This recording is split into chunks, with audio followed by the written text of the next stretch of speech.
Show starts in 3 minutes.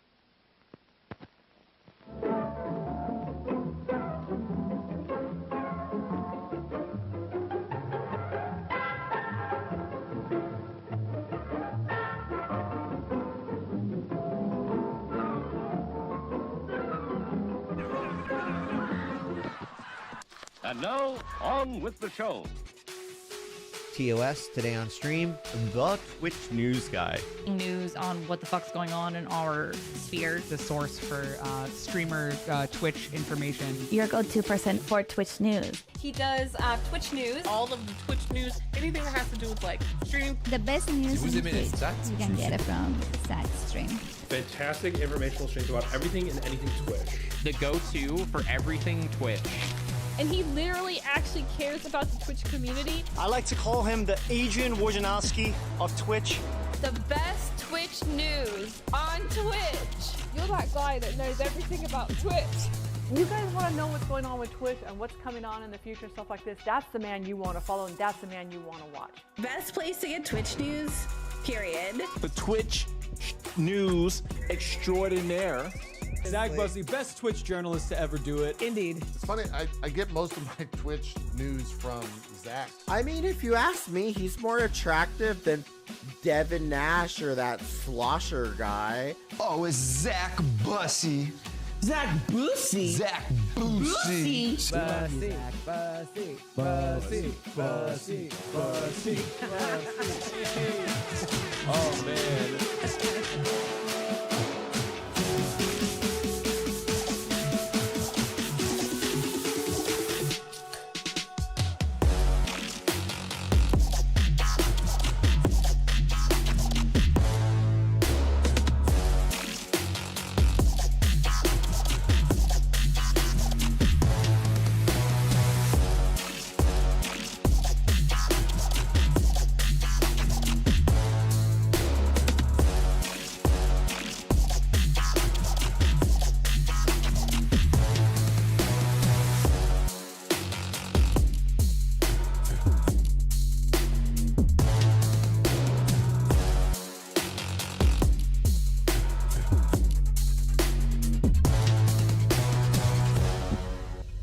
Broadcasting live around the world from the TOS.GG studio. Please welcome the host of Today on Stream, Zach Bussey. Hello everybody, welcome. Early edition of the show because it is in fact the third Wednesday of the month, which means patch notes. Yeah, that's why we're live early. But we will also get to other things today, including the Honda partnership, how live streaming is shattering the fourth wall. It's an ad by Twitch, but it's actually kind of a cool ad. How MTash lost $500,000 on Twitch, and a couple other videos as well. Early stream to ruin everyone's watch week. That is true. Also, one of the reasons why I'm going live early as well is because I'm losing my fucking mind because... hi, everybody. Welcome in. I'll explain that in a second. I don't immediately need to fire off out of the gate about losing my mind before I say hello to people. Hi, everybody. We are live on Zach Bussey on Twitch, Zach Bussey 2 on Twitch, and on youtube.com/Zach Bussey/live. We're everywhere. Hi, Reg. Welcome in. Hi, Dragon Gem. Hi, Sunberry. Hi, T-Can. Hi, Storm Chaser. Hi, Resolution Illusion. Hi, Growly Bear. Growly Bear's live on all 3 channels. Hell yeah. Hi, T-Can. I can't believe we're getting 3 streams this week, 2 of which were on the right channels. It's like Christmas. Hi, Salty. Salty, how are you? Early stream to ruin everyone's watch streak. Yep. Beginning of the stream, mind loss, kind of. What's today's round of bullshit? Well, it's actually nothing that Twitch has done or anybody else has done, but what I'm having to live through right now, which is psychological torture. First time I've seen that intro. Very swish. Thank you very much, Weird Girls there. I appreciate it. Thank you. Hi, Purple Blur, and welcome in. I am looking forward to when there are 10 streams on Twitch in different categories. Well, T-Can, we're almost wrapping up the experiment. Am I almost done that? Yeah, I'm almost done the experiment He'll only switch over to the main scene so you can take a look at what I'm looking at, and we can see all the same things together, and so you don't have to be curious about what I'm actually looking at. I think we're wrapping up the experiment of Zach Bussey 2 being in the just chatting category. 30 days. Yeah.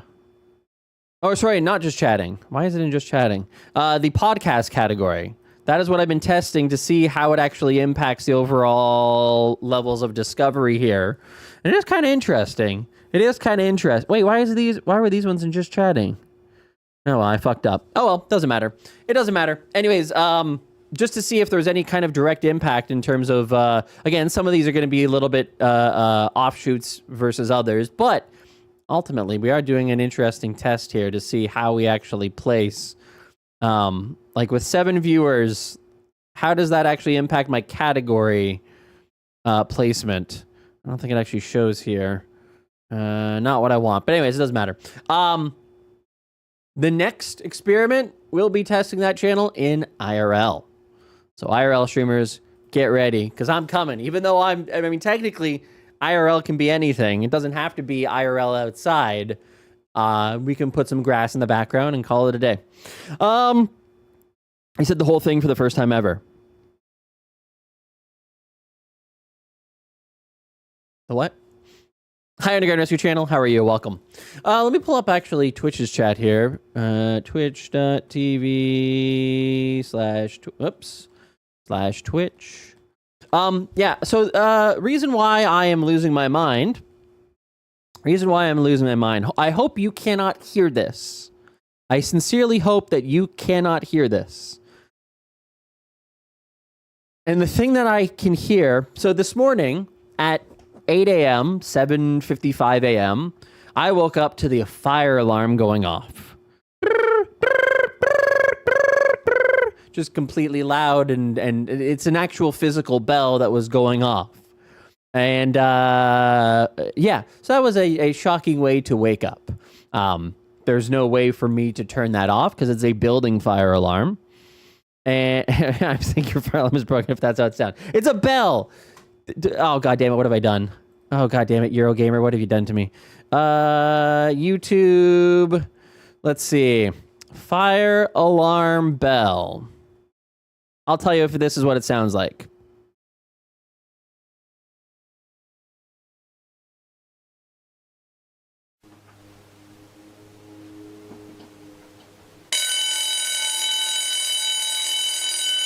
No. Similar, but not quite that.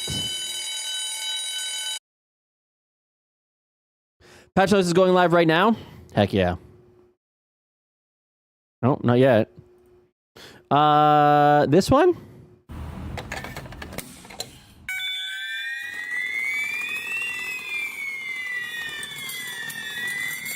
This one! That's what it sounds like. What is that? AWD109. AWD109 alarm. Well, now it's a whole bunch of things that I don't want it to be. This one?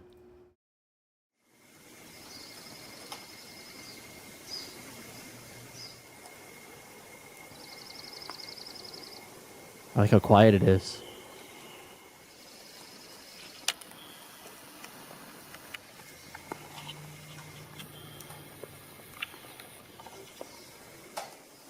Yeah, plug it in. Get this fucking going.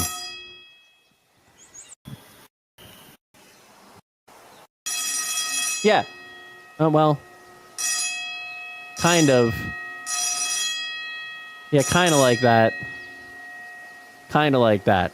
Anyways, it's loud and annoying, and it woke me up, and it was terrifying, and Spartacus was also scared of it. Hey, Zach! Hi. Do you think you can wrap this up in about 15 minutes? I have to go give some money to that other white guy who doesn't deserve it.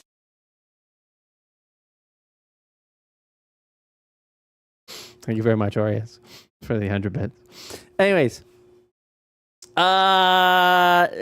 so bell is going off, right? And there's no way to turn it off. And the landlord doesn't live here. And So I was like, I'm going to lose my goddamn mind. And so I said, Spartacus, I'm sorry, you're going to have to live with this. I'm going for a walk. And I called my landlord, no answer, did leave a message. And then I texted my landlord's daughter and said, hey, the fucking fire alarm is going off. Please help us. And she said, yep, she's going to stop by very, very soon and she'll deal with it. But in the meantime, if you want to, you can turn off the fire alarm by doing this thing, by opening the box. There's a key under here. Anyways, so I go for a walk. I get my coffee. Bliss, come home. Fire alarm is off. Fire alarm is off. But instead,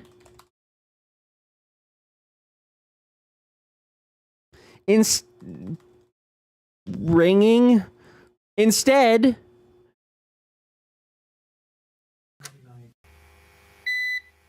no, not that one.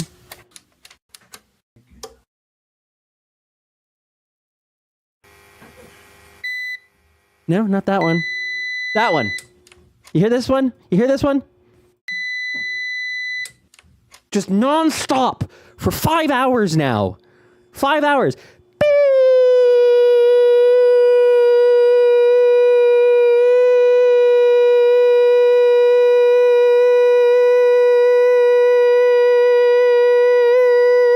5 hours of it. I'm losing my mind.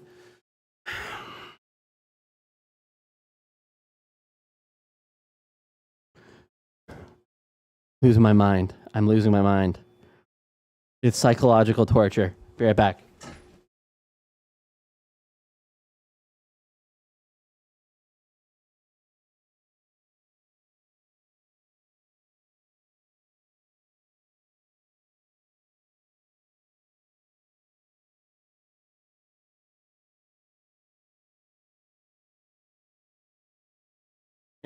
Here.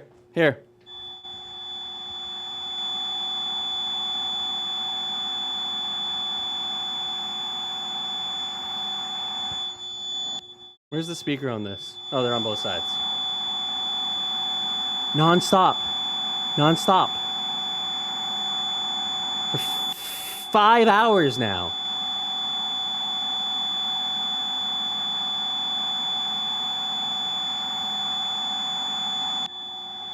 Five hours!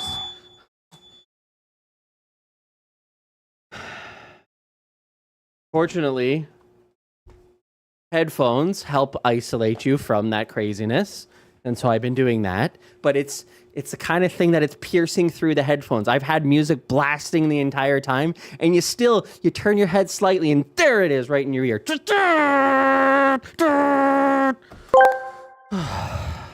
Zach, I'm sorry. Our test was at an inconvenient time and length for you. In the future, we will do our best to make this happen after you stayed up all night and have a terrible headache. Thank you for being a stellar test subject, and happy birthday, Baby Bat.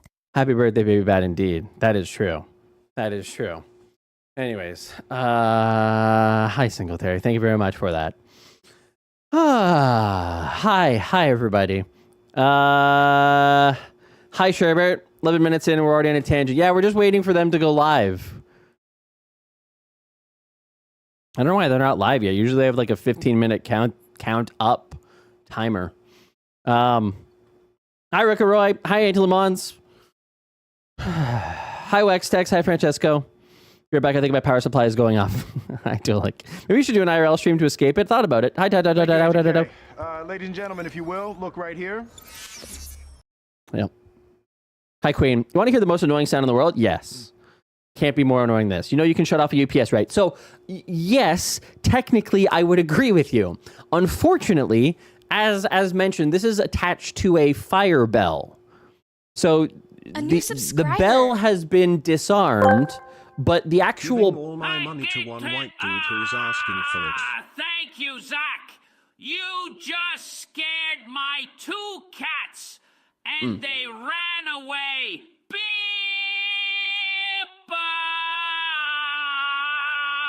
Beep!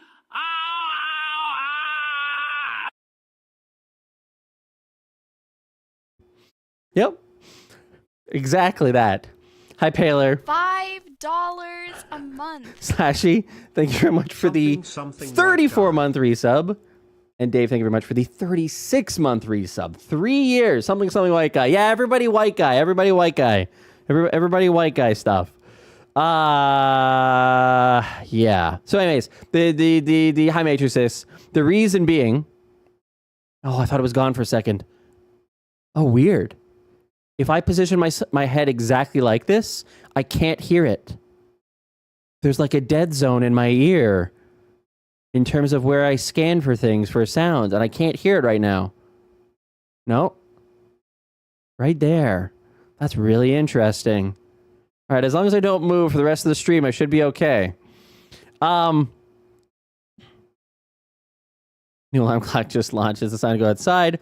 Hi, Velocinator. Hi, Spiller. Have you tried unplugging the UPS? So yes, as I was saying, oh god, it's just the inherent problem with it is a fire bell. Orius Khan asked me, what is the most annoying sound in the world, and why is it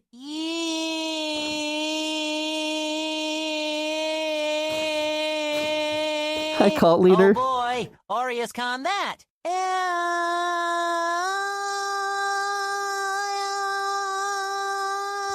Sound is like nails on a chalkboard to my sponge ears. It's so high-pitched and relentless. Agreed. It just drills right into your brain and makes you want to jump out of your square pants. Yep. Definitely an award-winning annoying sound. It's true. Hi, cult leader. So this is a fire alarm. It is a fire bell situation in that the bell itself can be disarmed. You can turn off the thing that goes back and forth and makes the bell ring. But the actual box, which contains the backup system, because it is a safety hazard that if the power goes out, you still want your fire alarm system to be able to work, is locked behind a box. And so you can't actually get into it unless you have the landlord's key. So there's no way for me to do it. And I've emailed twice now saying, hey, the fuck is going on? What the fuck is going on? When did I last email? An hour and a half ago. Any chance she's coming soon while the ringing has stopped and incessant long beeping continues? Thank you, Zach. Just following up on this. Any chance she's coming soon? Thank you. Bah! Send. Hi, Pop Time. Hi, Link. You're losing it. The sound has gone to you. Oh, it's getting to me. It's getting to me. Do not move. I'm going to try not to. It's waves canceling each other out. It might be the case. Hi, Arias. Just keep calling the landlord and hold the phone up to it. Yeah. Oh, wow. Right there. As long as I don't move, I don't hear it. That's awesome. Does the key the landlady told you about work? No. Stop being such a pussy. Shut up, Sherbert. Please describe the most annoying sound in the world. Is it something like this? B. Oh, absolutely. Paylor Zan, that sound you just described. B is like a symphony of irritation. It's the kind of noise that burrows into your soul and makes you question every life choice that led you to that moment. It's the soundtrack of pure, unadulterated annoyance, a masterpiece in the art of driving people absolutely bonkers. Bravo. So alarms have alarms let you know the alarm is deactivated. Correct. Yes, that is effectively what's happened here, is we've been able to disable the one part, but not the other. Say, oh, it's getting in the way of my work. It's absolutely getting in the way of my work. Hi, Monica. How are you? This is so easy to fix. Call the non-emergency number to get the fire marshal to come out. You're being so nice. Might have burned the building down by now. This feels so personal. Is up to 22K viewers. Hell yeah, good for him. All right. Anyways, what's going on here? Let's get this going. They should have started already. Still says let's chat, which is just Dan Clancy's streamer stories, but with a different host. Are they not doing Are they not doing it today? And I gotta send out another angry tweet. Let's find out.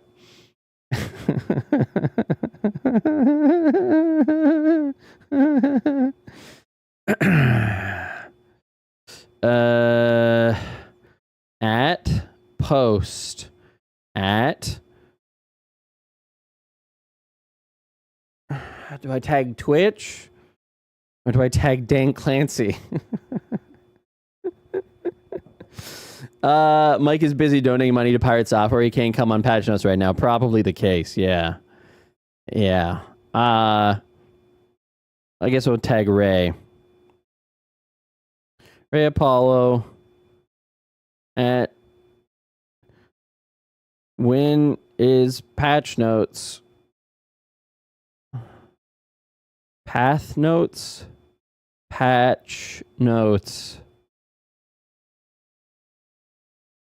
can I type today? I can't. My brain is completely destroyed. When is patch notes starting? All right. Oh, maybe they are delaying it. It could be the case that they are delaying it. That might make sense. That might make sense that they're delaying it until afterwards because there's anything else. If everything's got to center around this goddamn platform trying to make $1. Hi, Kara. Kara, how are you? Welcome. This is the lockpicking streamer news white guy, and today we're picking this Master Lock 875 to get to this UPS. Yeah, it's tempting. It is tempting. I do have a lockpick set. I don't know where it is though, but I do have one somewhere. They're not doing one this month, I guess. I'll be furious if they're not. You could get a key, or do you have an axe? I don't have an axe, but I do have a... I mean, I could bash it. I could probably hammer that motherfucker. Yeah.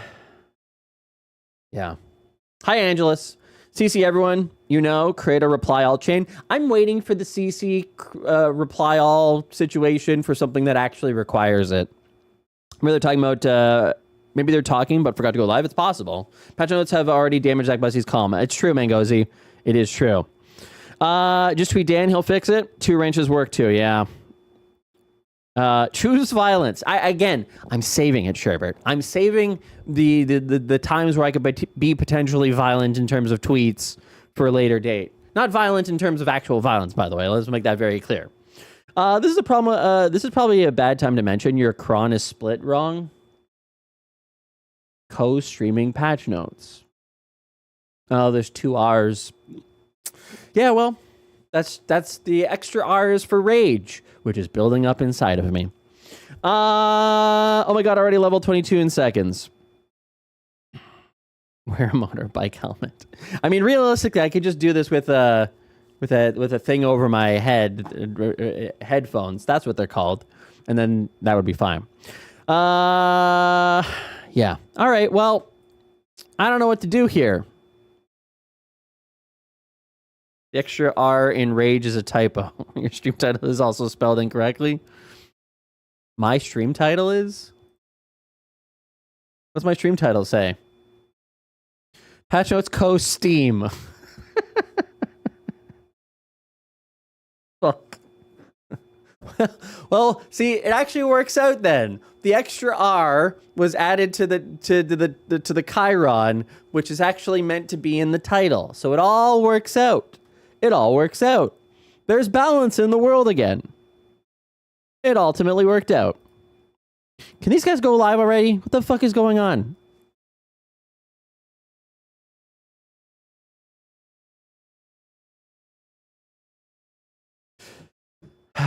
Drop your R, professional streamer. A professional streamer, actually. Professional. We don't use ours.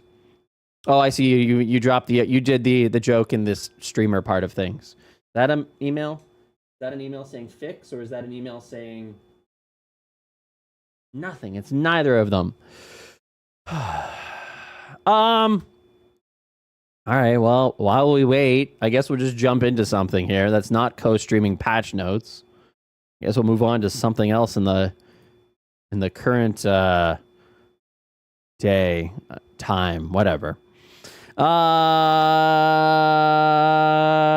That's all I hear in my head. The R jumped around like when you move a picture in MS Word. Exactly. They are 100% waiting for this hype train. We could make a bingo card in the meantime. We could make a bingo card in the meantime. That is true.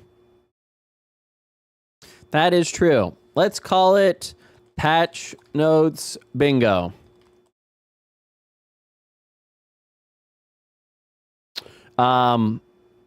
Grid size 5x5. All right. What did we last use? Patch Notes Bingo. Let's just start fresh. Let's not ruin it. Let's not ruin it. Dan Clancy hosts. Fuck. That should be the center. That should just be the center one. Dan Clancy self-promotes. Yes, that's a good one. I like that one. They're going to name drop Pirate Software. Maybe.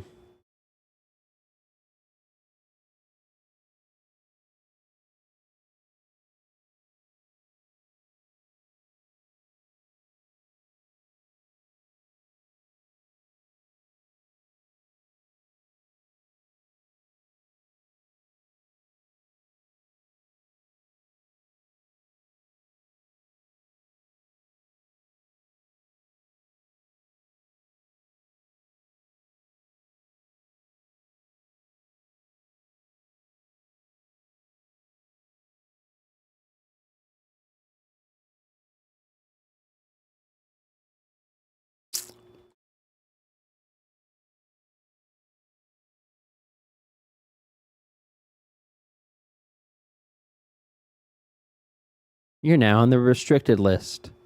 You're now on the restricted list. No longer just sus. Now you're restricted.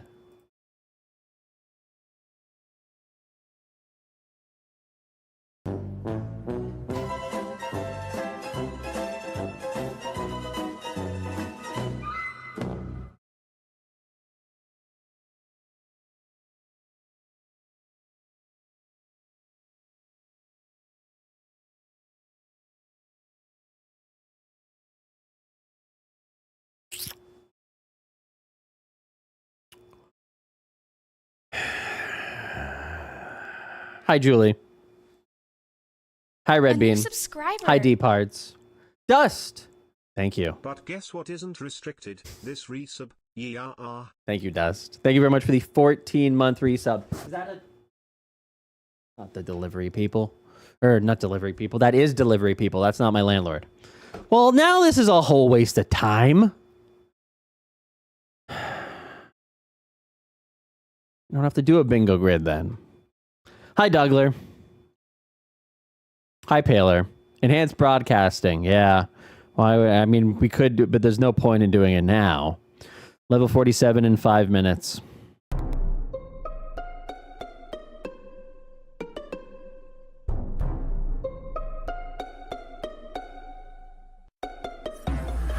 Accurate. I like how July is just a part of June now. Yeah. Doesn't make any sense. Doesn't make any sense. All right, well, I guess we're just doing a regular stream then. No patch notes. Okay. No patch notes.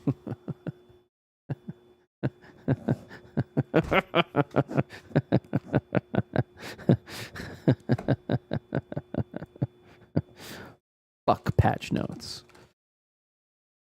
Done. That conflicts with your titles. There we go. Can I do that? Hey, that works. That works. Title? Zach is coping. Kind of true. The title update.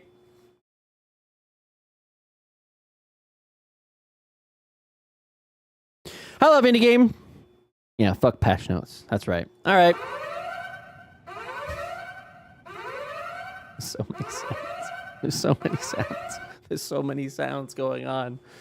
Cancel patch notes for a hype train. Yeah, UPS alarm. That's funny. I get that. All right. They were too scared to go live at the same time as the other dude. Okay, I can't even speak anymore. I literally can't speak. It does feel like I'm being shot with like a laser beam that is interrupting my brain's normal functioning. Warning. Terms of service violation. I actually like that. I actually really like that. Of service violation. That's fun. I like that one. Hi, Bionic Banny. Zach is laughing like that Chevy Chase in the Vacation movie right before he loses his shit. What if Zach's landlord is waiting for patch notes before they get back to him? It could be the case. Let's talk about Honda. Everybody loves Honda, right? God damn it. What a blast in the face. There we go. Imagine having normal brain functioning. Zach is experiencing Havana syndrome. I am. I'm getting Havana syndrome. That's exactly what I'm getting. Exactly right. That's exactly right. Honda dives deeper into gaming. Drives deeper into gaming. Esports with Twitch Rivals sponsorship.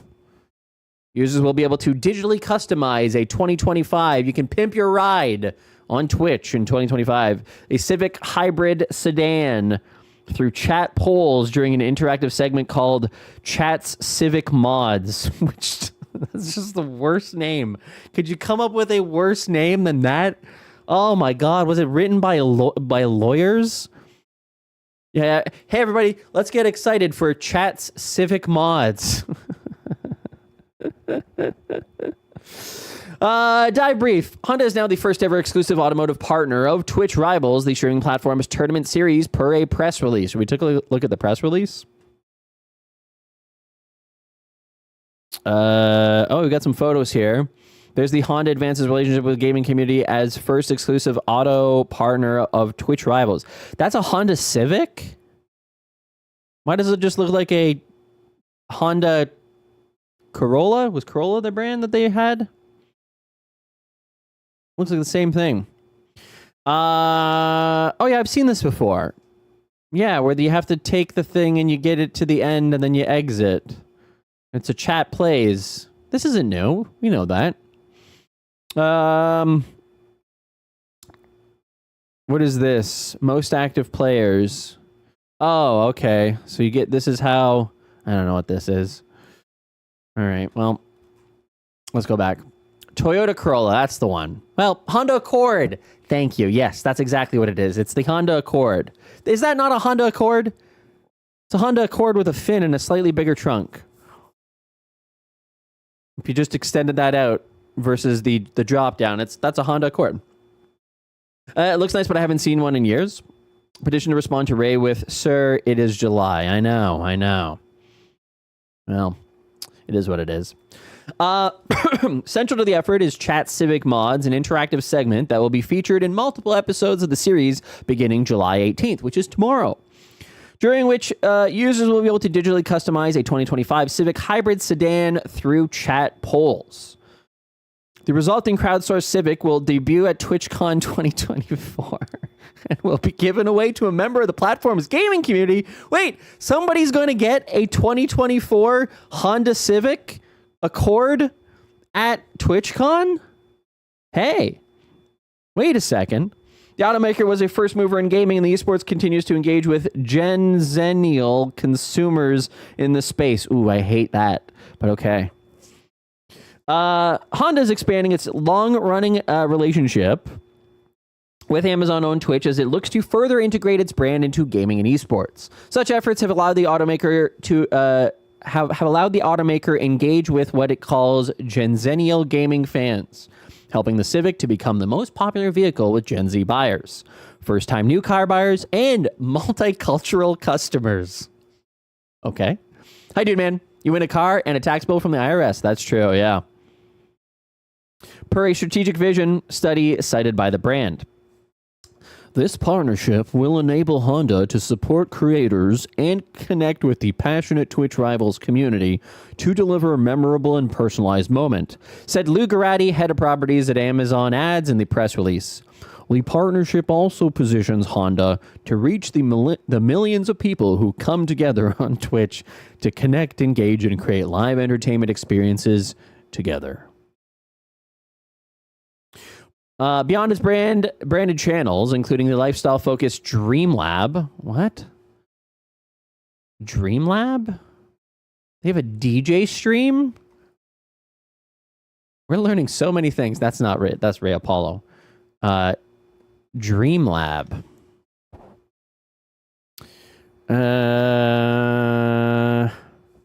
I didn't know Honda had anything to do with Twitch. Come together, Guest Star 3.0. Imagine flying to TwitchCon from Australia, winning the car and having to pay taxes to get it there, and then take care of the import card in Australia. Yeah, they'll just sell it to somebody on the street for $5K or something. That's what I would do. That's what I would do. Like, yeah, you got, send me $10,000 with Venmo and we'll just call it a day. Honda Dream Lab? Ouch. They do have a channel.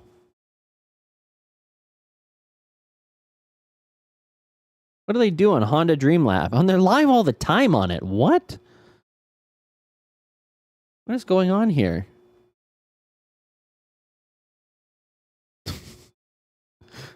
Well, looks legit. Seems legit. Wait, what? They don't go live all the time. Wait, do they not ever go live? 7 months ago. Was that December? Yes, it was, yeah. So they just went live again for the first time in ages. As an artist, what's the first thing that comes to your mind? Spinning, spinning, spinning, just like this wheel. Wait, we didn't see the start. Let's see the start.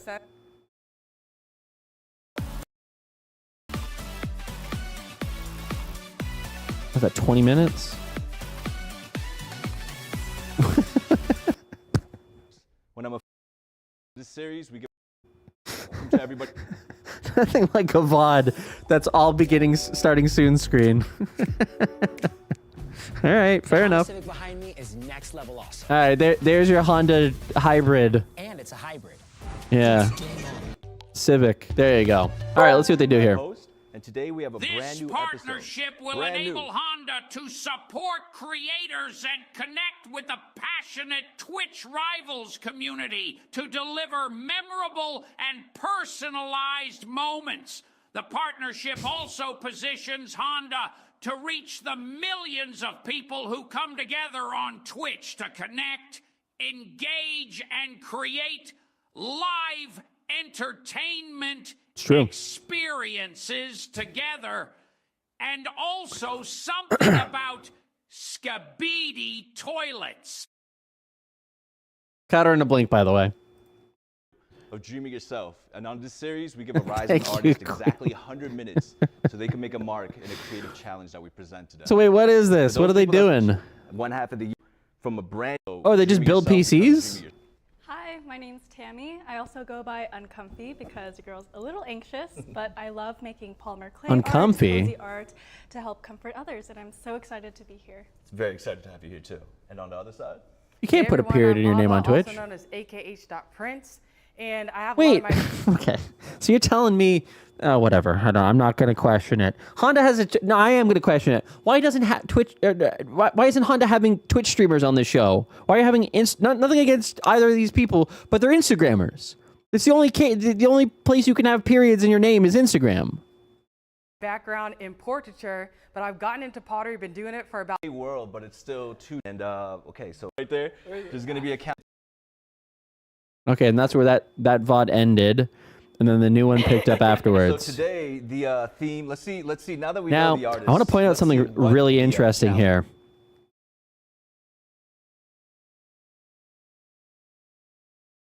Really interesting here.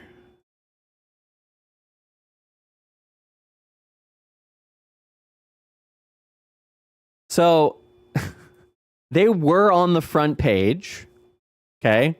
That's why it has 429,000. So for the 22 minutes they were on the front page to kind of get them started, get an audience in there. Maybe.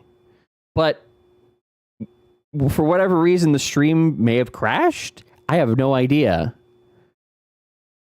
And then it created a new one with 424 views. And so over here, it shows average views 9,513, but actual average viewers was 15. Sully, are you here?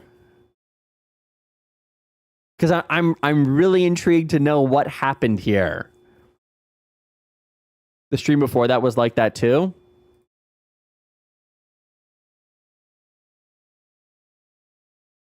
You're right, it is. That's so interesting. They go live, they're front paged. Unless they're just creating a highlight. Is that a highlight? Let's see. No, it's not. It's a recent broadcast, because if it's a highlight, it'll show us under the highlight section. But it's an actual broadcast. That is so fascinating. That one's normal, but that one's, yeah, interesting. Can only pay for the bots for 22 minutes? Well, no, here's what I'm wondering. If you, this may be bringing up something completely different with Twitch, in that if you are front paged, and you have a whole bunch of different people that come in, but then you disconnect, because it's the front page, I don't think those views refresh, right? So like if, just as an example, if this stream crashes, it ends up just being a blank dead player. Like it does not, like similar to how if you join a stream and then it crashes, you have to press F5 to get it going again. That's what's actually maybe happening here. But why wouldn't then new people coming in? I'm very intrigued by that. Huh. All right. Well, anyways, I still do want to see what they're doing here. Hi, ma'am. Not. What is the app you use to draw on screen? It's just Drawn Page. It's a Chrome extension. This is why you need to enable the 90-second stream protection for sure. For Dream It Yourself. Isn't that cool, by the way? Okay, high RPM. I guess The that's what it is. tooltip, I don't know what Twitch did. This started happening probably a month or two ago. But when you hover over the tooltip, right, it continues to populate. And so it just blinks incessantly. And that's what we're doing. It doesn't matter where you click on. So settings, you hover over there. Guys, I think, Theater mode, it does the same thing there. Cool. I'm gonna count down from 3. I think it even does it with the crossover there. But anyways. 1. Dream yourself. Okay. Or just people watching from home page versus people who click into the stream. Yeah. I'm mildly tempted to have a chatty running next time to pick up the graph. But again, there's the time frame. Yeah. Well, they do have a chat. There's people chatting here. She reminds me of you, so that's well, great. I'm gonna make sorry, sure that I guess there's some people chatting. Hold on. But what's good? I gotta get my work. Well, why not? So yeah, okay, there's people chatting. 25 minutes, 28 minutes. Yeah, all right. It's a standard stream. There's some engagement. Like I meet a new person talking about it on a regular basis, lighting his fire. Love seeing the process in real time. I just got out of a D&D session, and this is random for me, but I'm enjoying it. It's cool seeing two artists collaborating like this. All right. Hi, Cross. Welcome in, Cross. Nice to have you here. Thanks so much for the follow. Appreciate it. My powder mug is best Honda because affordable. What's going on with my goddamn... the drip. Yeah. I gotta turn this off. Sorry, everything is broken today. My brain is broken. Hi, Sasha. How are you? Here from a nap. Well, good morning. Nice to have you here. I like it right there, in between the drips. Oh, my back. They should raffle off the car in their chat. 1 in 35 chance of getting a car. I'm a host, and Jalapeno, Ginger Girl, Dirty Dan, Freak, Ginger Girl, Jalapeno, Freak, Kexburger, and then this is Britannicera. Oh, nice. So how do you put it on? Do you have to pay? All right. Well, anyways, that's what they do. Cool. This is still a really fascinating thing to me. Beyond its branded channels, including the lifestyle-focused Dream Lab, the partnership will allow Honda to reach gamers and esports fans 3 episodes of Twitch Rivals with the Chat's Civic Mods segment. Users will be able to customize a new Civic that will debut and be given away at TwitchCon in San Diego on September 20th and 22nd, bringing the URL experience to an IRL space. God, man, marketers suck. I hate marketers. They're just, oh, God. We just make up gross terminology, but okay. I'm here from my mom. The partnerships gives Honda its latest first in Twitch marketing. The automaker debuted the first ever auto-branded gaming channel on the service in 2019 and has since debuted a vehicle and launched a fully immersive virtual world in Fortnite on Twitch called Hondaverse. Sponsorship of Twitch Rivals is part of a larger campaign around the 2025 Civic Hybrid that will run via 15-second ads on YouTube, Reddit, and other platforms. Agencies RPA, Quantasi, Orchi, and Kist worked on the campaign per details from the brand. Well, there you go. They also have a Steezy partnership. So, it's exciting. Hi, Sputnik. How does Marker get a job? Golf is like taxes. You drive hard to get to the green, but you always end up in the hole. Well, you hope so anyways. You do hope so. It's a decent dad joke. Hey, marketers went to school for marketing. Makes sense. Yeah, of course. Again, the interesting part of it is that I did go to school for marketing, and you just learn about the trickery involved in being a marketer, and like, you really do have to see the world slightly differently from the eyes of a marketer. And it's really about trying to figure out what's going to connect with your potential audience or your potential buyers more than it is anything else. It's weird. And so you can, it's why I think this is not a surprise to anybody, but like the depths that people will go to in terms of the micromanaging of each individual thing that they try to do. Well, should we do the C that way? Or what about the S that way? Should we change this to that? Like everything is micromanaged when it comes to marketing. Did you just say you hope you end up in the hole? Yeah. At the end of life, yeah, you gotta hope that the alternative is you end up, I guess being burned is okay too. I understand that the difference is it was talking about money, but I thought of it in a different way. Hey, Sully. Hi, Sully. Sully, now that you're here, question for you, Sully. Sully, we got a question for you. Hondaverse. Honda. It's the best axe in the game. What was the thing called? More bronze axes in my bank than Honda. Yeah, exactly. Dreamlab. Honda Dreamlab goes live for 20-ish minutes, right? Their actual stream starts, then they have some sort of disconnect. It's happened multiple times. And then they go live again, okay? And you notice the view count here. 429 versus 424. And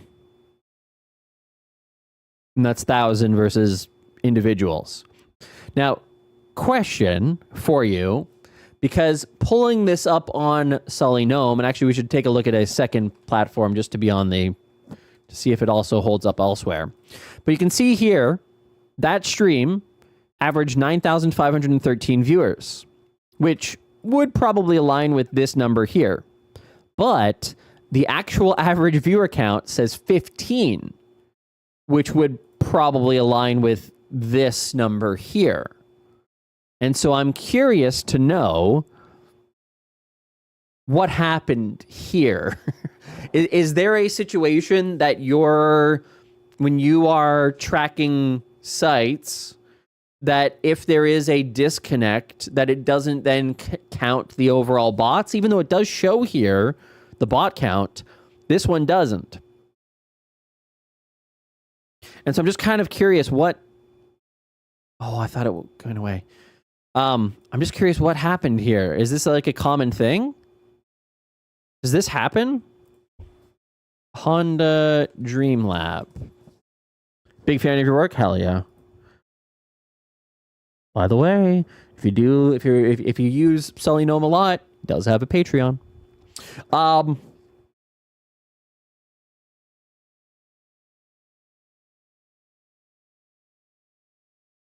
yeah, no, this one shows, I think, average viewers 26, and then 18,000, of course, yes. And 20,000, yes, number makes a lot of sense. Followers gained, peak, followers, duration. Yeah, all right. The figure on the top is the daily figure, so it might not have updated yet. Oh, okay. All right. All right. That would make sense. I'm willing to accept that. I'm willing to accept that. I'm willing to accept that. It does look interesting, though, because there is 2 streams, right? There is 2 streams. And it's very, very clear this one is front-paged and this one is not. I'm just curious about what's going on there. If a stream disconnects, I'll treat it as a single stream. FYI? That's very interesting, then. But yeah, that makes sense. That does make sense. There's some clips on it. Okay. All right. Anyways, they've now made that deal with Honda. Congratulations to them.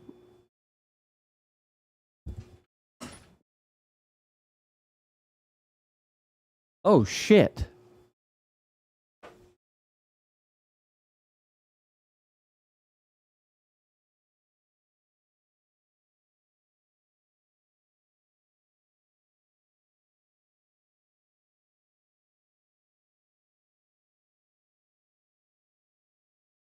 What is going on?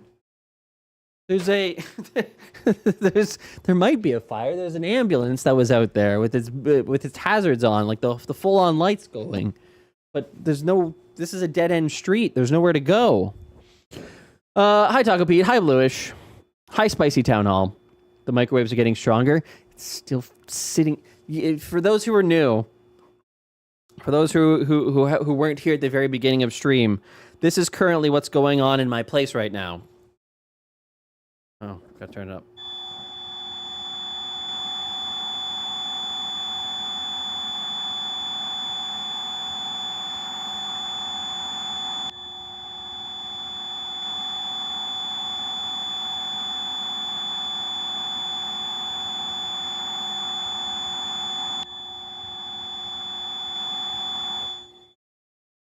That's what's going on right now. Let's see if they responded yet. Still haven't responded. Hi Leak. Hi Hawkeye. Hi Cubit. That's a fun sound. Yeah. Boy, am I glad I have FFC audio compression enabled. It would drive me nuts. Oh, I've been going nuts. Is that your smoke alarm? So it kind of is. It's the... at the beginning of stream, I explained at the beginning of stream, my fire alarm went off this morning. No fires happening here, no emergencies, no smoke, nothing like that.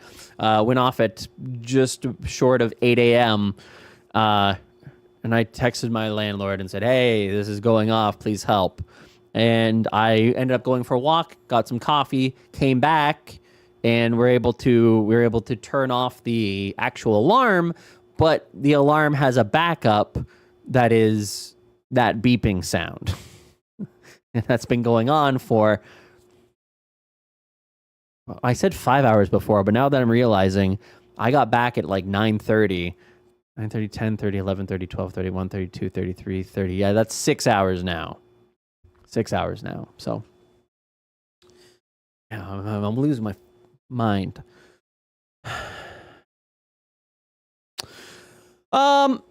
So, and no battery to stop the beeping. No. So it like this is the setup. Okay, this is the setup. Here's the wall. Okay, and like it's connected by pipes to various levels of the building. Okay, but downstairs is where the fire alarm is. You've got the fire alarm bell that just goes off nonstop, and then beside it there's a box, and inside this box is where you're able to access this to turn this off. But there's a secondary thing behind this that you can't get access to unless you have the key, that has an industrial grade power supply unit or uninterrupted supply unit, power supply. And that's what's making the sound now. Similar to if your UPS has an overcharge and so it has to shut down, it'll start beeping nonstop. Similar thing is happening, which I actually think is what may have occurred originally, is that the fire alarm was triggered from the fact that there was perhaps some kind of overload on the circuits in the building, which has caused the backup supply unit to trigger, and it's very loud. It's very that, or there's like an anti-tamper mechanism or something. I don't know. It's one of the two, but I'm losing my mind over it. Hi Buddha, how are you? Who is the key landlord? And I've called the landlord and I've emailed the landlord and they said that they're coming soon. Said, oh, they're dealing with a couple emergencies. I'm just like, well, fucking, you're gonna have another one when if this doesn't stop. Hi Finite, how are you? Have you tried ripping it off the wall and posting it to your landlord? Well, I will. If we get past 7 o'clock tonight, I definitely will. We're going to talk about that in a second, Fumi. We're going to talk about that in a second. But first, we do have to talk about this other story.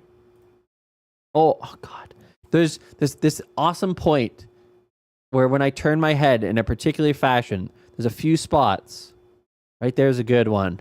And it just blocks it out and I don't hear it. Amazon Ads sponsored an ad in Ad Week about Twitch ads. They really are trying to do all that they can to get last week they started doing or a couple weeks ago they started doing ads on TikTok. Amazon Ads did ads on TikTok to promote Twitch ads. But in this case it's Amazon Ads doing an ad in Ad Week to promote Twitch ads. But it's cool. It's actually kind of a cool ad in that there's effort that went into making it interactive and engaging. So we heard you like ads. Yeah. Breaking down barriers, how live streaming shatters the fourth wall. Exclamation mark fourth wall, by the way. What are these linked to? Oh, they're social sharing. I get it. Social sharing. Exclamation mark fourth wall. If you do want to sign up for your own fourth wall and you are a creator, you get a $15 sample credit to sign up. I'm sure that's not what they intended to promote, but that's the ad that we're taking away from this. Fourth wall is great for creators to build a business around your brand. Look under your chair, you get an ad. Exactly, Gene. Gene gets it. How brands can tap into the unique connection between live content creators and their communities. Ooh. Live streaming is on fire. That doesn't necessarily sound right.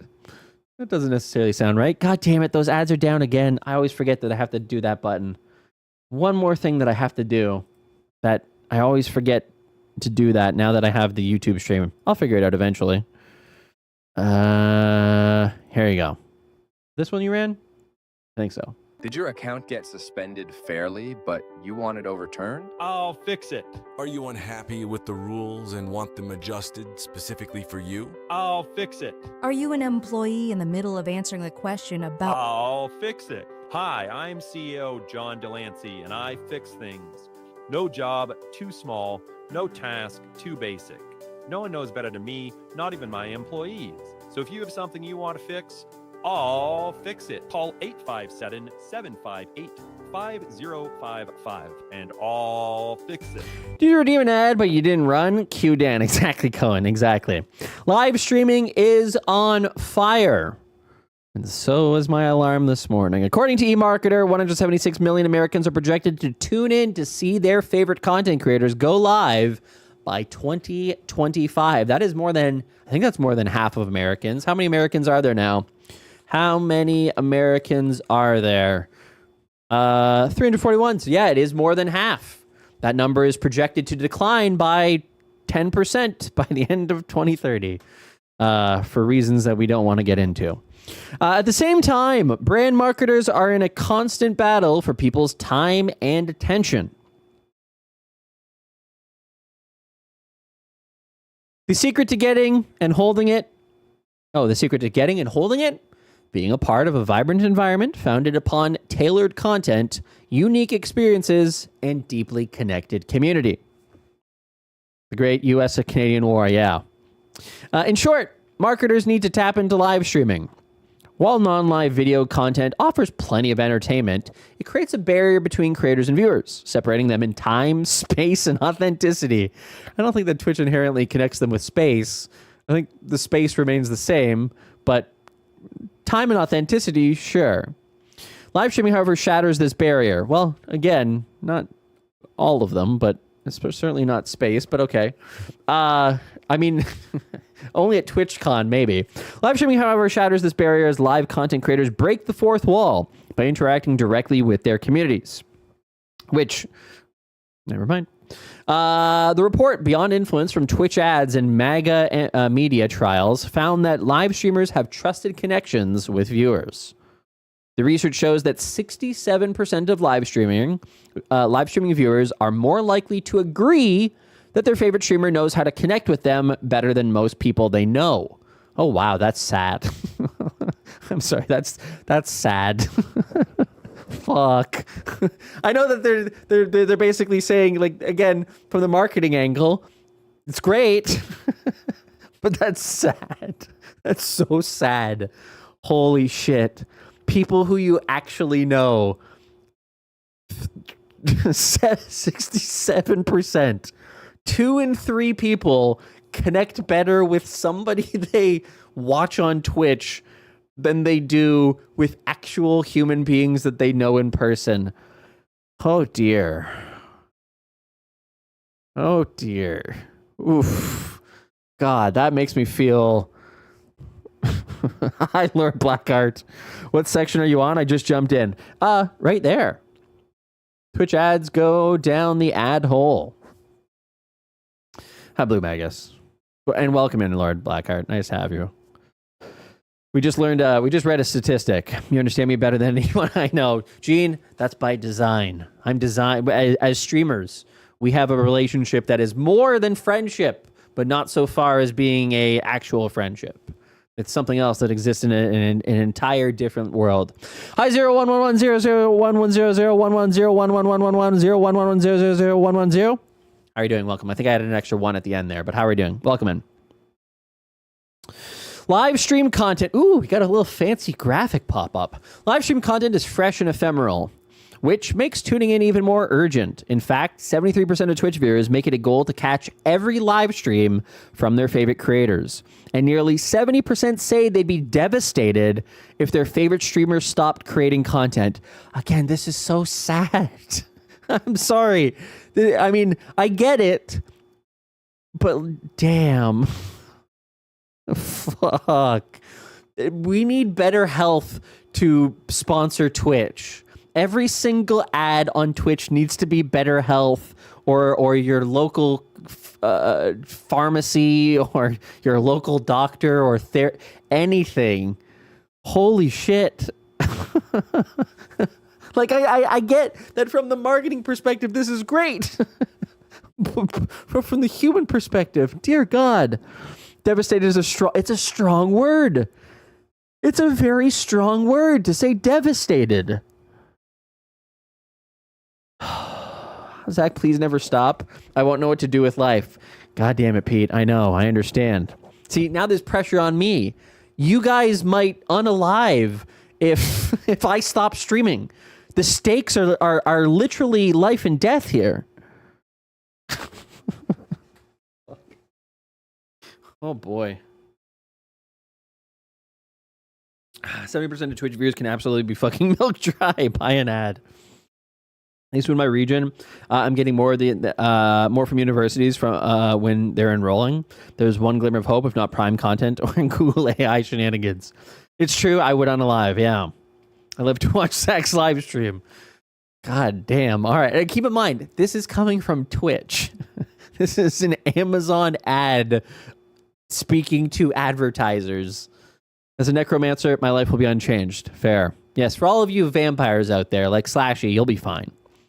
But the real magic lies in the interactivity that services like Twitch provide, bringing viewers into the action, which we would like to kill off by using things like Guest Star. Interactive features like live chat, custom emotes, polls, and voting, surprisingly no mention of Guest Star, turn viewers into active participants, which literally was what Guest Star could potentially do, and they tried to do initially, then they recognized now this is probably a bad idea and nobody's going to do it. Anyways, I can turn everything into a Guest Star disc. That's my parasocial relationship. Viewers aren't merely tuning in, they're joining a community of like-minded people, sharing memorable experiences, and co-creating the moment. At least the ads people understand Twitch way more than Dan Clancy. I'll give them that.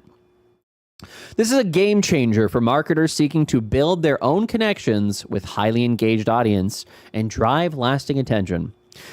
Please don't get pregnant. I don't want to compete with a baby for my place in your life. That's fair. That's fair, Twillick. This is also true to form. every single streamer would crush you with their feet given the opportunity, and you would pay for that because it's feet content. So this is in fact very, very literal.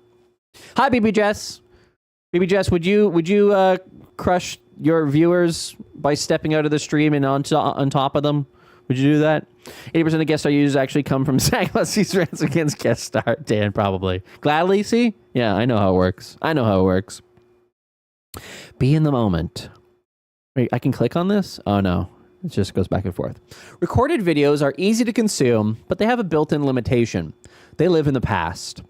This can be a deal breaker for viewers who are passionate about a specific trend or creators because they want to be part of an experience as it happens and play a role in creating the moment. Live streaming smashes the time barrier. Still haven't figured out how it smashes the space barrier yet, though, but I guess they're going to get to that.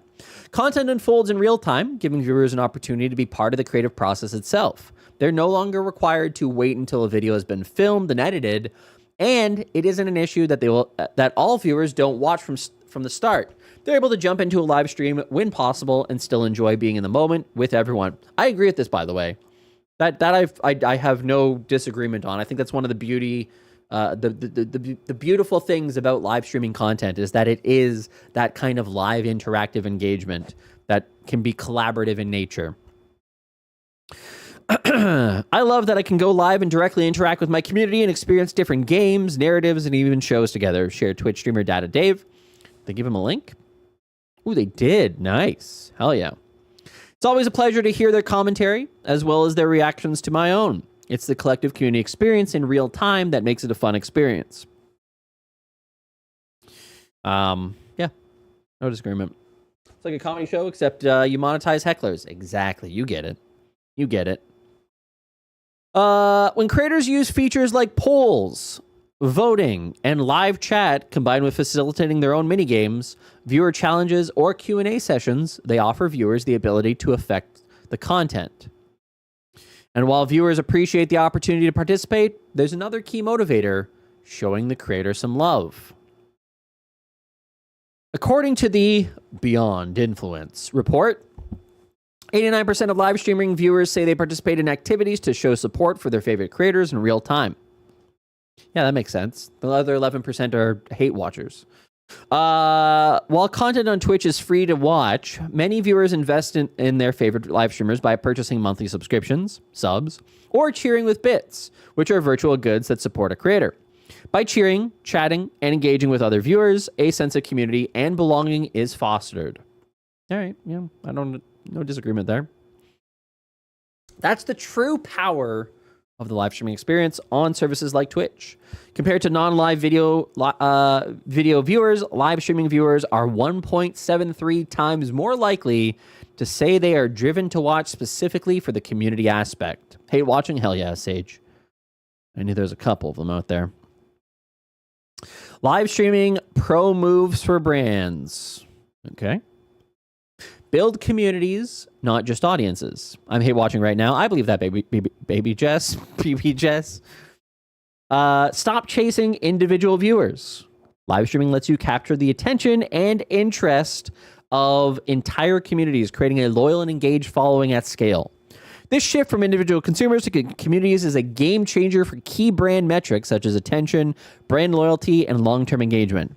Unfortunately, he called me baby. Clip it. I mean, it's basically in your name. God damn it, Jess. Brand loyalty and long-term engagement. Yeah, this is the thing that is true for creators, but it's not inherently true for brands. It's not inherently true for brands. I mean, we just need to look at Honda. What was the goddamn name again? Dreamlab. Honda Dreamlab. Yeah. They go live a little bit early. They get 7, 24, 39 viewers. Hey, that's kind of impressive on its own right. And then they're front paged and they get 20,000. And that's the tail of the tape here. Is front page placement is giving them their relevance. But do they actually have a real community? Questionable. Share the moment. By the way, which is probably why they're selling ads here. I don't think they're actually encouraging brands to set up their own channels. I think they're saying, hey, buy ads from us. Buy ads. Share the moment. The days when brands could tell consumers what to think and buy are in the past. Okay. Live streaming goes beyond obtaining consumer feedback by enabling viewers' participation and even co-creation. That sense of joint ownership is what long-term relationships are made of. Humanize your brand. Working with a live streamer is a great way to transform your brand from a staid logo into a community rallying point. Help shape the live interactions with smart polls, relevant insights, and stories to show the human side of your brand. Wait, are they actually saying that they should set up their own channels? Please, God, no. Please don't say that's what they're doing here. Relevant insight and stories to show the human side of your brand and create truly immersive experiences for viewers. The rewards can be plentiful. Increased engagement, longer watch times, and a stronger sense of community extended to your brand. All right. Got some people hanging around here. I guess this is a live stream. All right. This is kind of an odd one. Hi, Brindy.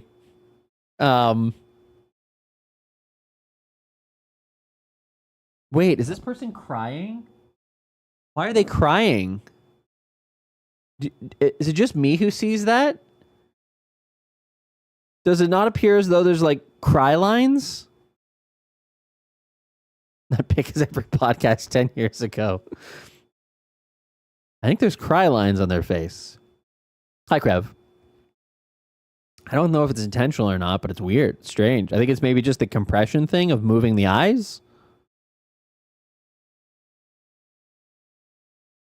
Can I zoom in?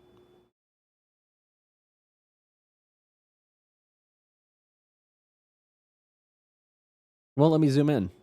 Oh, fuck. It won't let me zoom in. God damn it. Oh, well. I think they're image compression artifacts. Fair enough. Hi, Nair. I mean, I cry during Zach streams. That sounds about right. Get closer. All right, here we go. Okay. Spatial barriers are a wedge. Twitch has an ability to create wormholes between streamer and viewer that they're allowed to touch. A literal space separating creators from viewers. I'm so confused. How are they going to position this? How the hell are they going to position this? Spatial barriers are a wedge, a literal space separating creators from viewers. Even when an event is live, meaning the temporal barrier is gone. God, we're getting into Star Trek math here. The viewer still has a painful choice. Travel the distance to be there or miss out. What? Okay. But even if fans can attend an event in person, they can't really engage with a content creator if they're in the last row or nosebleed seats. Spatial barriers between creators and audience can be tough to overcome. That said, imagine a world where audiences are empowered to interact with their favorite content creators regardless of where they're physically located.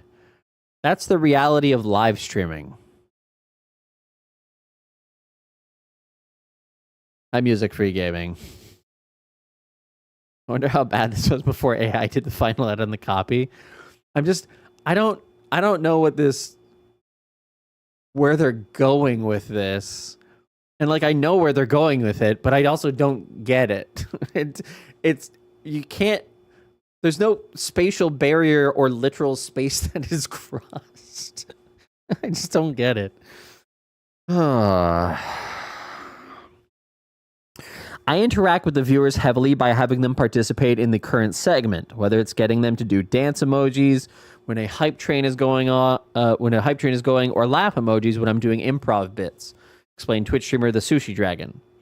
Live streaming levels the playing field for being in the same space at the same time, strengthening the connection between viewer and creator.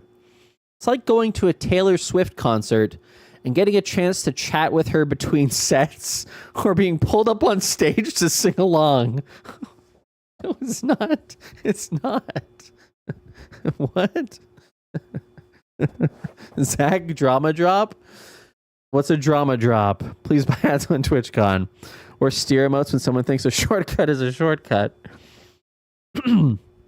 It's so special to share unique moments live across the world with anyone, shared Jake and Bake Live, a creator known for his IRL streams. A lot of people who watch me may never get the chance to travel to see the things we are seeing or have these experiences. So I always felt it was special to be able to share them in real time, which is probably the closest thing to doing it themselves. Warriorbull's going rogue? What do you mean?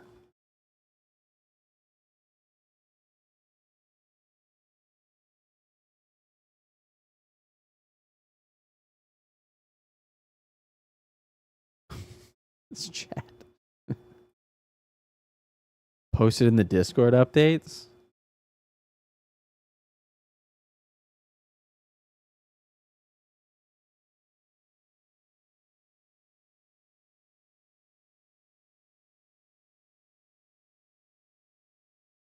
I'm gonna pull this on stream because I guess it's from a. Orius, you think it's okay to bring it on stream because it's from Dan's Discord?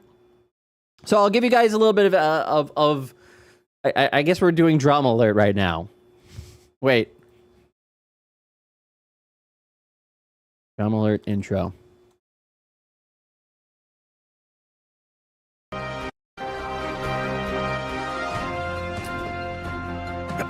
Twitch drama. Here we go.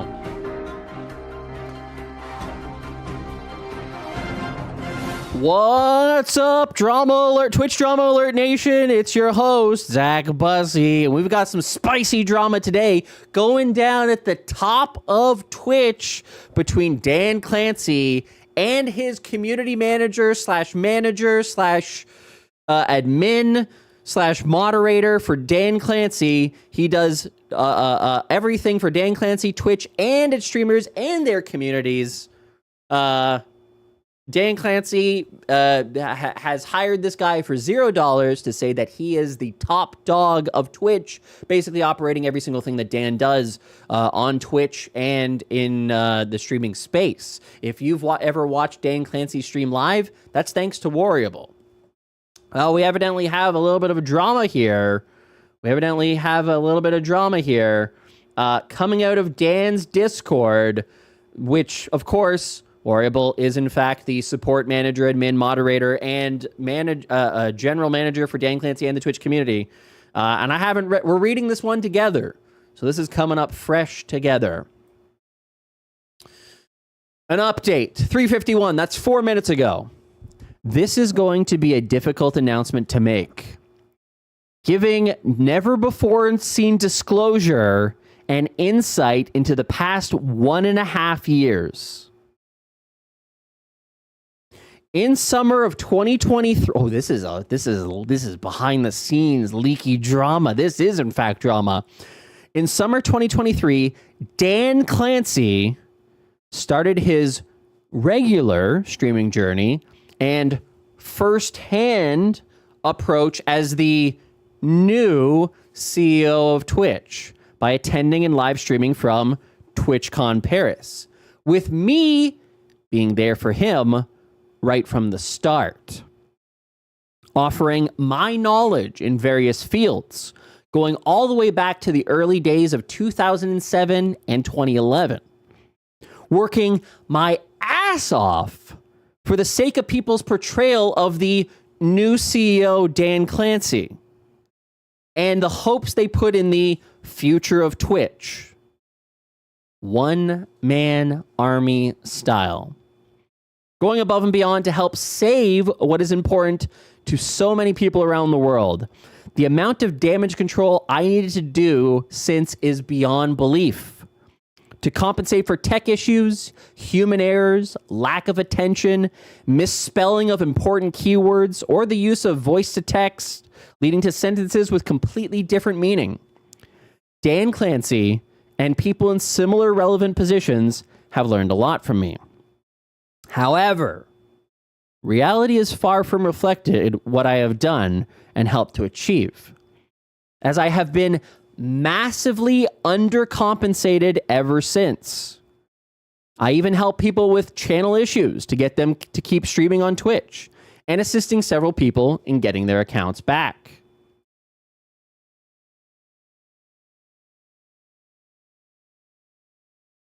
Is Dan Clancy a millionaire?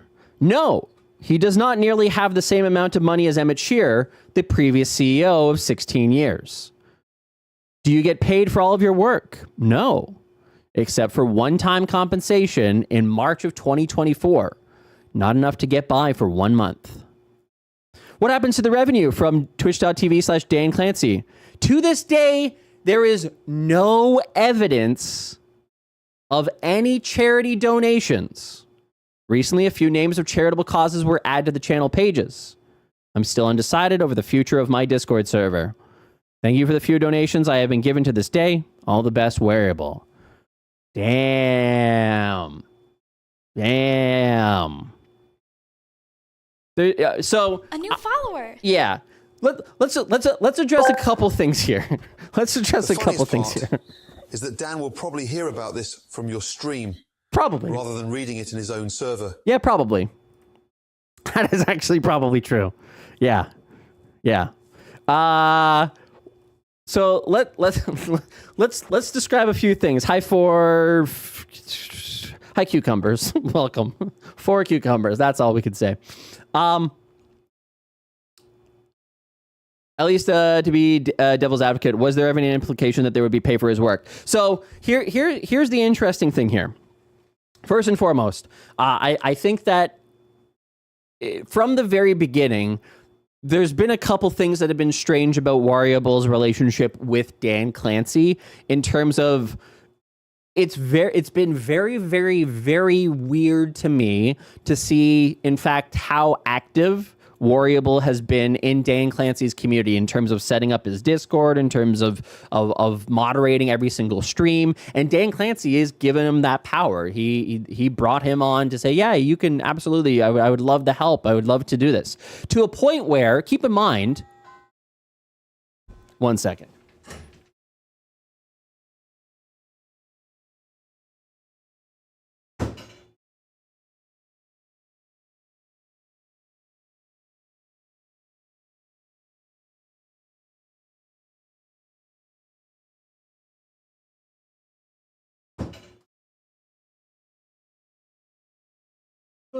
Still not the landlord. Whoops.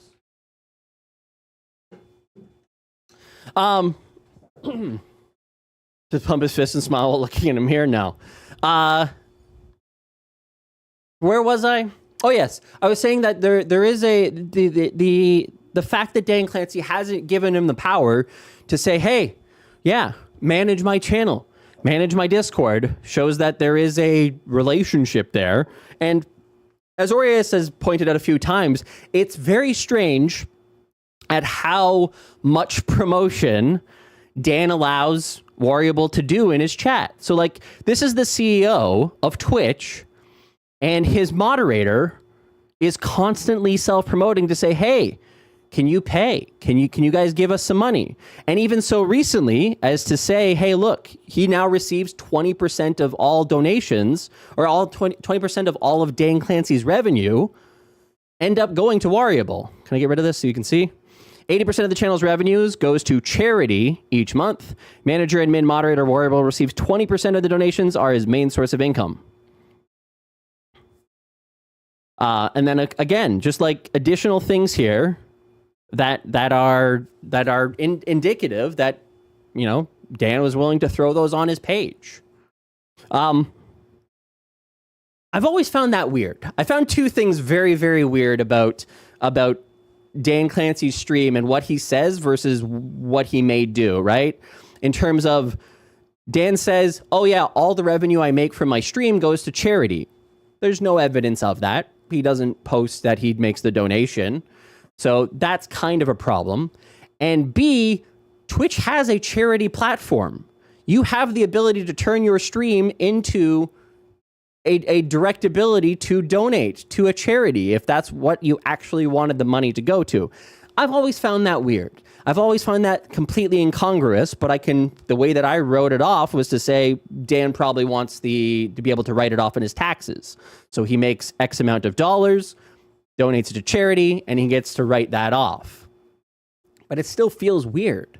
If you're actually wanting to donate to charity, why not, or you want people not to support you directly, and you would like them to support charities of your choice, why not turn on Twitch's own charity tool? It feels incongruous. The second thing that has always felt incongruous is the fact that Warriable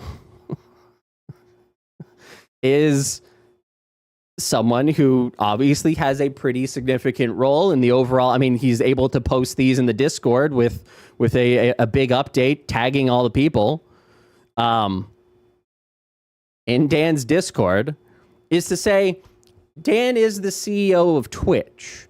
And you would think that with that, given that responsibility, you would set a precedent of, oh yeah, if you're going to moderate for my channel and do a lot of community management and kind of fill in the gaps that I can't do, that would end up meaning that you pay them.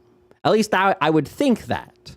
Over the last 365 days, he streamed for 360 hours, 120 different streams, and I almost guarantee you that Warriable has been in all of those. Regardless of where he is in the world, regardless of what time it is, Warriable has typically been there. And so I that's the second thing that I find rather incongruous about Dan's streams and his community and the community management around him. And I've not been able to connect the dots on how this makes any sense. How do you have somebody that's acting like a staff for you or a community manager for you, and yet you don't pay them? Now, on the other side of things, for Warriable, you also shouldn't be taking a job that that you don't have a contract where you're getting paid for. So that also falls on Warriable to understand, hey, you didn't you didn't sign up to get paid. Like it wasn't, there's no job there. You're doing this because you wanted to do this. And for whatever reason, Dan was like, yeah, if you want to promote yourself as in your tip buttons, by all means do so. And then eventually, I guess they renegotiated where he gets a portion of it, of his actual revenue. So Dan has had conversations related to finances for that to even be possible.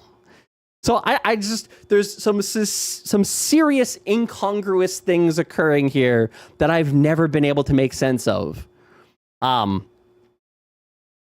it just, I'm very confused. I'm very, very confused. And so it's not a surprise to me to see an update like this, which is saying, hey, Dan Clancy kind of jerking me around for a year and a half after all the work I've done for him. This happens in many different communities. You hear it all the time of moderators that are put in a position where they had to do work and they weren't paid, or there's promise of future work. It's why I tell my mods, don't do any work for the love of God. You're not required to do anything. There's no expectation for any of them. And that way, hopefully they don't feel like, oh, I'm doing this work, I should be getting paid. Because it is an interesting battleground that has been in discussion for a long time in terms of, should you be paying your mods? Is it financially viable to pay your mods? And I think at a certain point you do get to that point. If you've got a $500,000 hype train going on, then sure, there's opportunities there to be able to pay your mods, of course. But for smaller creators, maybe not. Is Dan Clancy a smaller creator? Arguably not. You know, over the last 90 days, he is averaging 600 viewers. That's pretty damn good. And so kind of the last thing I'll say here is that this is totally predictable. This is obviously going to happen, and it's only going to get worse. And will Dan even realize that this is going on within his own community? Maybe not. Maybe not. Though, this I will say is false. Dan is 100% a millionaire, guaranteed millionaire. Granted, doesn't mean that you own the property if you take out a mortgage, but he just purchased the property a couple of years ago. That's like $5 million.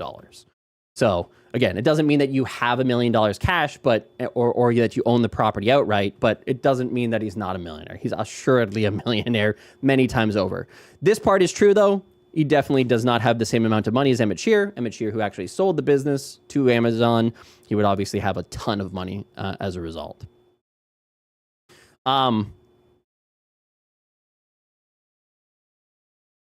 Yeah. Yeah. It's one of those things that has been continued to bother me all along. Anyways, this is interesting. This is very interesting. I have a weird feeling that Variable is going to be purged from a Discord very, very soon. And may not be a moderator on this channel for much longer. Because, yeah. It just seems to be that this is probably not going to stand the minute that Dan Clancy becomes aware of it. So is this Variable's Discord? As it says my Discord? I'm not sure. I guess maybe it is. Have we modded for channels? There are mods who are just honorary and never show up at all to help the streamer. If you're a CEO of a company the size of Twitch without being a millionaire, you're definitely a heroin addict or something. Most millionaires have their cash in stock. Yeah, most people don't have most of their finances available in cash. It is typically tied up in assets or investments. But yeah, Variable kind of sad, not gonna lie. Yeah. Yeah, oh, absolutely. I believe that it is absolutely rather sad. It's a sad situation that was so predictable from the start. I mean, when did we start talking about it in the Discord? It's just obvious what was going to happen. You can't have somebody who's acting like they're an employee without getting paid, and then at a certain point getting paid something. This is the point right here where Dan should have just cut him off and said, yeah, we're not doing that. We're not doing that. So it does make me wonder what's going on behind the scenes of Dan's account. Did Variable set that up? Is he the administrator of Dan's account? I don't know.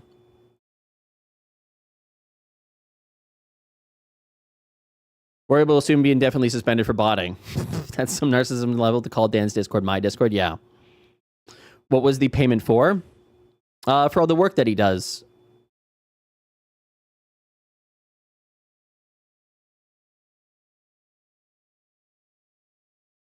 I think the landlord's here.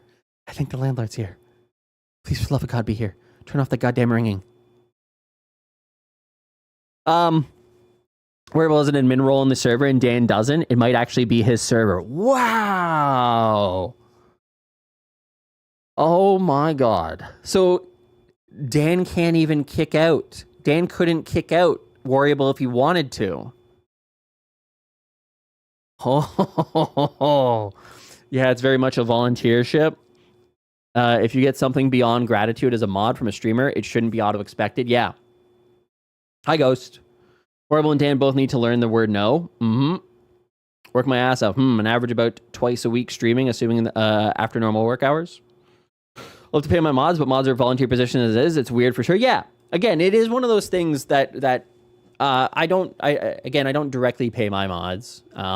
Occasionally I will, not occasionally, but typically if I have a financial windfall, then I'll send them a little bit of cash or for their birthdays or holiday and stuff like that.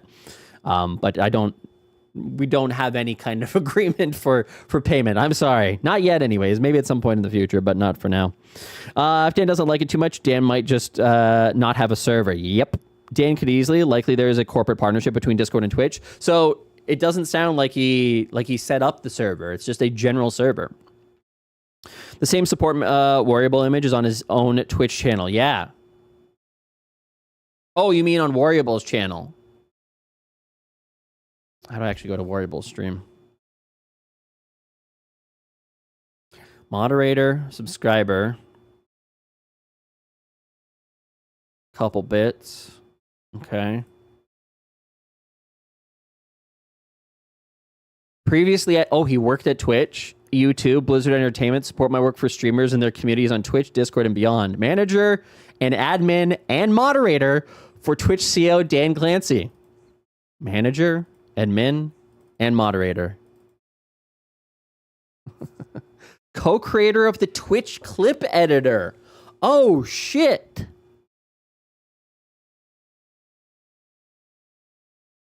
Do you work for Dan Clancy? Yes, I am the manager, channel administrator, and moderator for the CEO of Twitch.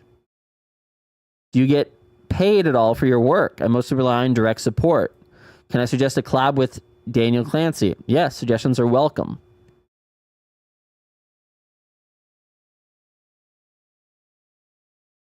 Wow. Hi, Moo Hoodles. How are you? Every tip to Ko goes to his mods, but he's greatly diversified already. Yeah, for sure, Lysis. Yeah, again, once you get to a certain size, I think it does make sense. I think that the economics of being able to pay your mods makes a lot more sense at one point. Hi, Silky. Silky, how are you doing? It gets worse and worse. Can editors change profile stuff like panels? Fuck, imagine being ex-staffer, I know. Hi, Rain. Man is working without a contract, confirmed. Yep. Why does this Twitch profile remind me of MySpace Bebo page from yesteryear? Kind of true. So when do we interview Variable? This is better than patch notes. It is kind of better than patch notes. Doing well, Zach. I hope you are too. I'm doing okay, Moo. Hoodles. I just have an alarm going off in the background that has been going off for 6 hours, and I'm losing my mind slightly over it. But otherwise, I'm okay. Very much not knowing one's value. Not good to see. Can we get Variable and guest star? Working without pay for your old boss. Yeah. I'm good, thanks. Happy I can catch you on YouTube while I'm working since work blocks Twitch. See, this is a good reason why I need to continue streaming on YouTube. Oh, I thought it went away, but it just went into the darkout zone. Blackout zone. It's kind of crazy that Reckful's chat has a golden Kappa train, or they were talking about it, another Byron. Wait, really? Yeah. There's the fire alarm went off, and now the backup alarm thing is going off. It's driving me nuts. But yeah.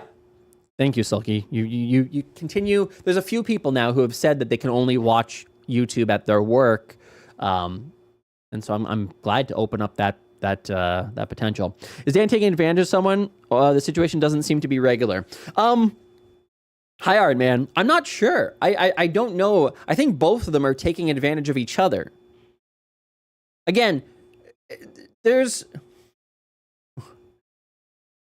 I'm not going to contribute too much to this drama in terms of what's happened on the surface level.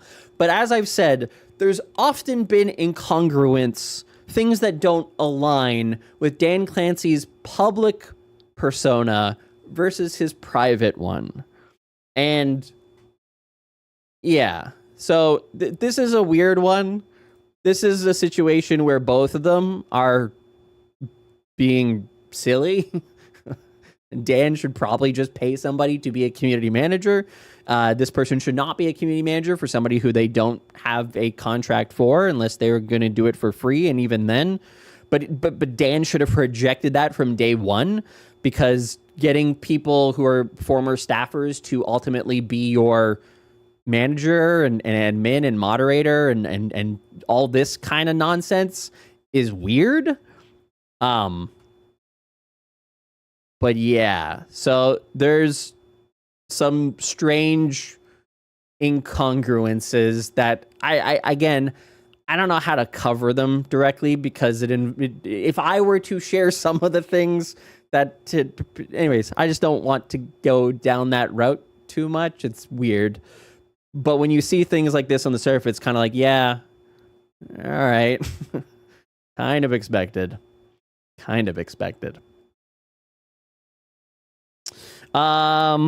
One night a car alarm went off all night and I actually raged a little. I completely understand the feels. Yeah, that's awful.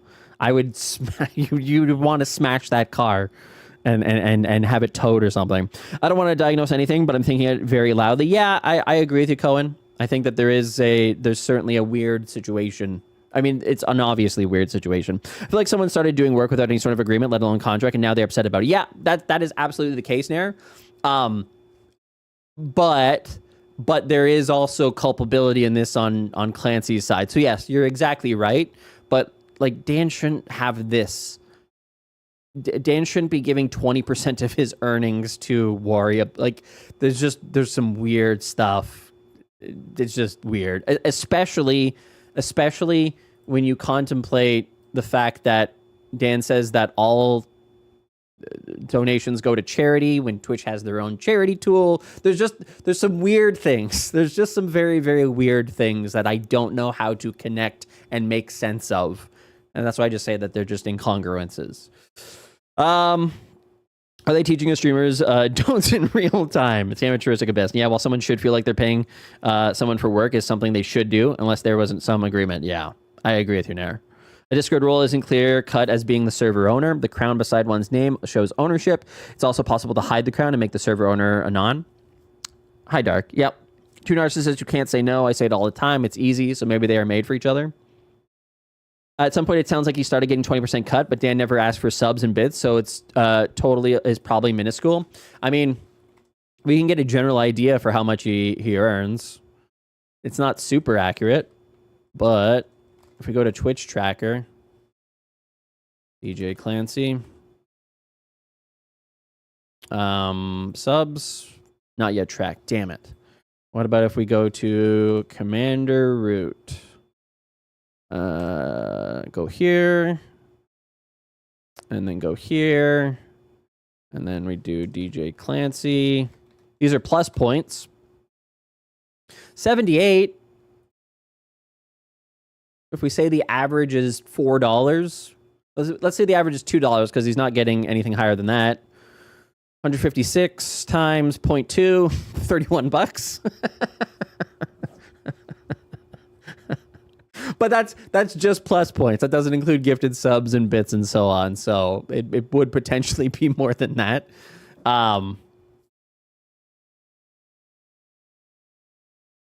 Twitch tracker. Or not Twitch tracker. Streams charts. I think they have the ability to track, or they did have the ability to track. Well, I might need to log in here. And I never quite sure if it's gonna...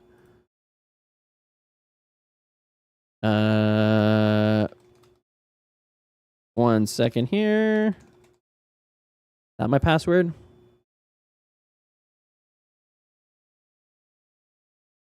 That is my password. Heck yeah. DJ Clancy.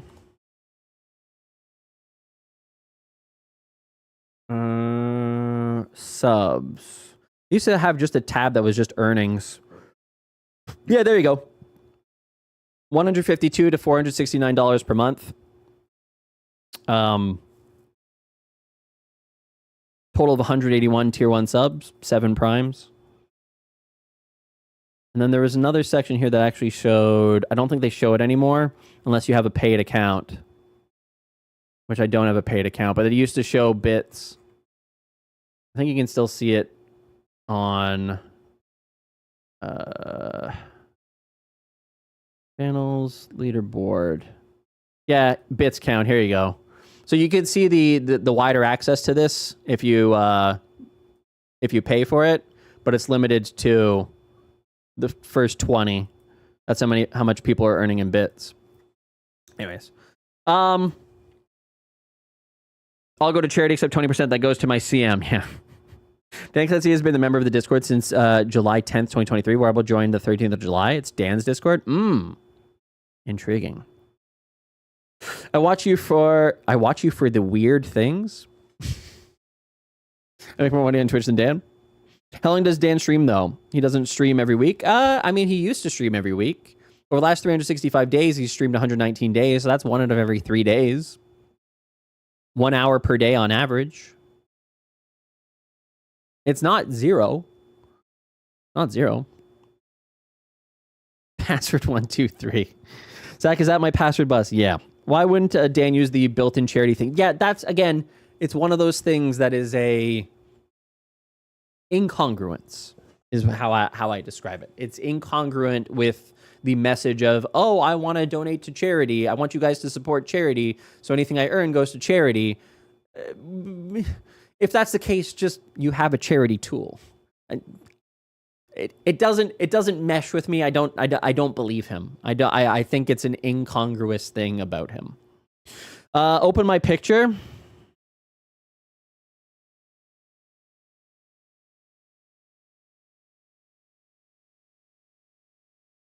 CEO. Oh, so he does have the crown. Charity is his baby mama. No, not at all. Is that some sort of privacy with the charity thing as a CEO? I don't think so. Because again, if you use the charity tool, no money ends up going to the Twitch account. It goes directly through PayPal Giving Fund directly to the charity with slightly lowered fees, I believe. So it would actually have a significantly outsized impact versus bits and subs and such, which of course are a 50% cut that goes to Twitch. So, yeah. I like to donate to charity. The amount I donate is more than I earn on Twitch. Close enough, yeah. Hi, Alpha Cat. What's in the news fronts? What should I fear? We're just kind of going through a little bit of drama here right now. A little bit of drama with the CEO and his manager / channel administrator and moderator. Worryable. Probably more tax efficient to run it for Twitch revenue. Dan Clancy charity. Yeah, 100% it is. As I said, that is the honest thing here is Dan Clancy donates to charity, but he wants the tax credit for it to be able to write down his actual earnings from his job. But that feels, again, anyways, it is what it is. It is what it is. He needs to make Twitch profitable. The real charity is Twitch. That's fair. Oh, boy. Oh, boy. Well, that's only going to get worse. I guarantee that. That's only going to get worse. I can guarantee that. Incongruous. Yeah, it's a great word, by the way. Not in harmony or keeping with the surroundings or other aspects of something. The duffel coat looked incongruous with the black dress she wore underneath. Out of place. Out of keeping, inappropriate, unsuitable. Yep. How long until they're banned? Well, the clock starts now. Start a perpetual timer. Can I just do this and then it'll do it automatically? And then it alerts me when the timer is done. Incongruous merch win. Ooh. Damn, that actually sounds good. I actually kind of like the word enough that I could see it becoming something. I can't believe even the CEO has Twitch mod issues. And here I thought only some streamers stumbled into that. Nope. It is absolutely a thing that a lot of people. Nobody can spell it. That could be fun. Yeah. Well, we'll see how this goes. He got. I guess he's a true streamer now. Yeah, he might be a real streamer now. He's had the real experience. If you haven't had mod issues, have you really been a streamer? Good point.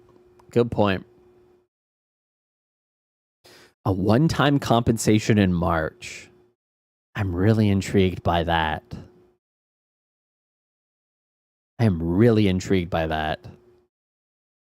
So Dan was just like, here's $1,000.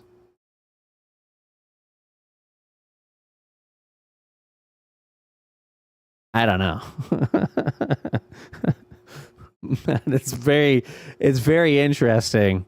It's very interesting.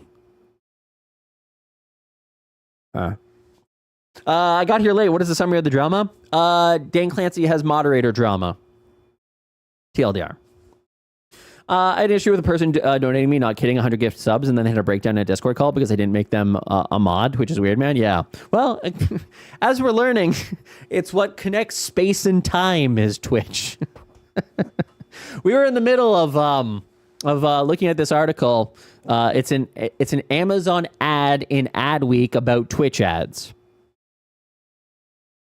And in it, they describe how Twitch streaming, where does it say space and time? Yeah. While non-live video content offers plenty of entertainment, it creates a barrier between creators and viewers, separating them in time, space, and authenticity. So I think we'll just jump right back into this. But yeah, here we are at this section down here about the spatial barriers. about the spatial barriers that exist on Twitch, or sorry, that exist in the world that evidently you can cross over on Twitch. We do have the ability. Safe to say that Wearable, one of the 73%. Oh yes, yeah. Where's that stat? Yeah, here.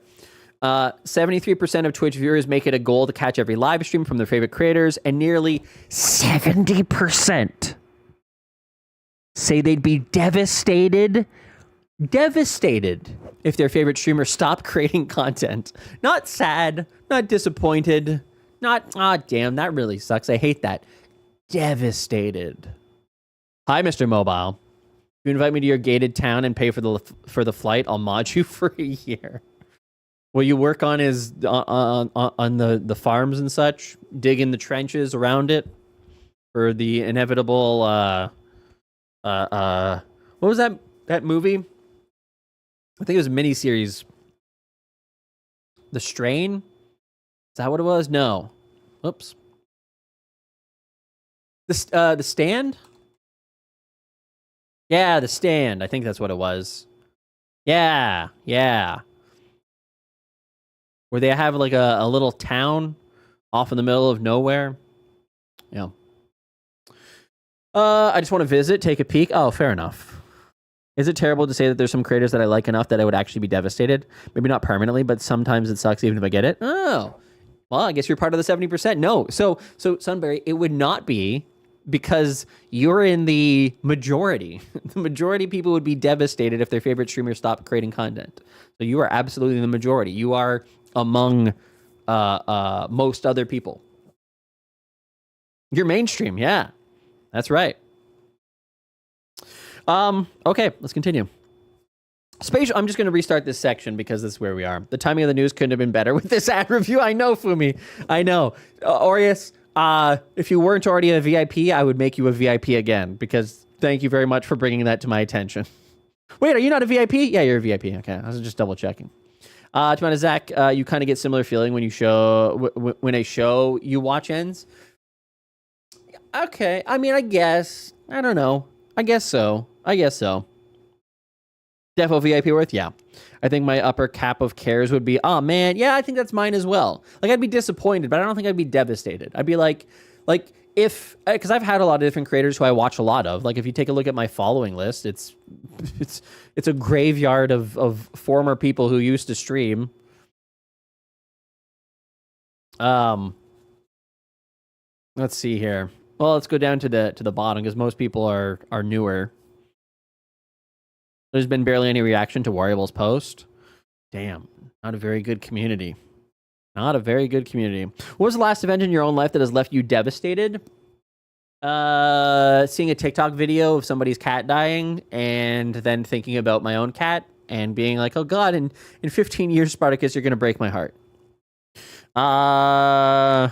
Generis doesn't stream, Sherbert doesn't stream, Opa doesn't stream, Nicole doesn't stream, Clutch Rez doesn't stream, Ray Retro doesn't stream, Dylan doesn't stream, Ashley doesn't stream, thank God.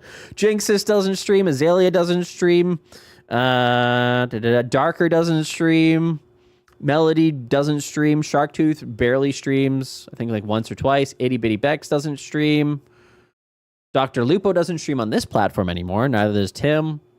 Jelly Peanut barely streams. Tab Twice barely streams. Porcelain doesn't. Commanda doesn't. Nuge doesn't. Smalls doesn't. Pint Size Fun doesn't. And most of these people are partners. Donut Panic Julia doesn't. Kelsey doesn't. I don't even know who that is. Oh, that's what's her name? She invented starts with a B. She invented the whole just chatting meta where she had the socks. Whatever, it doesn't matter. Heaven doesn't stream. Seti doesn't stream. Jackie doesn't stream. Like, it's a graveyard. M60 doesn't stream on YouTube or on Twitch anymore. Streamer Square doesn't stream. Boho Jen barely streams. Rael barely streams. Nakatron doesn't stream. DJ Weed only streams once a week. Megan Morrow doesn't stream. Johnny now doesn't stream. That was devastating to me. Not devastating, but that's the closest thing to devastating because he's a Toronto guy and he's very entertaining. Hey, it's Joe doesn't stream. Finn barely streams. Former Twitch staffer as well. Penguin Cove doesn't stream. It's a graveyard. It's a graveyard. El Dirty Squirrel doesn't stream. That was one of the most creative streamers ever.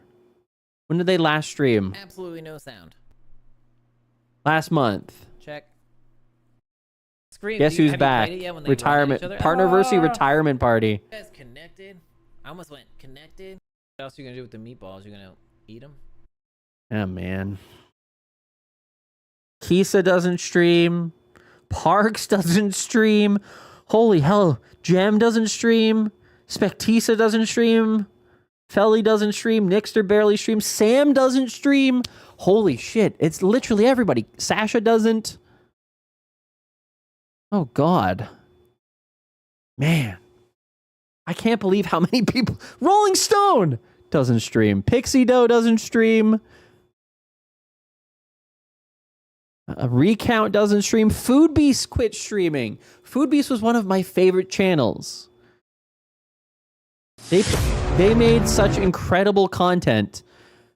Incredible content. Last streamed 9 months ago. The only reason why they were on Twitch, by the way, is Twitch was paying them. That's the only reason they were able to continue doing it. I think when the money dried up, they were like, yeah, we can't keep doing this. It just wasn't financially viable. But goddamn, what a good channel. Man, fuck. It's so wild how many people just don't stream. I don't know what's happened with a lot of these people. This is depressing.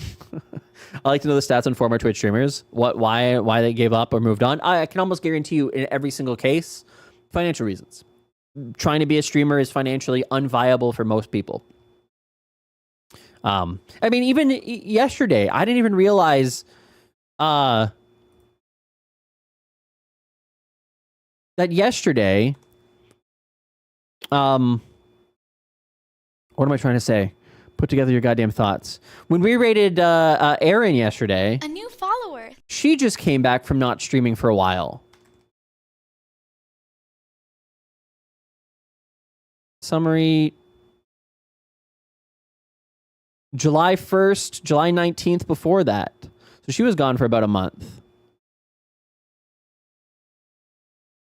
Because I think she was talking about that, how she's just streaming a lot less. And you can see it. I mean, you can see it in the chart. That's a lot less hours streamed than back in 2020, 2021, just kind of declining over time.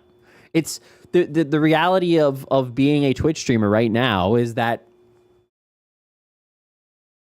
there's not a ton of money in it, and so it becomes financially unviable, especially if you've been in a position where you've actually, if your earnings have looked like this when you started streaming, and then in 2020 to 2021, let's say, your earnings are at peak, and they've been coming down ever since, it's really hard to continue that motivation. Again, the same thing happening with numbers as well in terms of CCV. We talk about this all the time in terms of when you hit your first like serious peak and start to decline, you panic oftentimes and your confidence gets completely lost, which then translates on stream, which then translates to the viewer, and then they don't want to subscribe less, so you stream less, and so people show up less and more less as a result. It ends up being this kind of self-perpetuating cycle of decline. But yeah, I think that ultimately the real reason why most of those people on my list, at least, because I've talked to a bunch of them, they just can't do it because it's not financially viable. It takes too much time for too little ROI. Even if you enjoy doing it, once you've kind of made it part of your career, once you've made a little bit of money, you can't go back to not making as much money as you once were. That's a really hard thing to do. It's, again, similar to if you were used to streaming to 100 people, and now you're streaming to 20 and you have a dead chat, you kind of lose the love of it. It doesn't feel fun anymore. It feels like a grind. It feels like work. And so it just burns people out. That's true for all content creation, though. If it's not financially viable, yeah, for sure. But again, the difference between most content creation and streaming, though, is the fact that it's live. You cannot hide your emotion. You cannot hide behind the lens of editing or trying to to pretend that like, oh no, things are fine. Like it's very, very, very hard to do. Mental issues for sure. Yeah. I make $100 a month. Hey, that's pretty good. Nothing wrong with that. Basically every person I watched when I first joined doesn't stream anymore, or I quit following. Yeah. Someone needs to make a tool that removes streamers from your following list if they don't stream. I mean, you just unfollow them if you really wanted to. I've removed a couple, but the real feeling that I have is like, fuck, what if they come back? I'd like to say, hey, how have you been? You stopped streaming a year ago. Streaming is saturated in a market where people are going away from being at the computers since there is no lockdown. It's summer. Yeah. Once in a blue moon, I see Noosh too, but she rarely streams. Right after COVID, everyone started getting laid off too. COVID had an effect. Oh, 100% it did. Absolutely. Again, this is why I say like the impact of COVID isn't just on the actual numbers itself, which were obviously directly impacted in terms of the blow up. But again, that sentiment of growth, because everybody was making more money and had more viewers and making more money and had more viewers and making more money and had more viewers, you feel nothing but the enjoyment of it, right? When you're growing and everything is going your way, that feels great. There's no downside there. And so you're like, I want to go live again. I want to do a subathon. I want to stream for another 10 hours today. Like you have that kind of level of motivation because everything is on the up and up. It's all moving in the right direction. The minute that stops though, boy, does that hit you like a ton of bricks. I miss Sherb's content and the vibes of her stream had, but with how certain things have turned out for her community, her just not even trying to care about them, I don't think I miss her in general. She might still be here, so is she still here? She left. She said goodbye and left. Hi, Viking Blonde. Engagement is greater than CCV for sure. Yeah. Yep. Yeah. Again, as I said, the thing that makes Twitch special, that makes streaming special, is also one of the biggest risks of it, is that if you lose any of that kind of momentum, it feels devastating. It feels like things will never recover. And that ends up impacting your mood, which impacts your viewership, which impacts your earnings, which impacts your mood, which impacts your viewership, which impacts your earnings. And it can be very, very hard to break that cycle. And that's why you just see a lot of people quit. And then they'll do the thing where they come back to stream. They'll stream for like 3 or 4 days. People are excited. They gift a bunch of subs. And they're like, oh, yeah, I'm so glad to be back. I'm going to start streaming again. But the love is gone at that point. The love is gone. Once most... Maybe this is not true of everything. But for most... Again, I should stop saying most. For many people... and I know this because I've experienced this myself. For many people, once you move away from something, once you stop doing something regularly, something that you loved and were passionate about, and you leave because you're no longer passionate about, because it feels painful, because it feels like it's not going anywhere, because you're burnt out on it, it's very, very hard to come back to it and feel like you get those vibes again. Feeling like, oh yeah, I remember this being so much fun and enjoyable and stuff. So it's one of those things that why I'm a big proponent of, hey, if you're not feeling it, don't do it. Take a break. Like I do that for myself in terms of if I'm not feeling like my utmost positive self in terms of being engaged in what I'm actually creating and wanting to go live and being excited for it, then I don't do it. And that's why I take off a lot of days, and again, for various reasons, business stuff as well, blah, blah, blah. But if my mental health isn't right for it, I just don't do it. Because I don't want to associate the two. I don't want to have a bad time on stream that then goes, oh yeah, I gotta go live. Ugh. Last time sucked. Like that kind of thing. So it is one, as somebody who's been a blogger in the past, who's done YouTube, who's done a podcast in the past, a lot of those things, when you do them initially and then you stop doing them, you don't go back to it. It's why I've, one of the many reasons YouTube's always been a struggle. I have a million excuses around that one, but I hide my tears on stream all the time. Mr. Mobile, when's the last time you streamed? When's the last time you streamed? We're gonna find that out right now. Go lot. Wait, you just streamed recently. Oh shit.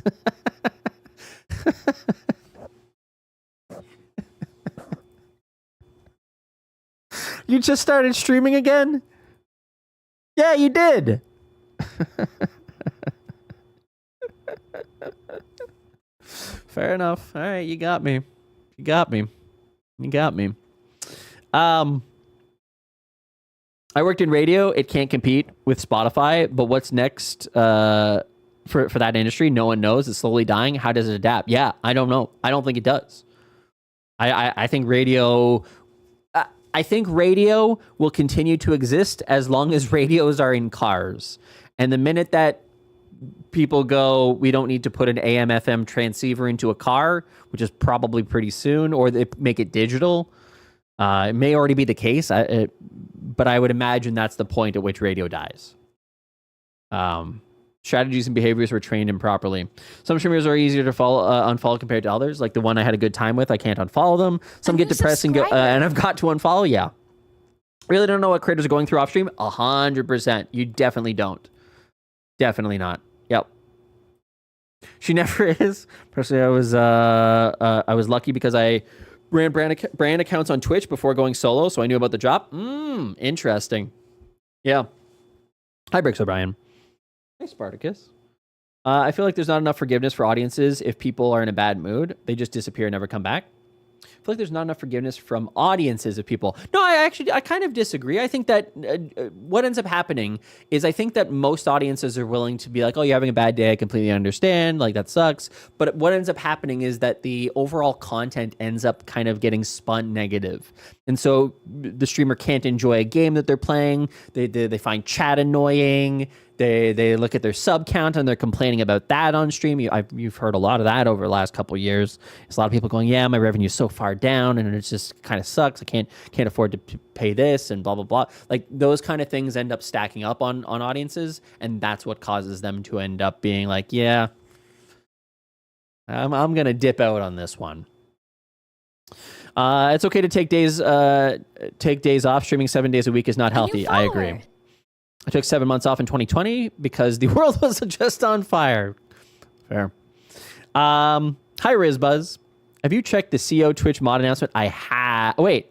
Oh, yeah, I have. Yes. Okay. I thought you said the CO responded. But yeah, Riz, we were just talking about it, I don't know, 40 minutes ago, 50 minutes ago. Side note, Logan, thanks so much for the follow. Ollie, thank you for the follow. And Cat Butts are a gateway. Thanks for gifting a sub to Kosher Bacon Jam. Thank you. Baby Bat. Everybody wish Baby Bat a happy birthday. Every single person wish Baby Bat a happy birthday. Right now, every single one of you, there is no other option. I wish I could stream more, but a lot of 12-hour workdays have killed me motivation to do more than lurk. That's fair. Better feature the clip I just made so I can share it, Zach. Feature the clip I just made so I can share it. Oh, right. I understand what you're saying. So that you can post it to your own story, correct? I think so. AM radio is mandated due to emergency notifications. That makes sense.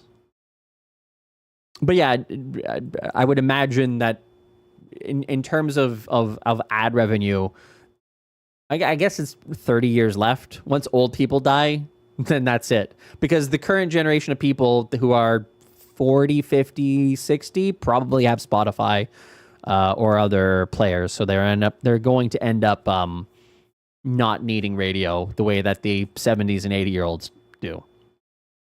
Do you not know, Zach? Video killed the radio star. I agree. Too many negative sentiments, especially in a row, kills the vibe for a while. Yep. I usually unfollow, stop watching when the revenue talk becomes the content. Yep. I still differentiate between audience and community because there's always new people dropping in and out. Yeah, that makes sense. Don't you just love when whole content is about how they're struggling and need subs every 15 minutes?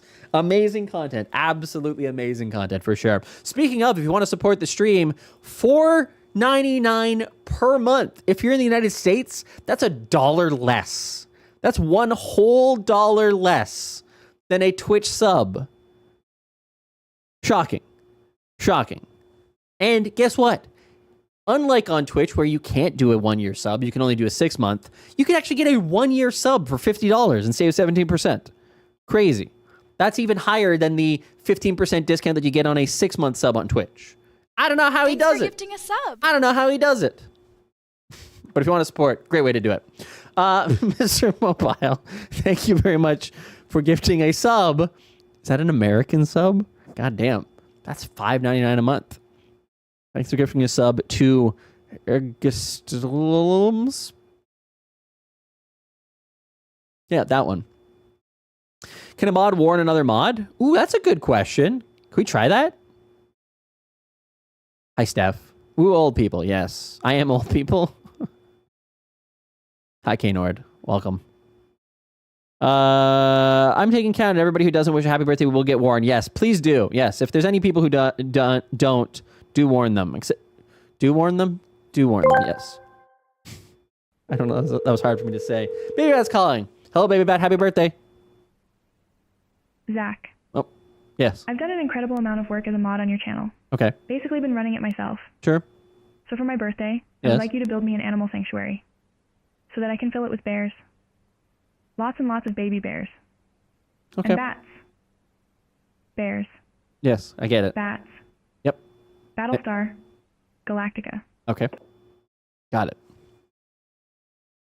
Fair enough. Fair enough. It tells you have to be the streamer. Oh, wait, really? You cannot warn a moderator, Baby Bat, unless you are the owner of the channel. Ah, okay. All right. Are you pre-millennium vintage? I'm pre-millennium vintage. Yes, 100% I am. Baby bears would be so cute. It would be pretty cute. I thought there was going to be a Baby Bat is variable thing. Reasonable demands? Reasonable demands. Zach, I expect this now. I agree. Wait, where'd the cat go? Marcus? That beeping is still going off. Oddly specific. Reasonable demands. Yeah, I agree. All right, let's get back into it. Let's get back into this article. Is he banned yet? Does anybody know if he's banned yet? Is Sparty not bothered by the beeping? I think he's adjusted to it. Same way that I kind of have. He was terrified of the fire alarm bell though. That he hid under the bed the entire time and was just not very enjoying that at all. You said that then something outside started beeping. Yes. Time to break down space. True. Still in the Discord. Well, I guess we'll find out sooner than later. Spatial barriers are a wedge. A literal space. Separating creators from viewers. Even when an event is live, meaning the temporal barrier is gone, the viewer still has a painful choice. Travel the distance to be there or miss out. But even if fans can attend an event in person, they can't easily engage with the content creator if they're in the last row or nosebleed seats. Spatial barriers between creators and audiences can be tough to overcome. That said, imagine a world where audiences are empowered to interact with their favorite content creators regardless of where they're physically located. That's the reality of live streaming. So it doesn't actually address the literal space between them, but figuratively, I guess it does. Interact with the viewers heavily by having them participate in the current segment, whether it's getting them to do dance emojis when a hype train is going, or laugh emojis when I'm doing improv bits, explained Twitch streamer The Sushi Dragon. Live streaming levels the playing field for being in the same space at the same time, strengthening the connection between viewer and creator. It's not at all like this, but okay. It's like going to a Taylor Swift concert and getting a chance to chat with her between sets, or being pulled up on stage to sing along. It's certainly not at all like that, but okay. It is so special to share unique moments to live across the world with anyone. Shared Jake and Bake Live, a creator known for his IRL streams. Yeah, can we get some dance emojis in chat? Oh, I thought it went away. Damn it.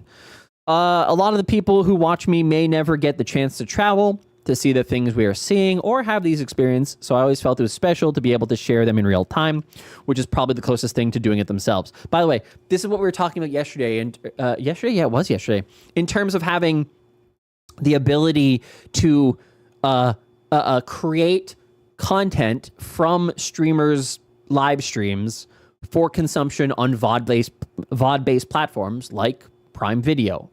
It does require editing, it does require involvement, but there's absolutely a path there for them to create content that could then drive people from Amazon Prime to watch like a travel show recorded live that then drives them to the live streaming space. Zach is the Taylor Swift of streaming. That's right. Hi, LSK Study. A big raid. Come here. What? Who raided? Red Munchkin. Red Munchkin, thank you so much for the raid. Zach, read my chat messages. I'm part of the show. I am old people. It's reality TV where the viewers and creators can manipulate the outcome real time. Yes, absolutely. And then you can easily make some interesting content with that you could then do for VOD content. Ah! You hate that sound as much as me? Is that sound also driving you nuts? Because it's making me crazy. Yeah, it is. Making me crazy, Sparty. Making me crazy. I don't like it at all. So I don't have a YouTube channel or I'd rate no Red Munchkin. I appreciate the raid. Thank you so much for the raid. How is your stream? How is Archian? What? Are you losing your mind? Oh, you got gunk in your eye. Get that. That one's clear. That one's clear. All right.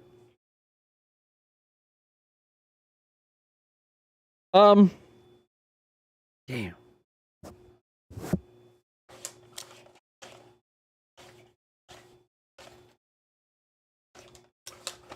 Cat sure does cat.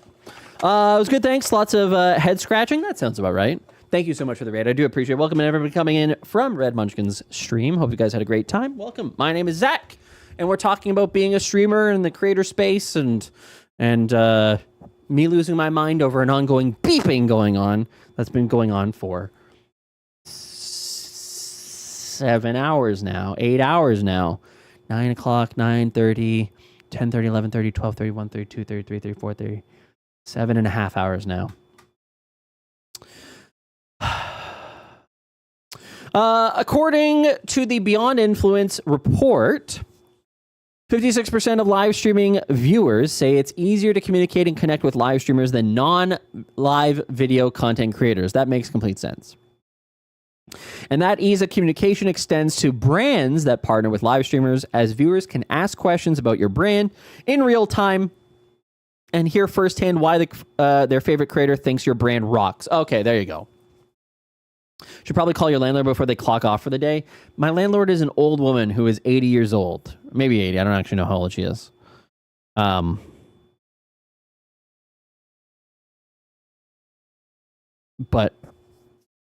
yeah, I'm going to send another message to my landlord, though. To my landlord's daughter, rather.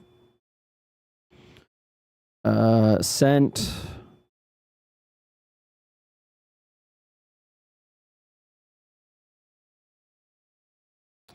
Okay.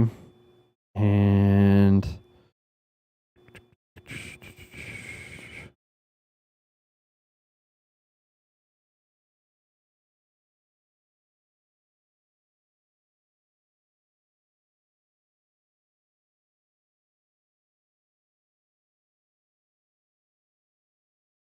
I'm about to call the fire marshal to deal with this.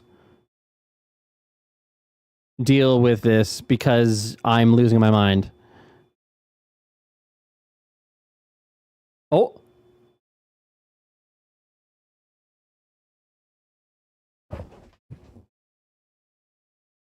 Here's some movements. Diagnosed as landlord's daughter? Yeah. Hi, Muppets. Send the audio? Yeah.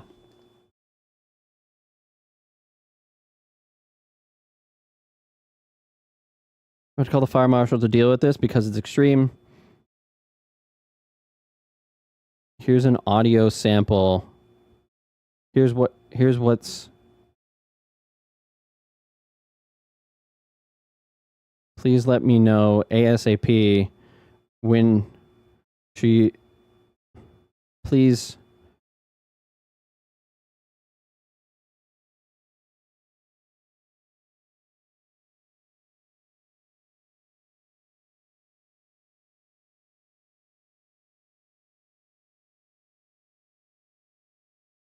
Sounds like there's movement happening. No, it's still going on. Ah! No! They're trying to do something. Hold on.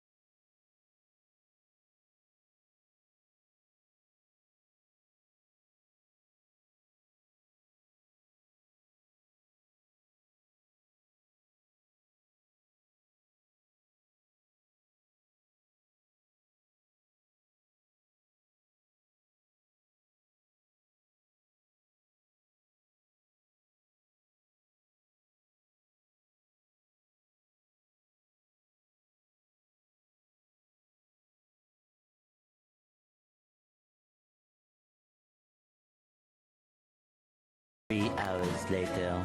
Can you move it along? I'm all out of time cards.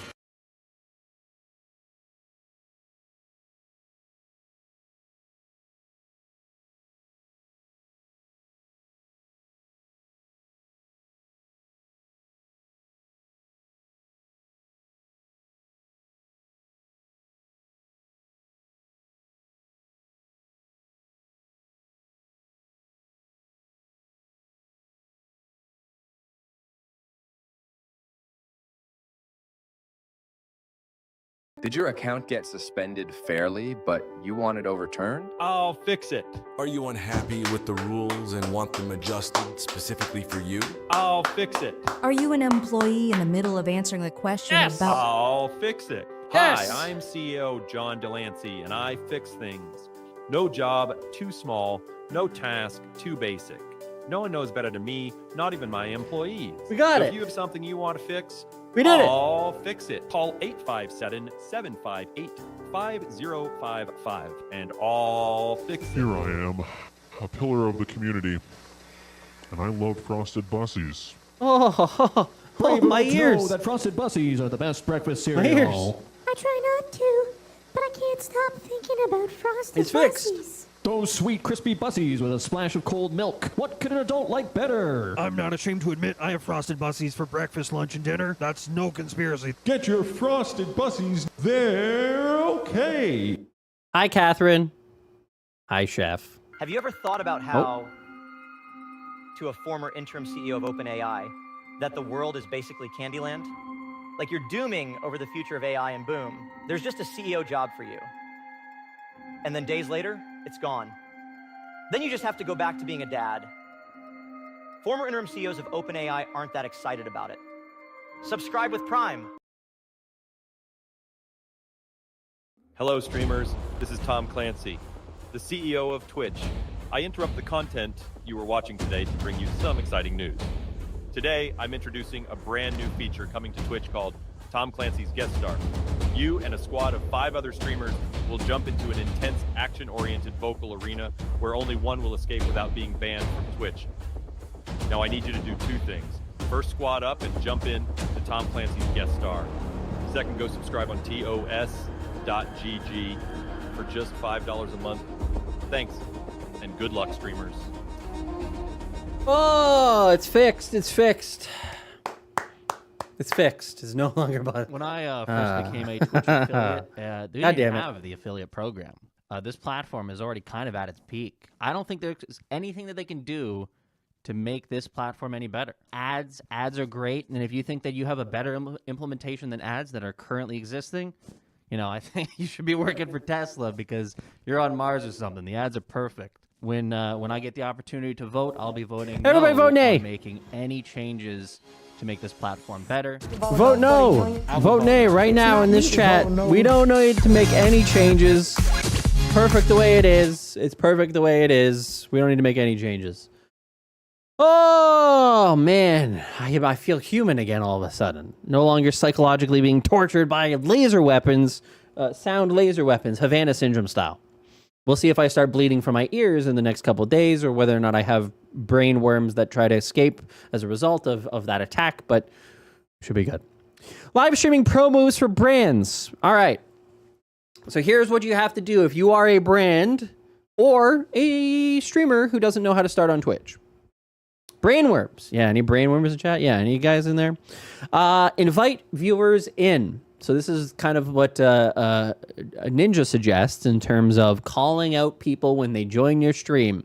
If you see somebody new, point them out and be like, hey, type in the chat right now, lurker. Viewers want to be in the room where it happens. What? Invite viewers in. Viewers want to be in the room where it happens. And when you partner with a live streamer, you're essentially inviting the audience in by helping to make the content experience possible with your brand sponsorship. Oh, okay, fair. By the way, I'm actually agreeing with this. I think this is good marketing for brands to get them to not necessarily spend money on ads, but actually to work directly with creators. I actually agree with this. It's the most egalitarian invitation imaginable, as everyone has the same opportunity to participate, even Thanks for gifting a sub. JFKS Brainworm. Jeez. Desert Ice, thanks for gifting a sub to the Brainworm. We appreciate it. This sounds like good advice. Yeah, it doesn't say, hey, purchase a bunch of random interruptive ads. It says, work directly with the creators. Hi, Reginald. How are you? It's the most egalitarian invitation imaginable, as everyone has the same opportunity to participate, even if they're halfway across the country or world. And in this case, everyone gets a front row seat. Enhance your brand image. Collaborating with a live streamer brings your brand closer to their community, which helps to foster positive brand image. This is actually good. This is actually good advice. Fuck. Viewers see your brand as more approachable and relatable. That the kind of attributes that can turn them into brand advocates. Embrace interactivity. Twitch has a wider range of interactive features, which allows live streamers to create unique content experiences for their viewers. Since these creators have the right tools at hand, they're able to go above and beyond in fostering a sense of community with their viewers. And so as you can see here, they're holding up the magic Twitch rock that if you look into it, you say, mirror, mirror on the wall, am I a Twitch streamer? And it gives you a picture of you as a Twitch streamer. And guess what? You're a Twitch streamer. As you can tell, not wearing a headband here or headphones, and has a different shirt on. So this is a vision of the future. Also, her hair is forward instead of behind her. So yeah, that's how that works. That's how every Twitch partner actually becomes a Twitch partner, is when you do the mirror test, the Twitch rock test, whether or not you should be a partner. It tells you. It tells you. Keep it real. In an online environment of curated looks and glossy facades, people are naturally on guard for content and creators that lack authenticity. Who can blame them? Thanks to its authentic, unscripted nature, live streaming is the antidote to the credibility barrier exuding transparency. No other form of content can showcase creators in the moment quite like a live stream. This is really good comms. This is actually really good, a very, very good way to communicate to brands. Why cut your ad budget? Sorry, Twitch. Cut your ad budget and spend it working with creators directly. This is great. And again, they're probably going to be pitching this around the idea of Twitch's own sponsorship product, but like this is legit. This is great. The content plays out as it's being consumed, creating a more authentic experience with truer moments and more genuine reactions from creators and viewers alike. For this reason, the Beyond Influence report found that 72% of Twitch viewers believe the products promoted by their favorite content creators are ones they truly believe in, which is also perhaps why for the 28%, they're promoting a brand they don't necessarily believe in. And 69%, nice, of live streaming viewers agree that their favorite live streaming creators are credible. Live streaming viewers are also 32% more likely to agree that their day has been improved by watching Twitch live streamers versus non-live streaming creators. That's a level of authenticity that goes beyond the tactics of traditional marketing. Streamers connect with their audience almost every single day in a live environment. This means there is mostly unscripted discourse paired with an authentic streamer-to-viewer interaction. I believe this dynamic lays the groundwork for viewers to really connect and trust the streamer they are watching, making them highly influential when it comes to a viewer's purchasing choices. I explained Twitch streamer Invicta. With live streaming, you have a much tighter connection with your audience, which even with smaller streamers can have a big impact on brand equity and trust. I don't believe that she said all that. I'm just going to be honest. I think that quote was attributed to her, but I don't believe for a second that any streamer is walking around going, "Oh yes, brand equity and trust is at an all-time high." Other than me, I don't even necessarily. I'm going to start talking about brand equity and trust. So I'm a little sus on that one. Hi, WizWorld. The rapport Twitch viewers have with their favorite streamers also has tangible benefits for their sense of well-being. Oh dear. Nearly half say... Oh, okay, I read it wrong. I thought it said nearly half of them are depressed. Nearly half say that watching a Twitch streamer helps them decompress. And 42% say it helps them feel less alone. compared to 29% of live streamer viewers on other sites and services and 30% of non-live video viewers. Don't call me out like that. The first one is true too. Oh no. Way higher than that. Oh no. What, 70%? The ones who would be devastated if their favorite streamer stopped streaming? God damn it. The depression is only anecdotal. We don't have the stats. Yes. These stats speak to an authentic connection with the streamer. More specifically, Twitch live streamers' influence extends to helping viewers make positive changes in their lives, such as health decisions. Oh dear. I mean, okay, fair enough, but oh god, if you're getting, oh man, okay. I wouldn't take. Hold on, I'm in a giggly mood now. I wouldn't inherently take health advice from most Twitch streamers.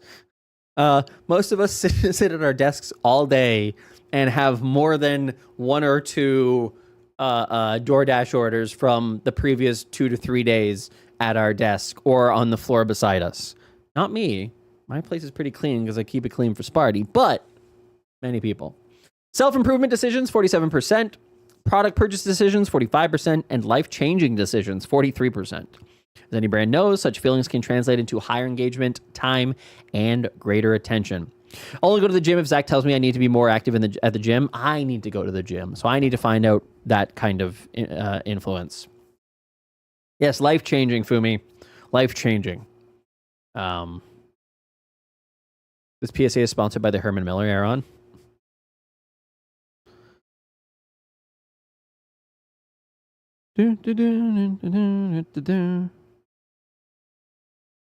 Got it. The Herman Miller Aeron. It is a good chair. It is a good chair. Mine's a little bit old, and I broke both of the arms off of it, though. I can't promise that the arms themselves will be able to hold your weight if you decide to push off from them. Eating Chipotle 7 days a week. Sounds about right. Live streaming pro moves. Oh, we're still on live streaming pro moves.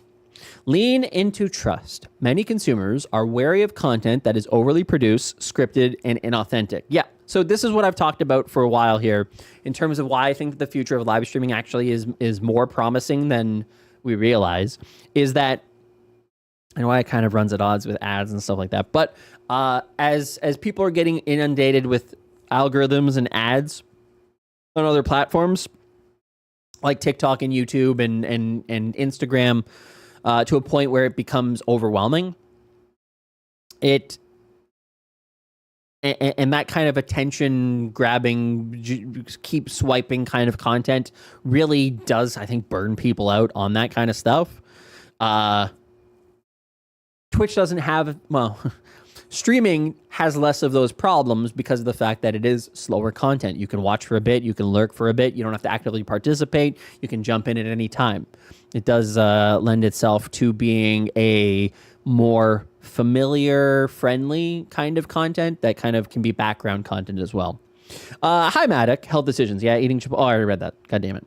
Mocking aside, I picked the e-bike largely on recommendation of a Twitch streamer, and it has been pretty life-changing. Hey, which one did you pick? Because I'm actually looking for one of those myself.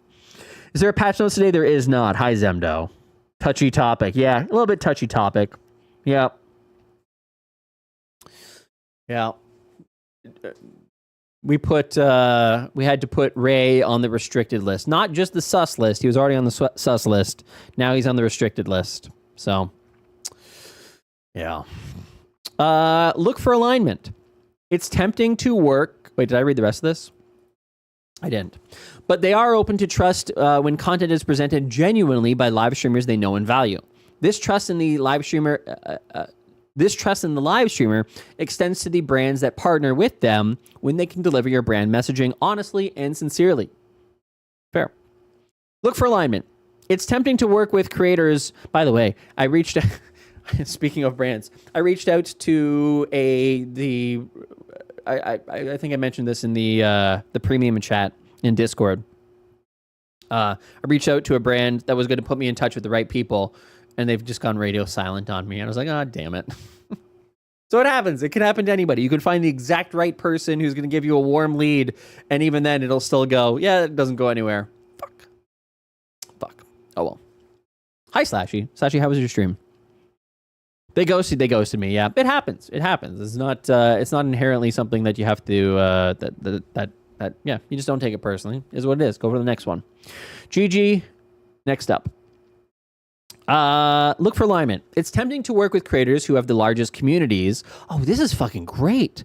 It's tempting to work with creators who have the largest communities, but to get to the true benefits of a live stream or collaboration, ask if such an engagement makes sense for your brand. A smaller community that's more closely aligned with your brand values will connect your brand with viewers who are most likely to engage and build long-term affinity. Damn! Amazon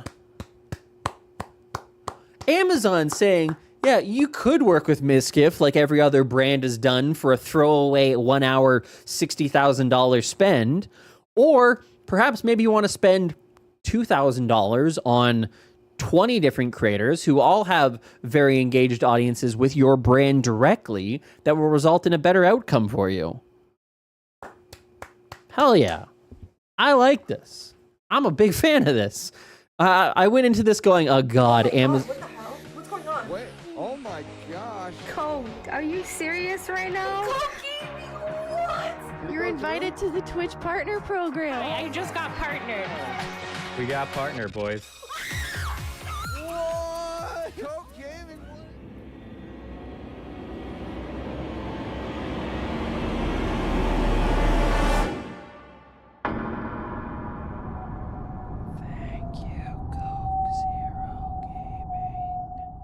Discord drama update. There is no update. God damn it.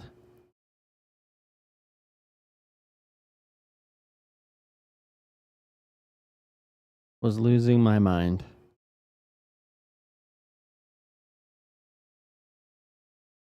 Perfect. Amazon, hire the person who wrote that. No, wait, pay them instead. Yeah, this was written by Warriable. Embrace the community. Viewers clear their schedules so that they can tune into specific creators because they trust what they have to say regarding the most personal aspects of their lives. Okay, now we're getting into a weird spot.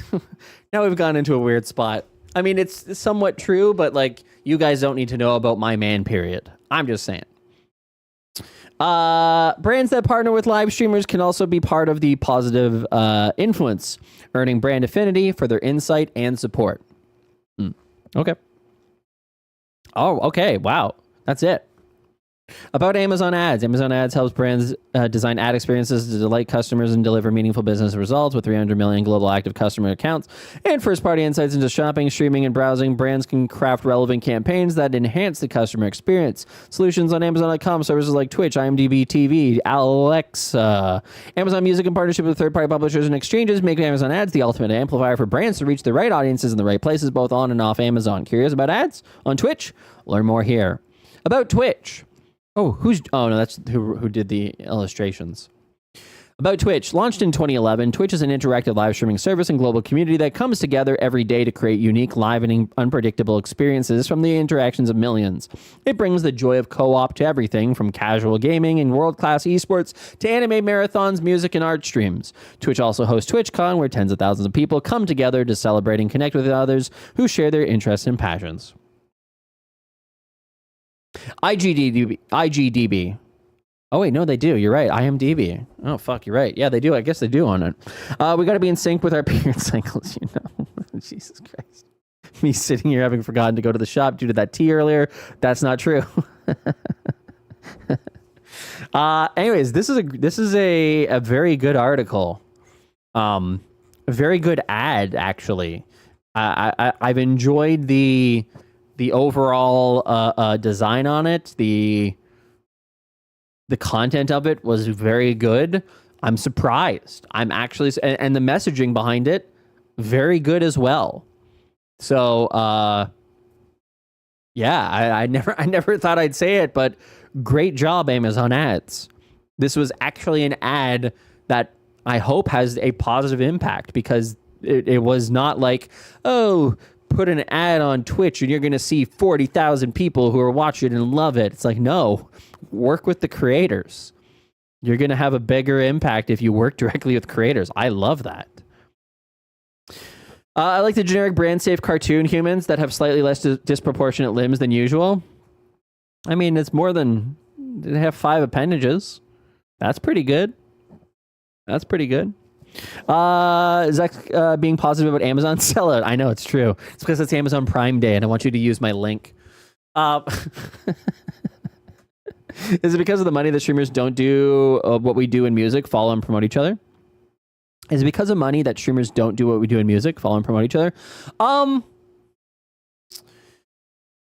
No. I think that I think that there are a lot of streamers who do promote other streamers. Wait. What? Wait. Oh, okay. I see what's going on. Holy fuck. The timing of that was so hilarious. I was like, you just did that command and then Salty immediately posted it right afterwards. I'm like, wait, how did that? That's not my bot. How did that happen? But now I get it. Okay. You just posted that like a bot. Got it. No, the inherent reason why I think that maybe streamers don't necessarily self-promote each other or promote each other in other ways is because you do it on stream. When you do raid into somebody, that's kind of like one of the best ways to promote somebody else. It's a direct connection. It's an audience share.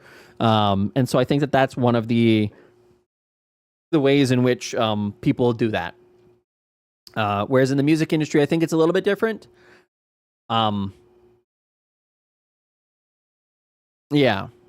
You just have different ways to promote there. There's not like a direct, meaningful, direct way to share your audience with somebody else the way you can on Twitch. So you don't necessarily need like the social sharing side of things for things like Facebook and Instagram and Twitter. Because yeah, you do have a direct first party way to do it. Probably just gave away they'd been a bottle all along. I know. Maybe they should be banned. Zach Sourcebot? Wait, why? Oh, because he was banned for being a bot. That's right. I think it depends on the corner of the Twitch you're in. Streamers I watch support and promote one another. Yeah. Again, I just think that it happens first party rather than being external. The guy in the background has been waving for ages. So rude to not wave back. I know. It's kind of a weird way to wave. There's no actual movement in his hand or in his arm. It's like a queen.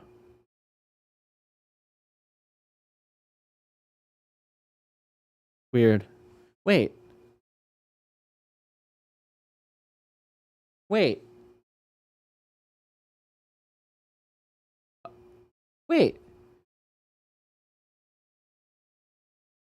Okay, no, it makes sense. I was gonna say, is his thumb on the wrong side? But it's not. It's on the right side.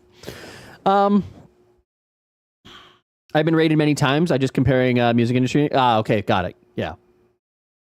Sorry, I had to figure that one out. I'm like, wait a second. Why is it on the wrong side?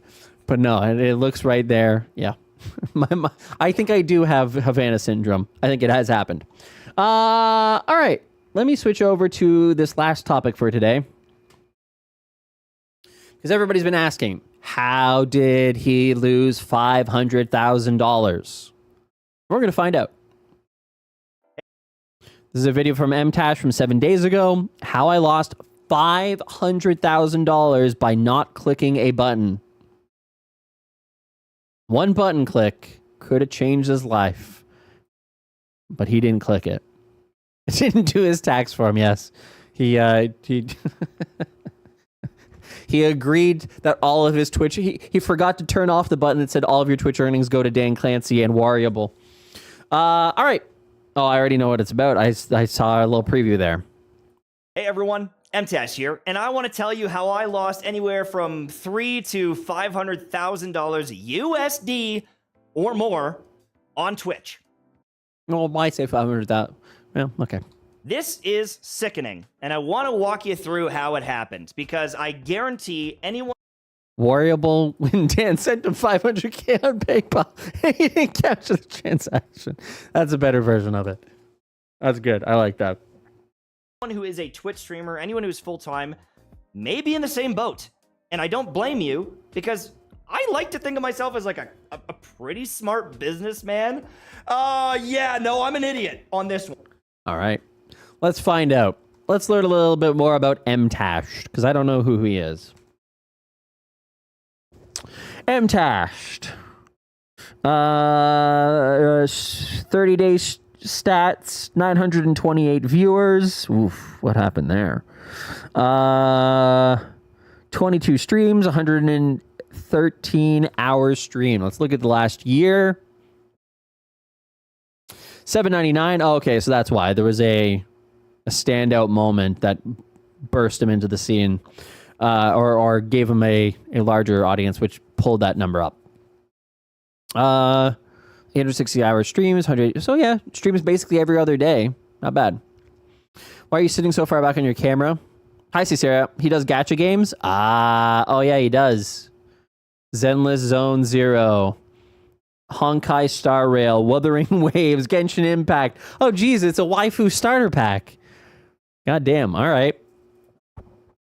His YouTube is also a big part of his income. Got it. But it's not my fault.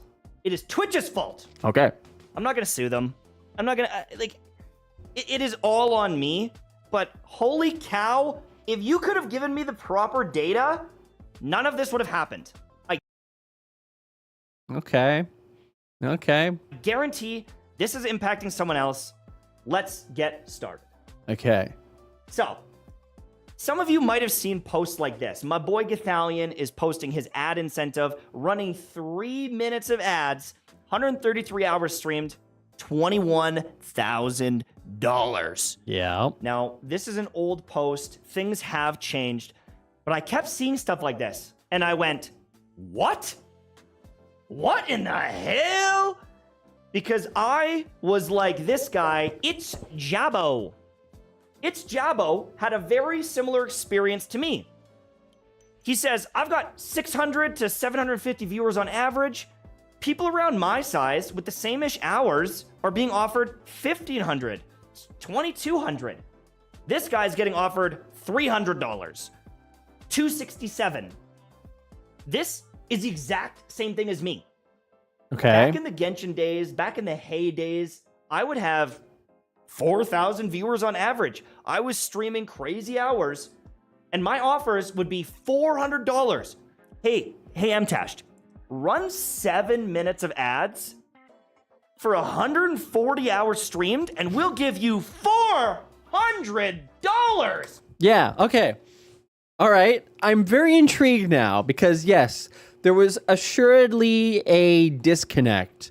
There was a bunch of different people that would have very, very low offers for their CCV size, and then some that would have massive offers for their CCV size. If you have 4,000 people watching, yeah, your ad revenue is probably going to be, or probably should be, 10 times that. And this was back in the day of the ads incentive program, which offered flat rate guaranteed payments. And so you had this kind of weird disconnect of some people that were getting supersized numbers compared to their CCV, and others getting relatively small numbers compared to their CCV. A big raid. Zach, another raid. God damn, Zach. Thank you so much for the raid. Welcome in, Zach. Hi, Legendary. How are you? Welcome. Bounce House, welcome in. Zeoduck, welcome. K-Pars, nice to see you. Are they making viewers, though, or from markets with little ad density? A new follower. Again, most of them seem to be from, at least my understanding with the initial rollout of the ads incentive program is that it was, for Americans, it was all over the place. Again, the data that I ended up collecting on it was completely randomized. It didn't really matter where you were in the world. There were some people in France that were offered massive deals and others in France that were offered very minimal deals. It's why I ended up creating that calculator. K-Pars, thanks so much for the raid. Or sorry, for the follow. Twitch ads incentive calculator. And by me creating the calculator, I mean Salty creating the calculator and me just putting my name on it and saying it's mine. Thank you so much for the raid. How was your stream? What were you streaming today? Were you doing another marathon 8-hour stream? Hi, R. Berlin. Welcome. So like average viewers 100, lowest offer amount. So on the overall scale, let's just say 44.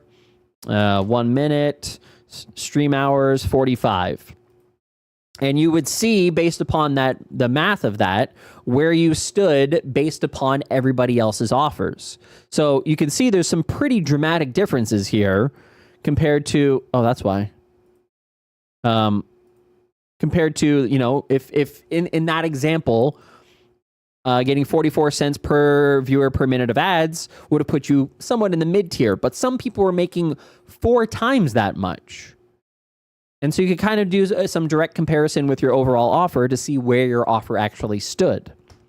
Education versus seductional? Oh my. Were you doing PUA content? Salty just got Dan Clancy'd by Zach. Kind of true. I don't remember what I did. I did that. Yeah, I did this.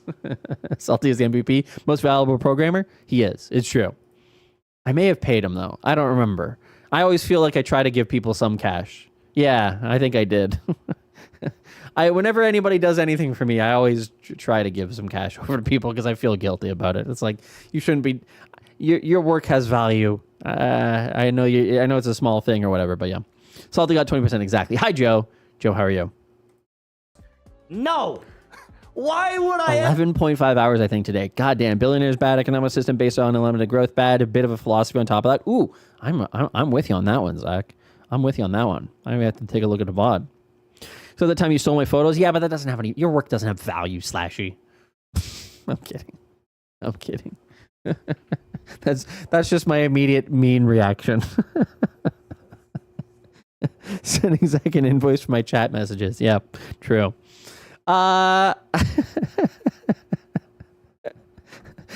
It's funny because I even told Slashy the other day, or maybe last week, I was like, yeah, I'm gonna be less mean to you on stream. and then that happens. All right, fair enough, Zach. Fair enough. Never do that. And even today, they might have changed it a little bit. Are you gonna show us some numbers? We had 2 heart to hearts in the space of a week. Yeah. But if I look at my average viewership, the hours streamed, yeah, this is the ads. See, this is what you fucks. Ads estimate program. It's not an incentive program anymore. They should stop calling it that. It's an ads estimate program. This is what you may make if you run this many ads. The amount of ads playing, I look at this number and I say, I don't think that's worth it. But all of this is a lie. This is completely wrong, and it's not even close. It is so far out to lunch, it is shocking. I have been losing, or not getting, I guess, we're talking $500 a day. $700 a day, in some cases. If I would have done this in the past, I probably lost out on thousands of dollars a day, in some cases. Now, I'm not complaining about money. I'm a very lucky guy. Hold on. I just want to do some math. $700 a day for... We said that he streamed about every other day. So to take us back to 2022 would be 365 days. Okay. So not $500,000 a day. Well, but I guess he had bigger viewership back then, which is why he's saying 500,000. Okay. All right. I'm not going to pretend, that I'm not doing well. But oh my God, if you told me I would have been making this much money back then, what? This is life-changing money we're talking about that I just left on the table. I didn't do it. I want to show you the data. I want to show you the math. Okay. I want to show you some of the earnings, and I want to break this down. If we look back in time... Oh, fuck yes. Oh, man, I just wet myself. God damn. This guy is doing well. 142 hours stream, 1,000 average viewers, $5,000 in revenue. Hi, Dazbound. No, we don't blur. Just stop blurping. Stop blurping. God damn it. $23 in ad revenue that day. 157 in turbo. If we look in the last few months here, and we look at the revenue, it's not great on Twitch. No one subscribes to my Twitch channel. Not sure if it's the game or what, but my strategy for a very long time has been, don't sub to me, just come and watch. I'm not going to play ads, just come and watch. The higher my average viewers, the more that sponsors will end up paying me. True. And so that's also my strategy.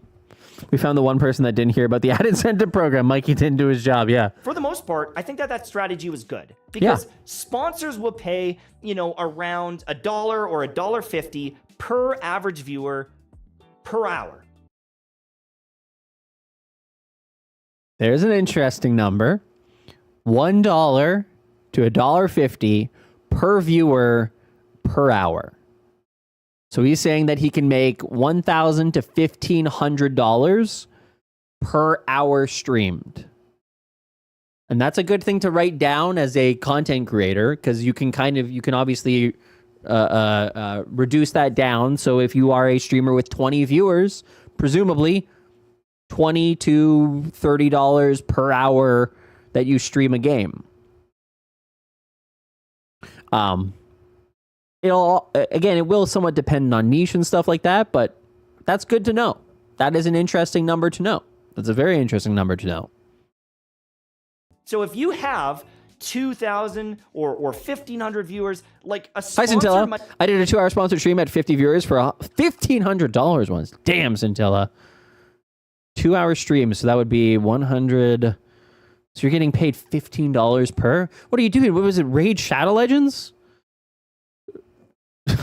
Was it Raid Shadow Legends? That's impressive, Scintilla.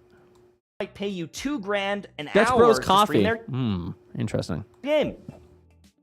Sorry, let me read. What did he say? You have 2,000 or 1,500 viewers. Like a sponsor might pay you $2,000 an hour to stream their game. Okay.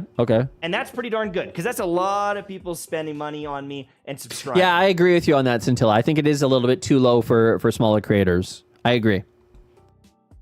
However, what I did not anticipate and what I did not realize is the amount of ad revenue that I was truly losing, because this number was wrong by a factor of 10, 15, 20. Okay. So let me show you this. Okay. If we look at the revenue Yes. for the past, month of streams, Sure. there are a few days like Friday, June 14th, where I made $170 in ads. That's so interesting. $17 from Turbo, cheering $1. $10 in gifted subs, $13 in Prime, $16 in paid subs. I want to explain that. On Friday, June 14th, I had an average viewership of 1,500. Okay. And I streamed for a healthy 6.5 hours. It's a decent. Okay. So $170. 170 divided by 6 hours, divided by 1,500. So that's what he made per person watching per CCV. So if you factor that by, let's say you have a viewership of 20, that's what your earnings would be for that same stream. Okay. If you have a viewership of 150, that's what you would earn in ads for that stream.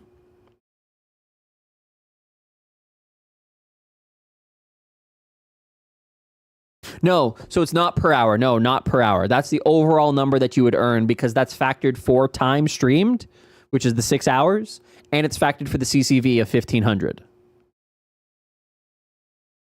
So generally what he's saying here is that you can earn about, or in his case, 2 cents per CCV.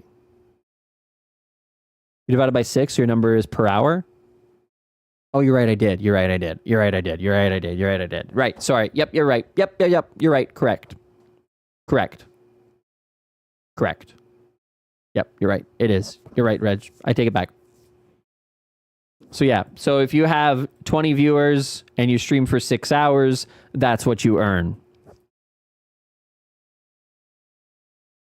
It's right. He is, in this case, he is, yeah. Yeah. I think Reg is right. I think Reg is right as well. All right, let's continue. Decent stream, okay? On this stream, I took multiple breaks. I went to the washroom. And Why I are would you play looking up an water ad. pumps? What? Oh. Yeah, I'm thinking about, we had some flooding here yesterday, and so I'm just concerned about future to protect myself to be able to pump out the water. On this stream, I took multiple breaks. I went to the washroom, and I would play an ad when I was gone. Okay. I was forcing ads to play on my dashboard, Yeah. and I made $170. Okay. That's pretty damn good. That's really good. I'm super happy with that. Oh my god, I could have made way more. Okay. I didn't realize that not being in the ad incentive program means you're only getting a fraction of that money. You're only getting 30% Half, yeah. of it. Yes. This is my infuriatingness with stupid fucking Twitch and their goddamn monetization strategy is there's no reason that you should be getting punished for running ads on the schedule that makes sense for you if you're taking breaks. Like, he's showing that creators are going to do it if they get the right...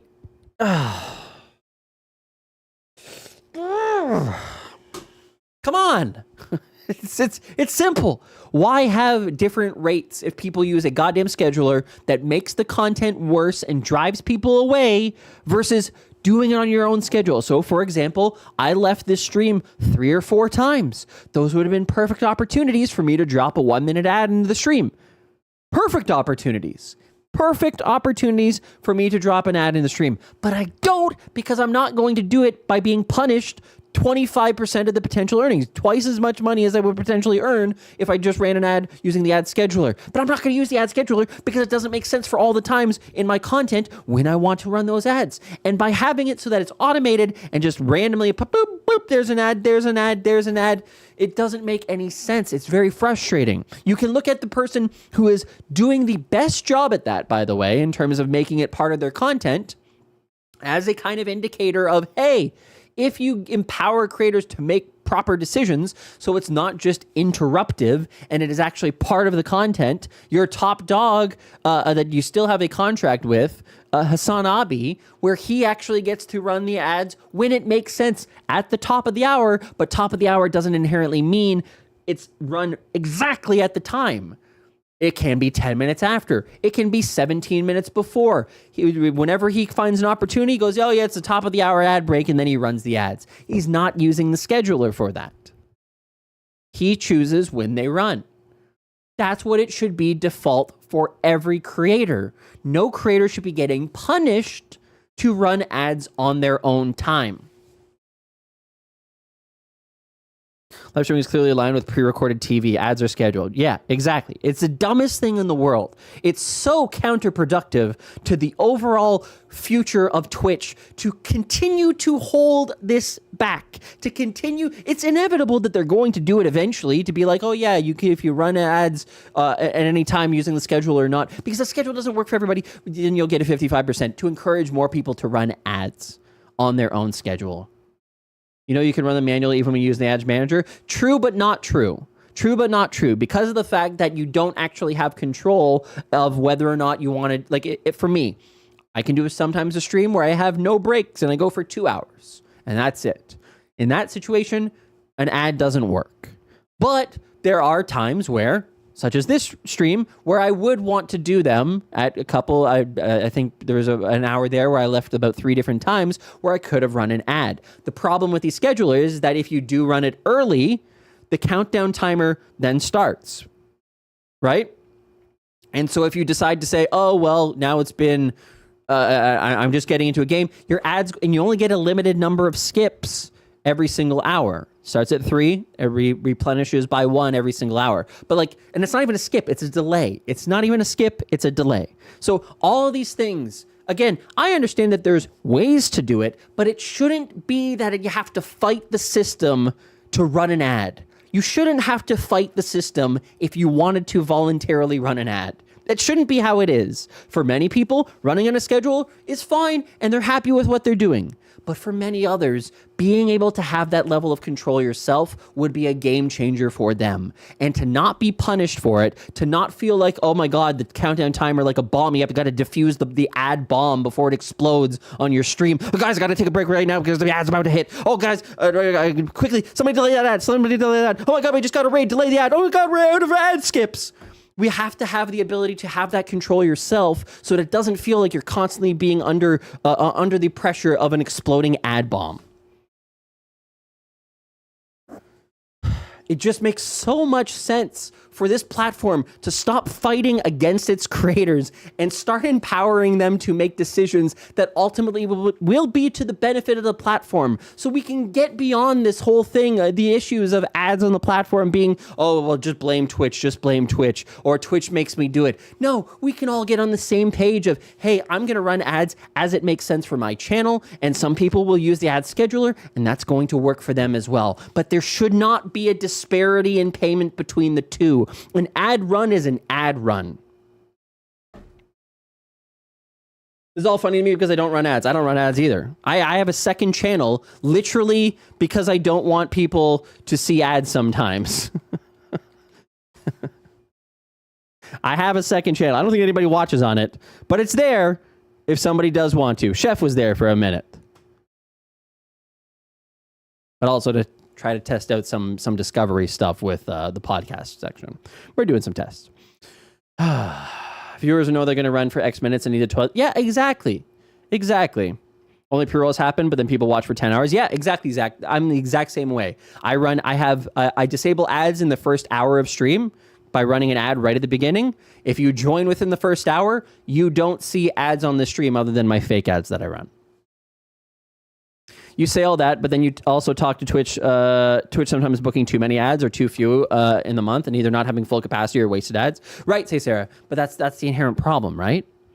That's why they do it. No, I get that. I understand that. I understand why they would want the consistent. The problem is that the match up of having people use the scheduler is that is a significant group of people who will use the scheduler, who will set it and forget it, and they don't want to micromanage, and they don't want to have to worry about it, but they do want the ad revenue. The reward of the ad is the revenue, right? The reward of running an ad isn't you taking a break. It's the revenue. And so for creators who take different kinds of breaks than once per hour for their content, it makes way more sense to be like, yeah, we're encouraging all ads to be run regardless. If you want to run ads on a scheduler, great. If you don't want to run ads on a scheduler, but you want your moderators to run the ads, great. Like there's a whole bunch of different ways that are not just you get punished to run an ad or we run it on this random scheduler that isn't really that flexible for live content. Zach is criticizing the methodology for getting streamers to run consistent ads. Yes. That's why they do it. They get a consistent number of ads run by streamers. Yep, but that's what I'm saying though, is that's also an issue of if you don't have the capacity because people aren't running ads, you would prefer to have more capacity. Like look, if you have a current tier 3 if this is the number of streamers, Enox, how are you, Enox? Hi, Dad. If you currently have this many streamers who are using the ad scheduler, right? And that is your non-variable, right? It doesn't change because the people who use the scheduler are going to continue to use the scheduler. There's a potential group of people, which may be this, right? That ultimately will run ads themselves. Would you, as a company, not rather have a larger amount of potential ad placements to be able to sell rather than a non-variable limit? Because again, depending on fill rates and stuff, but have a non-variable number, would you not want to have more potential inventory that you can sell against? I think you would. But there's a large number of streamers. There's 2 Zachs here, me, Zach AP, or Zach Zachap, I'm not exactly sure how to say it, who don't run ads, but if we did, if we, for me in any case, if I have to step away, I'll run an ad. But even now, I don't do that because I don't want to be punished 25% of the income for running the exact same ad as the non-variable scheduler ad person. Again, I understand that there's variables involved in terms of that changing the overall dynamic of how many ads are available and what ads are available and the fill rates and stuff like that. I get that. But I think you would still want more people to get rid of the idea that, oh, ads are interruptive, when you can actually start to see creators running ads with intent where it makes sense. And again, you can look at who's kind of doing both sides of things. Hassan Abi, who runs a once an hour ad break at the top of the hour, but it's not actually operating at the top of the hour. He is running it himself. And sometimes I've seen that top of the hour ad break be 20 minutes into the top of the hour. Sometimes I've seen it 10 minutes before. So he's not using any kind of ad scheduler to do that. That is your example of how it can work. It's just, again, the fight between Twitch and creators is so unnecessary when you can just empower your creators to say, yeah, we're going to give you 55% regardless of the ad that you run. There's no difference in the ad run by this person versus the ad run by this person. We're going to pay you 55%. I don't know why they punish these people. It does not make any sense. Enox. Thank you so much, Enox, for the tier 3 sub for 40 months. So it's the name, ban all Zax? Yes. Who's asking for ads to be fixed, though? Is it Twitch or the advertisers? Twitch. They created a system that it's a fixed system where they want you to use the ad scheduler. In the day, if they remove the penalty, if anything, then people who use the schedule would probably stick with it. Yeah, 100% they would. As I said, there's a lot of streamers who don't want to micromanage the ads, who don't mind if their ads are interruptive. I know when I didn't, and I watched people on my alt account, and before I canceled my my turbo, and I didn't have turbo for 6 months, and I saw the streamers and what they did with ads. Like, there's a lot of streamers that just don't give a shit. Zax, fine. Right. The advert scheduler is not the best way to do things, you know. Who used a scheduler, Darth Sidious, when he executed Order 66. That's I will right. Follow the Force. And the Force cannot be constrained by a scheduler. Sometimes, as a Jedi Knight, I need to pee. And I would prefer if I could have more freedom on using the adverts when I use the HoloNet bluntly. Zach Bussey is right. You know who's for the ad scheduler in its current form. Jabba the Hutt and Dan Clancy and his guest star. Could that just offer variable contracts to advertisers to pick up the bonus ad plays? I'm sure they could. I love for Twitch to work with partners that streamers have to embed the sponsors streamers have to work for both Twitch and the streamer. If you could pick any mainstream company to be played every time you play an ad, which would you choose? Any mainstream company? YouTube. A YouTube ad on Twitch. Hi, Zevin. I haven't put ads on my channel since I started streaming in October last year, and I don't have much of a community. Is it still recommended to turn on ads? No. Again, it's personal. If you enjoy making a few cents per stream, then sure. But I think by all accounts, generally speaking, ads kind of run counter to community growth.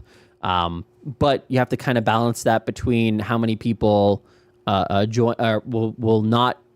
Again, you don't have this number, but it would be nice if Twitch gave it to us. But how many people come to your stream, hit a pre-roll, and leave immediately? That number is probably pretty high.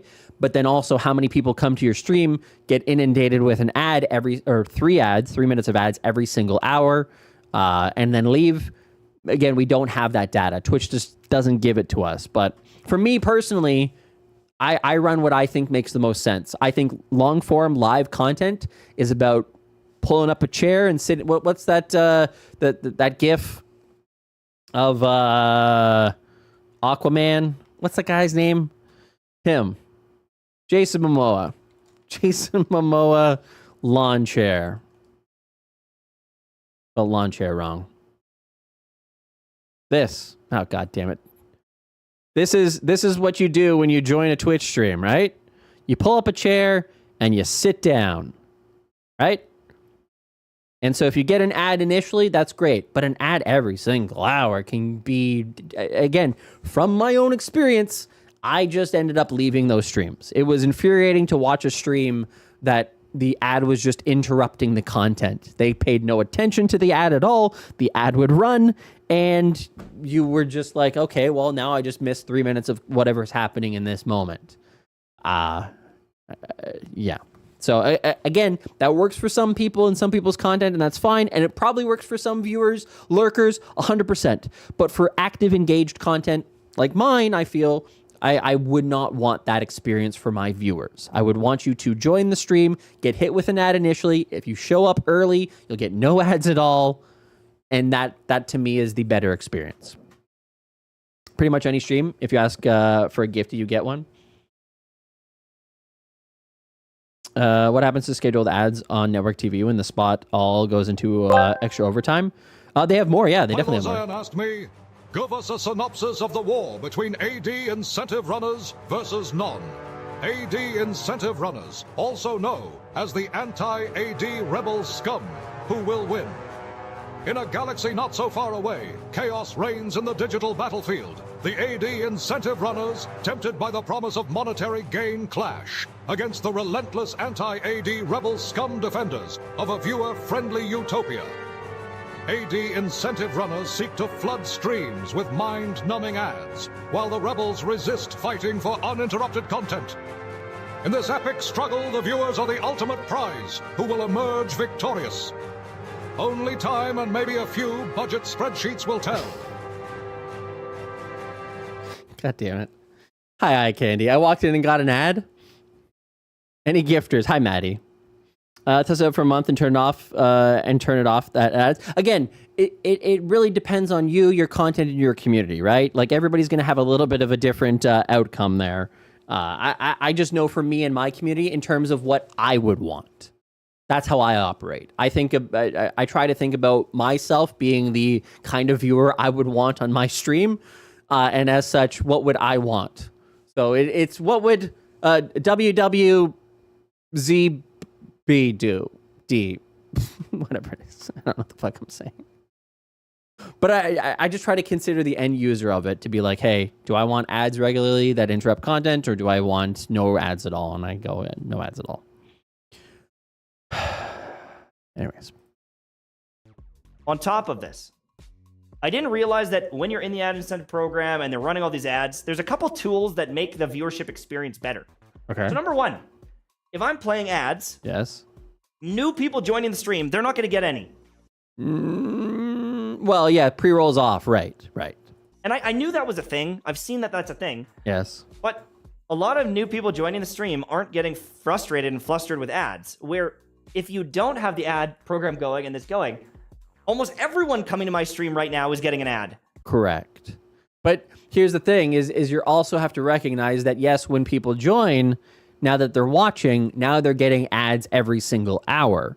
And what's more interruptive? Again, at a certain point, maybe it hits especially for new viewers, how many ads are you really willing to sit through in a 6-hour stream? If you're running any of those recommendations, 4, 6, and 7, they're happening multiple times per hour. If it's only 3, which is not available on that little ad scheduler thing, or the ads incentive program, I don't know why it's not, then it can be once per hour. What is an ad? Same, Zach. Same. Hi, Paul. Ad roll in the first 30 seconds of firing up a stream. I do that. I do the 3 minutes at the first beginning of the stream. Then pre-rolls for people who come in after an hour. Yep, that's what I do, Finite. But if you're running a 3-minute ad roll and someone joins your stream at 2:59, then they get 3 minutes. So there's really a 6-minute period of ad potentiality. Yep, absolutely, Finite. Absolutely. Which means that 6 minutes out of 60 minutes means that there's a 10% chance. So again, you factor that into scheduled ads. That means that there's 10% of your entire stream is a chance for somebody to get hit with an ad, pre-roll or not, right? So there's a 1 in 10 chance, 1 out of 10 people who join your stream will get hit with a pre-roll because they joined during the mid-roll run. And I'm not getting the money for it. I'm not getting like paid the same ratio as I could have. Right. So not only are people still seeing ads. As before you get to enjoy the content, know the creator are probably more detrimental to viewer retention. But again, say Sarah, we don't know. Hey, Zach, for one moment. Hi. Okay, I'll shut up. I'm not saying anything. I want to take your side here. Yep. I believe the ad scheduler is a threat to Twitch lives and the American economy. I keep getting adverts for the Joe Biden campaign. When I'm trying to watch World of Warcraft stream, I will now pause for applause. When I brought peace to the Middle East, I didn't interrupt anything. I focused on solutions. This ad schedule is like a Supreme Court. It doesn't understand what is needed. Thanks for nodding along. Zach, God bless chat and America.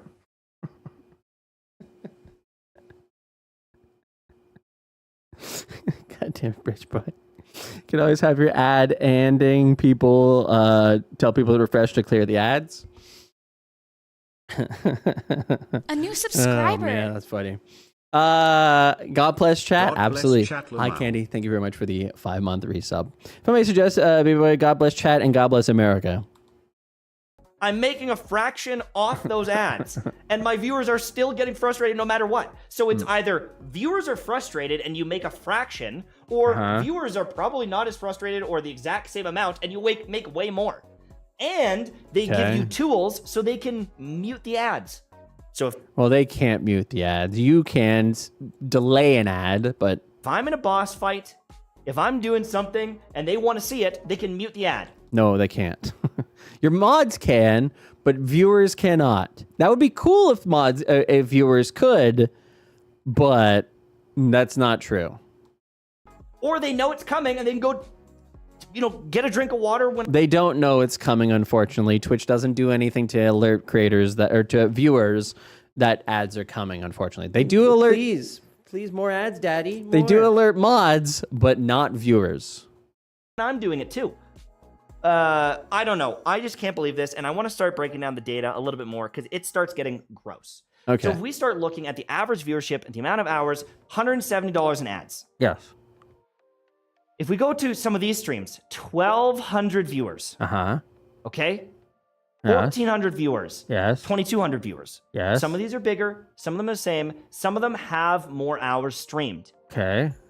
But that being said, if we look at the revenue on June 14th, yes, at 1,500 average viewers, yes, and 6 hours streamed, yes, and we compare it to 1,200 average viewers, yes, 13 hours streamed. With okay, so twice as long for 250 less. ad incentive on, we're making $628 in ads.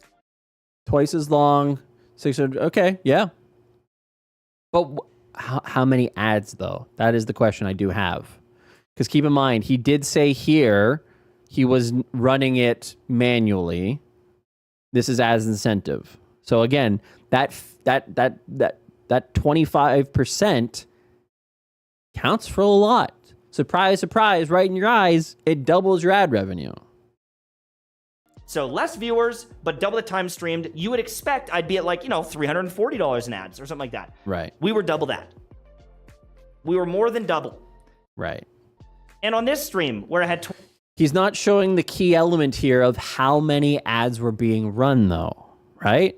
If he's run... Again, I believe this. I believe this to be true. I have no reason to disagree with him, but I think that it's really important to know, is this stream 1 minute of ads and this stream is 10 minutes of ads, right? Why did I become a box? Like there's situations here that he's missing the one key element here that I think does matter. Maybe he'll show us though. 2,200 on average, and Yes. I streamed for only 6 What hours. day was that? Sorry, the 6th. I only streamed for 6 hours. Yes. I once again made $670 in ads. Right. So I streamed the same amount of time Yep. as this day. Yep. I definitely had more viewers. I had Okay. 700 more viewers, let's say. Yep. But I'm still making 5 times more revenue. Right. How many ads are being run though? It is a lot of ad revenue. Again, the true thing about ads is they are much more important the larger that you get. And this is, well, 500 plus.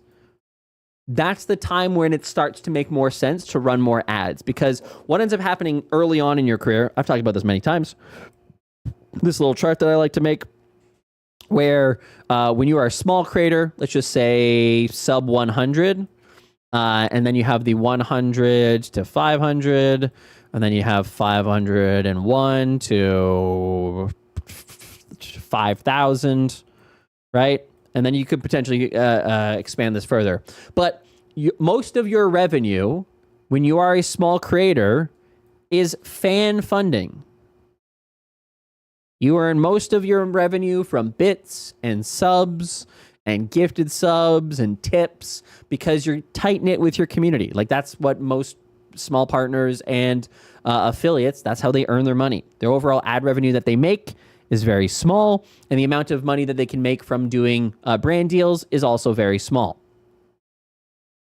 Brand deals, and then ads. You can barely see that I'm writing that, but that's what it is. Brand deals, ads, fan funding. As you get bigger, keep in mind this is percentage based, so it's not actually amounts, it's percentages. As you get bigger, this number starts to change. So your fan funding may be financially more. So for example, if this is $100, it may now be $500. I'm just making up these numbers. It doesn't actually matter. I'm just trying to illustrate the point of percentage versus amount. But now these overall sections become bigger. Brand deals and ads start to become a larger portion of your overall revenue. And the reason for that is that when you are smaller, most, if not all people, are typically subscribed. Most people are going to subscribe to your stream. Or they're going to gift subs because everybody, it's very tight knit. Communities are very interactive. Like, that's when you build up these really, really strong starting points for a career. As you get larger, though, a lot of people are going to lurk more. They're going to spend more time less engaged in chat, less engaged with the community. They're just going to come in and watch passively, quietly behind the scenes. They don't necessarily subscribe. They're not actively involved in gifting, but they just want to watch the content. They like the creator. They like the community. As you get bigger, that continues to change. Fan funding can still be financially a bigger part of your overall revenue, financially, $2,500, but the overall community is different now. As a streamer, you cannot pay attention and make meaningful personal moments with 2,500 people. It's impossible. And I think that back here, it's very easy to make those kind of connections, which increases people's ability and reason to subscribe and gift subs and make sure that everybody within the community is kind of subbed. As time goes on, though, you're just going to have too many people. You're not going to have that same level of connection. A lot more people are going to lurk. And as such, the amount of money that is earned from ads dramatically increase because you have less people subscribing and gifting subs. And, of course, brand deals also increase as well because you have more people watching. Brands are willing to give you more money. So, all in all, this is typically how things go. So the overall thing that I always say is that when you are small, the vast majority of your revenue is coming from, because ads scale with the amount of viewership that you have. You're going to make the vast majority of your money from tight-knit communities, from fan funding. As you get bigger, those opportunities shift. You still can make more. More people subscribe. Compared to 100 here, there may be 500 here who are subscribing, but overall, compared as a percentage, you end up making a lot more from ads, a lot more from brand deals, and a lot less from fan funding as an overall percentage of your income.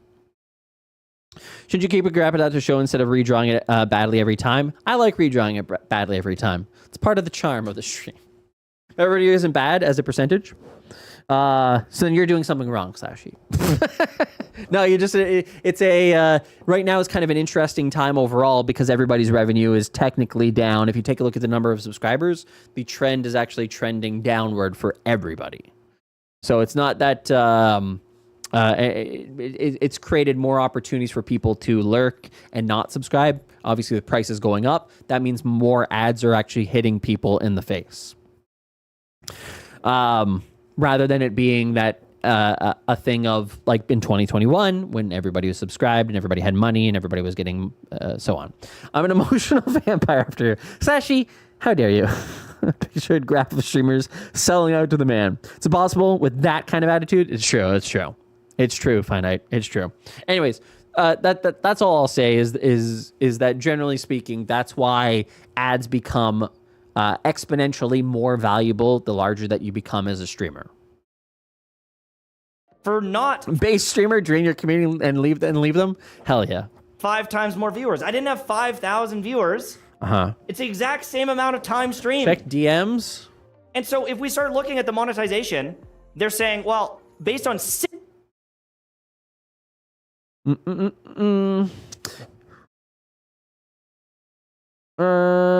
yeah, so what are you talking about? No, I'm right. Your revenue looks like this. 50. Yeah. 75% of your revenue is coming from no higher than that. 55. Yeah. 5. 85% of your revenue is coming from fan funding. Only about 15%, 15%, I think, if my math is correct, is coming from ads. Can I show it on screen, Sashi?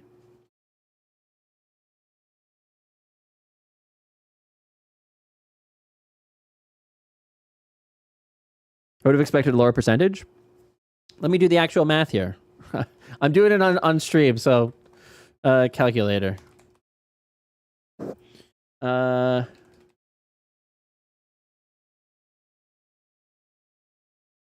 is that not working? What? There we go.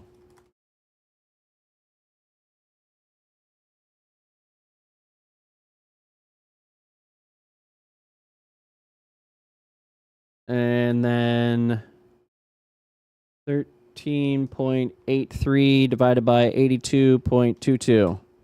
What happened? 82.22. Yeah.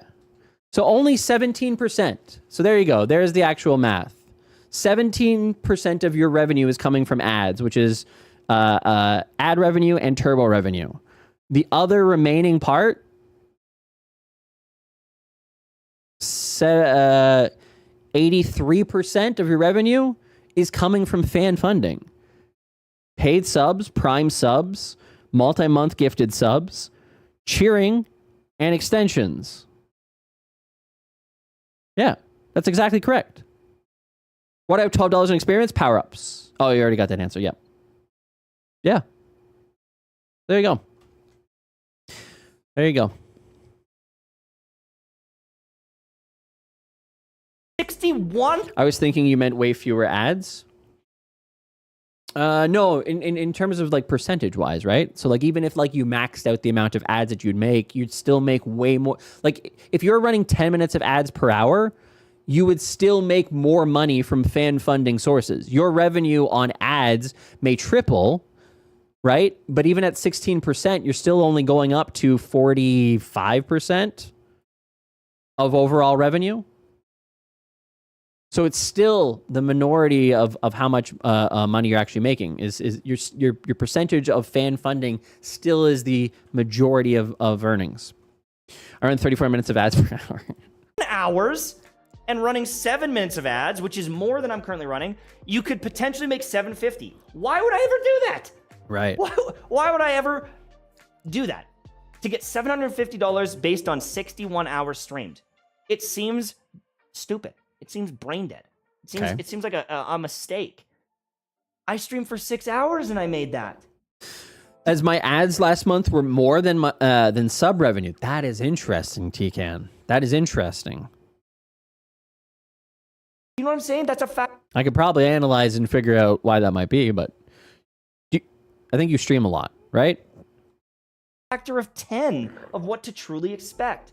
And if we start looking at this, in the past, when I had 2,500 viewers on average, on some streams, I would have 4,800. This is back in the heyday, in my prime.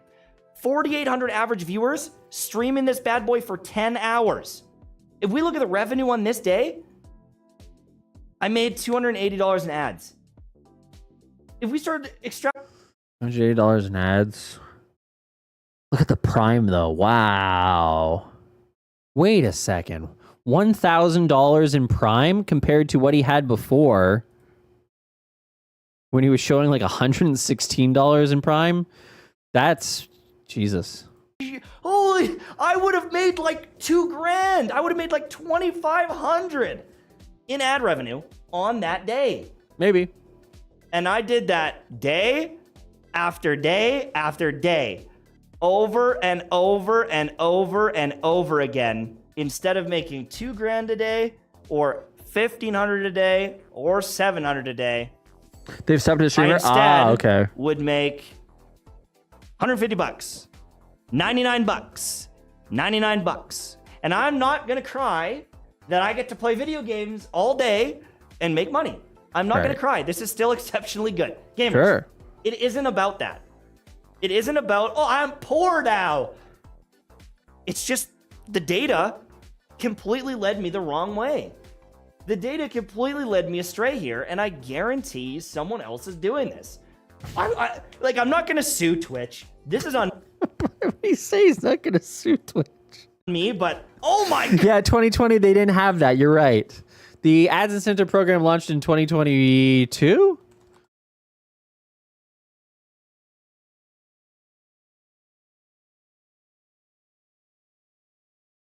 Oh, yeah, 2022. So he would not, he would statistically not have made that. He would have made 350 at that point. Let's see in 2022 in July when it kind of released to everybody. Well, he's got an outlier here. There you go. 1,000. Oh, he's with Mythic. Interesting. So yeah, again, here is yes. If you run a lot of ads, guess what? You will make more money. Yeah, I don't know what to say. Again, it's why I think that they really should stop fucking around with trying to do ads incentive 55% versus just run ads 55%. Like, it should just be that you get 55% regardless of how an ad is run. I don't know why that's a difficult concept to fully get behind, but it is what it is. Hi, Solid. I'm so dumb I joined the backup channel and not this one. Hey, you're allowed to be on the backup channel. We also, I also interact with people there. I don't know if there's anybody who's typed in there recently, but if you did type in there, it does show up on my chat, so I would see it. Sue Twitch because I was dumb and didn't click a button. That'll work. Well, hey. I think I'm going to open all my streams with, I'm not going to sue Twitch from here on out. Hey, it's pretty engaging. It is pretty engaging. I do find doing IRL, having schedulers easier because I forget most of the time now that my stream doesn't break as much. Yeah, again, as I said, it's totally fine, right? Like, I don't mind them having the option to do a scheduler. I think that that's fine, and it works for some creators. I don't think that they should take that away and be like, oh, well, you can't use the schedule anymore because you have to run your own ads. No, I think that should be a thing. But it should also be a situation where you can just run the ads, where you can choose to run the ads and you get 55%. If you run 1 minute in a 10-hour stream, one time, you should get 55% of that 1 minute ad during that 10-hour stream. I don't know why it seems silly. It seems silly. Should be 3 minutes of ads per hour on every channel without the streamer's control. Shut the say, Sarah. How dare you? Shut it. Oh, man. God, guys. What the fuck? Like, I'm flabbergasted. Even if the ad incentive program was marginally better, I would have considered it. But it was so out to lunch that it seemed like shooting myself in the foot. I'm going to have worse streams, people are going to complain, and I'm going to make $750. See, but he's also wrong. Can I tell you why he is wrong? The ads incentive program, when it launched, was a flat rate. So when he was being offered $400, that's all he would have made. The ads incentive program wasn't, oh, this is the baseline. It was initially, that's the rate that you get. Then they changed it so that it ended up being, oh, this is the lowest you would actually get. You can potentially, it's a earnings floor. You can potentially earn more. But they didn't communicate that or have that in the system initially. This is what you got. And now, this is an estimate. It means you may make this much, you may make much less. You may make way more.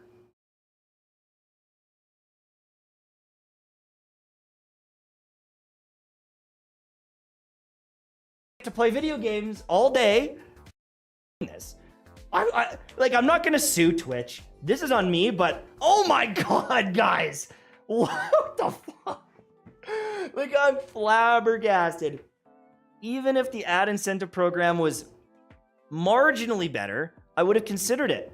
But it was so out to lunch that it seemed like shooting myself in the foot. Right. I'm going to have worse streams, people are going to complain, and I'm going to make $750. Yep. If no ads are playing, there's just more people in there, one sponsorship for a game would make up for it. Instantly. It would just instantly do it. I'm not sure what he's fighting for anymore. Is he fighting for better streams or is he fighting for running more ads? Because he's making a point here of less ads equals better stream, and an advertiser can come in and make up all that difference. You get 300 or 400 average viewers more because it's a better experience. That was the gamble. That was the thought.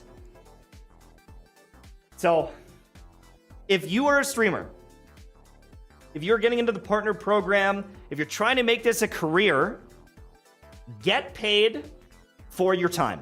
Right. Don't rely on your audience to pay you.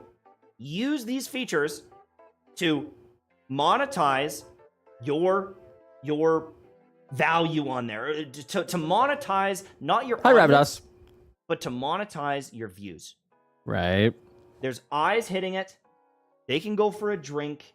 They can go to the bathroom. They don't have to even watch the ad if they don't want to. They can skip it in some cases. I think... No, they can't. He's just making things up. They don't have skip. The overall viewer experience is just as bad, if not worse, if you don't play the ads. What are we talking about here? What is he saying? How can... Okay, I just don't understand. If you... you know, I almost, you know what?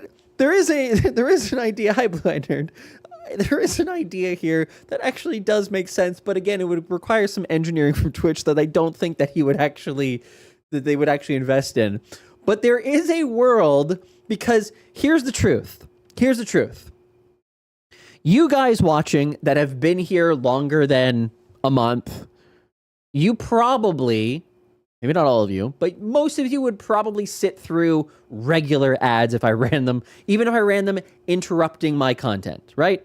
You would probably sit through them, right? Because for Twitch, and this is true of anything, once you get to like content, you probably are going to be a little bit more flexible in being interested in sticking around. Again, I wouldn't do it to you, but I'm just hypothetically speaking here, right? I keep saying right, and I don't know why. I sound like train wrecks. Fair enough. Yes, having turbo, absolutely. That is a big recommendation on my part. But ultimately, I got a pre-roll when I entered sat through it, yes. So this is kind of what I'm saying, is that if you've been to the stream before, you're going to tolerate more ads than somebody who's brand new. Just by nature of pre-rolls or mid-rolls, by nature of you knowing what this stream is and what the content is, you're going to be like, oh yeah, I'll sit through this 30-second ad and then I'll get into his content because I know that I always have a decent time there and I've watched it for 5 weeks, 5 months, whatever it is, and I enjoy it. So you're going to be more willing to put up with that ad. For somebody who is brand new, that's probably not true. And again, we don't have that data to understand where that actually plays out. I wish Twitch gave it to us, but they don't. And so if you're a brand new viewer, maybe getting a pre-roll causes you to bounce immediately. It happens online. I was reading a stat that between 30 and 50% of people who get an ad on YouTube leave the video immediately. Why would you click on the YouTube video in the first place if you didn't want to watch it? Sit through, but whatever. It is what it is. But ultimately, yes, there's a negative there. And so if you were able to offer 2 ad experiences, 2 ad experiences, 1 ad experience for people who are brand new to your stream that have never been there before, which means that they don't get a pre-roll, but they get a 10-minute watch time before an ad actually hits them as their pre-roll. That may mean that, hey, discovery increases and they're willing to check out the content, see if they want to stick around, consume a little bit of it. Maybe they want to subscribe in that time. Maybe they want to get turbo in that time. And then immediately after the 10-minute countdown, the ad runs. The second experience being, if you've been to the stream before, in that you've joined my stream in the past, maybe you didn't follow, maybe the last time you were here was a month ago, and so this is only the 7th hour that you're going to be spending watching my stream. If there's a time frame of you, a watch time total that's under maybe 5 hours or 10 hours, then after you cross over that threshold, guess what? Pre-roll, mid-rolls, if I'm running them. Did your account get suspended fairly, but you want it overturned? I'll fix it. Are you unhappy with the rules and want them adjusted specifically for you? I'll fix it. Are you an employee in the middle of answering a question about... I'll fix it. Hi, I'm CEO John Delancey, and I fix things. No job too small, no task too basic.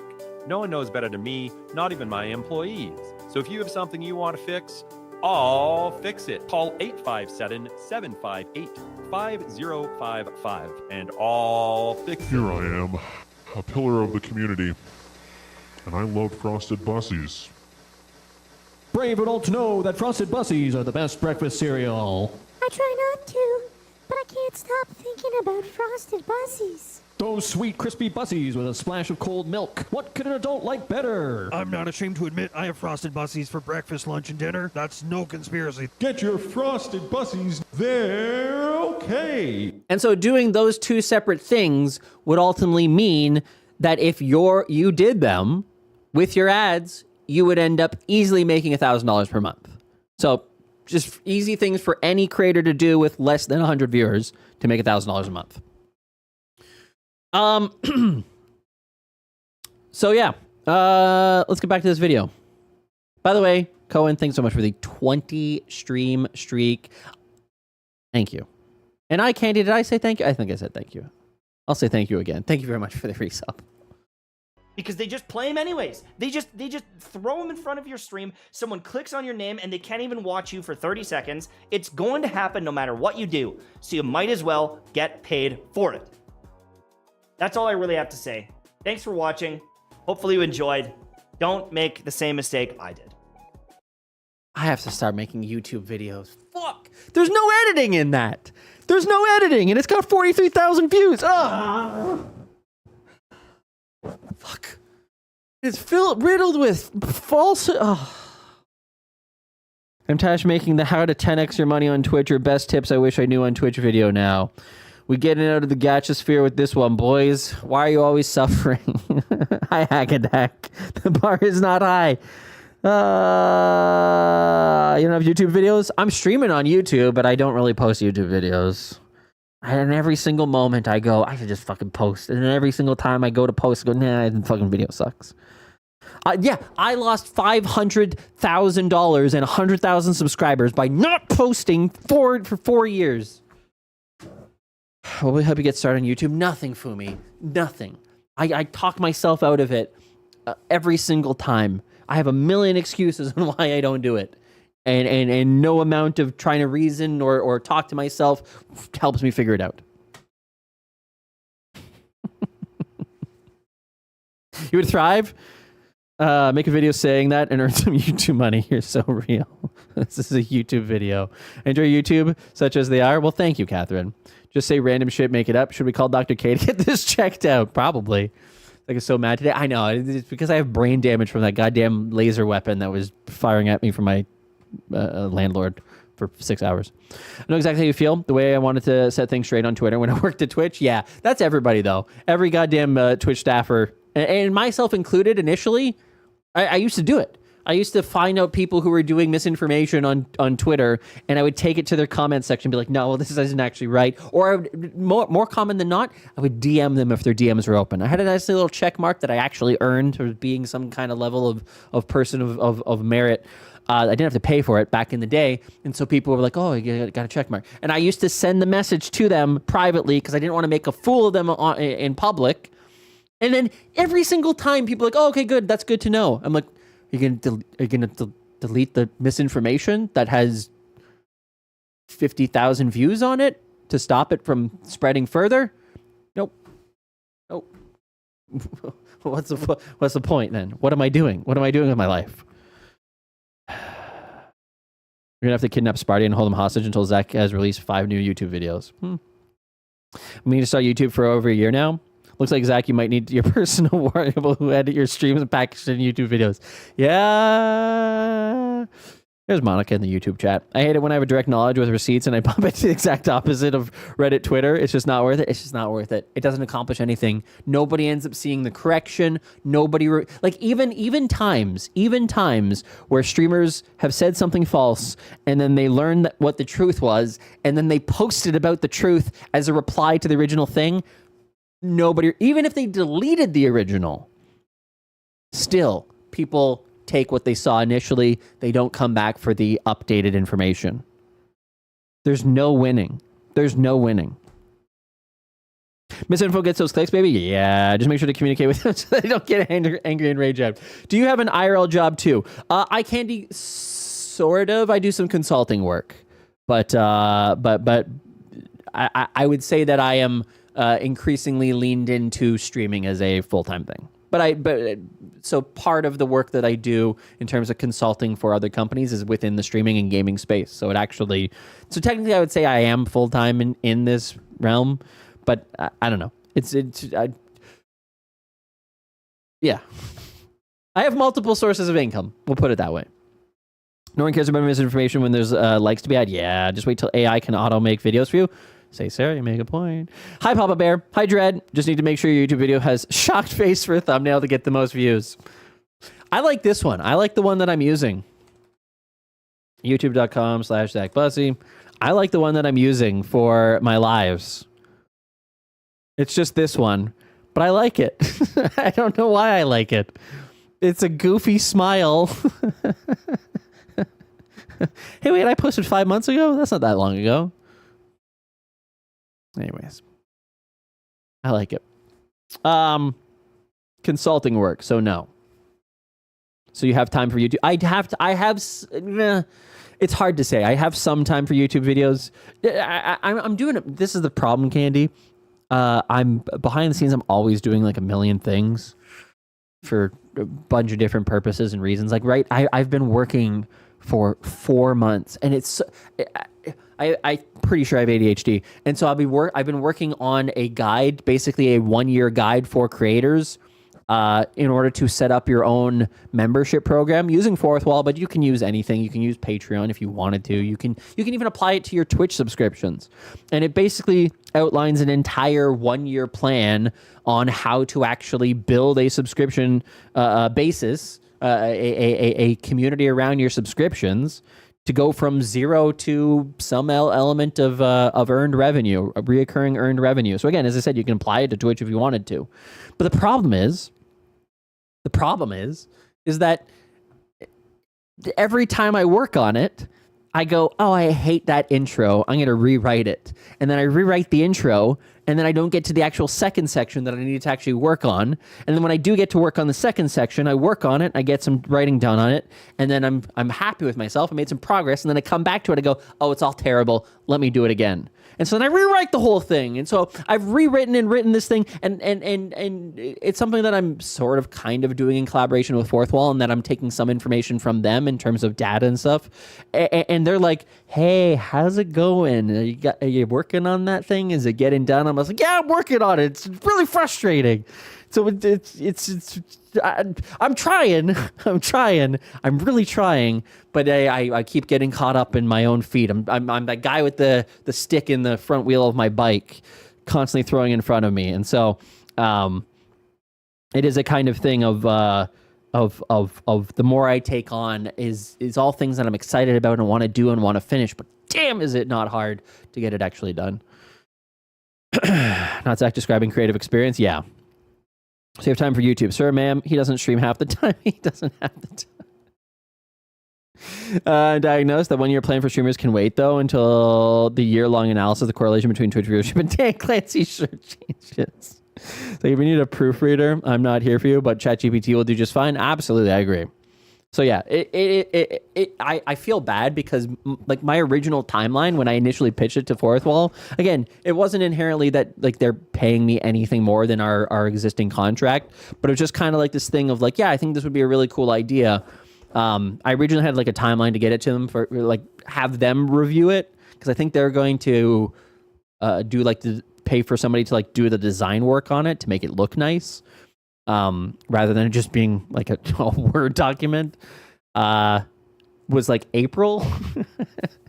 So here we are in July, and I'm like, God damn it. I have to just sit down and focus on this thing for 1 week and just bang it out and then let it sit for a week and then come back to it a week later and then I'll have it done. It's always next April. Perfect as the enemy of good or whatever the quote is. Yeah. No, see, but again, this is the first time that I've done anything like this in terms of, at least in my current, I've written a ton in the past. I used to write for Epidemic Sound all the time. I've had many clients anyways, I've done a ton of writing in the past, so it's not anything new to me. But the difference being is that this is a longer form document that I think has a lot of value for creators, and I don't want to fuck it up. There's a lot of pressure to make sure that I get it right. And for it to have all the value points in it that I think are necessary for it to be valuable for creators. I don't want to just, hey, here's an ebook on how to do this, and then you look at it, you go, well, this could have just been a tweet. Like, that's not what I want. I want it to have value. I actually have to hire somebody who knows how to make a Notion list because I want to make it so that you can actually like have a checklist for one section of it. And anyways. I'm the queen of self-sabotage. I notice all the city notices for closures or openings just say a month, but no year. Great loophole. That's pretty smart. Hey, it's the kick way. Don't want to half-ass it. Yes, I love Notion. It's so fun. Are you good at making a Notion list, Sunbury? Because maybe I'll hire you for that. Anyways, that's the reality. Is that for me? Yeah. It's almost like you should ask for some help. The problem being, Illusion, the problem being is that I also run up. So here is the door of growth. All right? This is the door. And the door is, oops. The door is open. Okay? Right? I'm at a point in my career where in terms of personal time that I invest into doing all the things that I do, I'm probably maxed out. I'm probably pretty close to maxed out. I can probably find some ways to free up a little bit of time and be a little bit more productive in certain things, but I would also probably hate my life. I do like to have some time just to like hang out, play a Marvel Snap for an hour, just do my stupid, again, here now we're talking hours lost, an hour in the morning to play Star Trek Fleet Command. Like there's some things that are just waste of time that don't accomplish anything that if I got rid of would free up some time. So if I do want to ultimately take that next step through the door of productivity, the door of success, I probably do need to hire somebody to help in various capacities. But, and here's the tough part, is that while that may be the case, I'm not at a point where I feel comfortable enough in terms of sustainable revenue to make that something that I can reliably continue to hire the person for. So effectively, if I do it, it's going to have to be contract works, limited contract works to single task, which is why I say maybe I'll hire, if somebody's good at it, maybe hire them to do Notion list rather than it being somebody permanent. But that's also difficult too, because I'd rather have somebody who's semi-permanent, who can kind of get to know me, my style, my flow, my workflow of things, because it's a lot harder to train new people on tasks. Again, if it's simple tasks, it's not that much of a big deal. But anyways, that's basically what I'm saying here, is that I'm almost at that point where I can make it happen, but I also need to lock down a couple other things. Stop capitalizing myself. Hi, Super Trouble.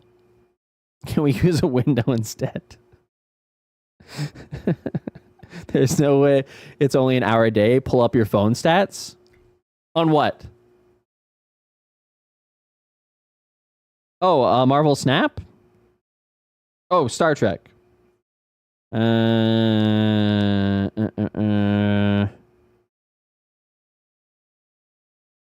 Screen time.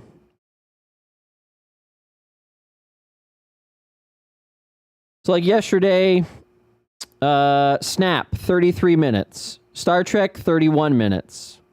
TikTok, 1 hour. That's usually in bed, though. Monday, TikTok, 1 hour. Star Trek, 51 minutes. Snap, 27 minutes. Sunday, Star Trek, 49 minutes. TikTok, 30 minutes. Snap, 26 minutes. So, I mean, it's an hour and a half of wasted time. Regularly an hour of wasted time. Snap, 34 minutes. Star Trek, 23 minutes. Snap, 45 minutes. Star Trek, 1 hour. That's last week. Yeah. You can fit the bill. I'm scared to see my screen time on TikTok. How much screen time is X? 100%. All my time is on X.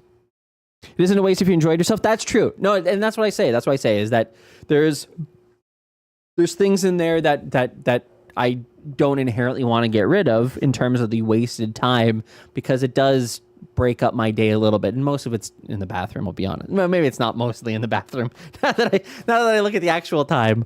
But yeah, I'm not spending an hour a day in the bathroom. Though I do play in the shower. That's when I typically play Snapchat. I do play, not Snapchat.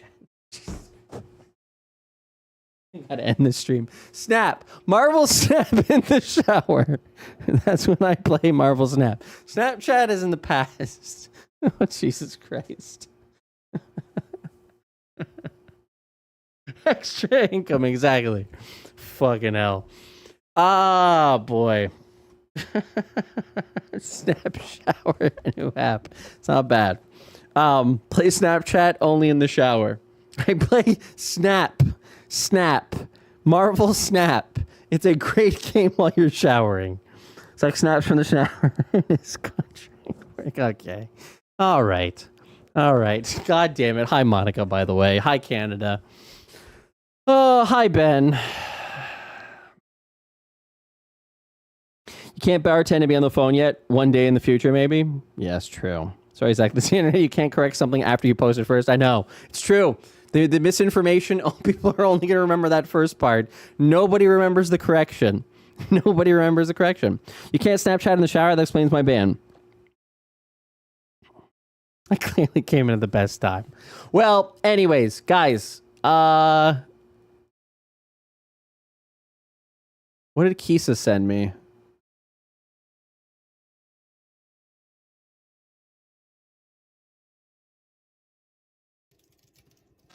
I need $100,000 in paid Facebook ads. Okay, we can put some paid ads in the pipeline. When do you want to put them out? Right now. Check your inbox.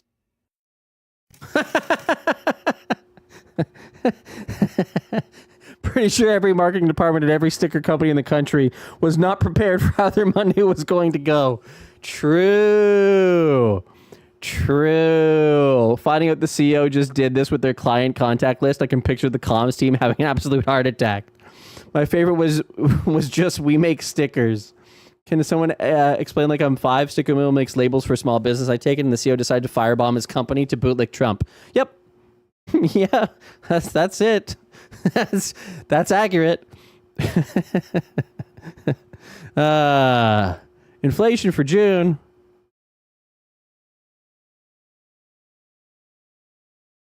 God damn it. She's a 10, but panics over every little thing. Why does my TikTok not work? Hey, at least I'm getting thirst traps again. Hell yeah. That's not even a thirst trap. It might be.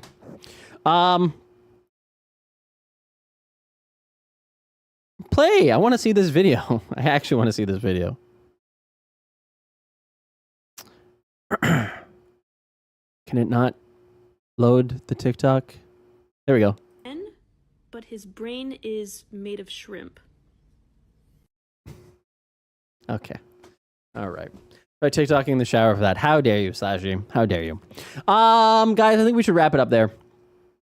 It's been some amount of time. 4 hours, maybe? Told my grandma I love her, and she said thanks.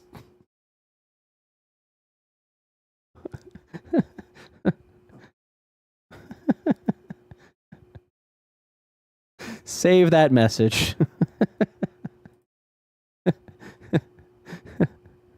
I don't know what a save message does exactly, but I think... Oh, did I pin it? Oh, it pinned it. Is that what that did?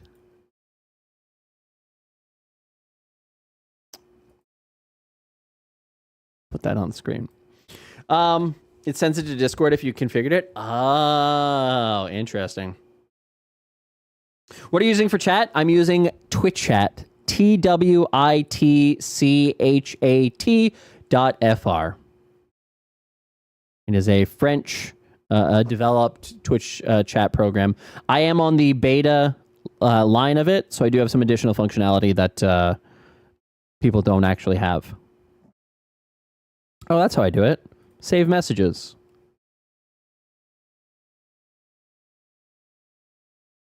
Yeah. Just saves it down there. I like that. I like that. All right, close that. Yeah. Does the beta branch have the YouTube? It does. No, the YouTube is default. The YouTube is default. It just has a slightly different version than this. Oh, I didn't include Zach Bussey too. What? Let's add Hassan chat. What's happening in Hassan stream? Oh dear. Coincidence 19. No comers. Comers rally in chat. Cummies, do come. Comer, I hardly know her. I feel good. He said he feels good. She would get destroyed. The conspiracy theories are going to be so good, dude. Biden at this age, getting COVID is such a big deal. I do love this season. Plot twist. He got COVID? I'm eating good. Writers? Twists and turns. Wait, did Biden get COVID? Sorry, Salty. Sorry, Salty.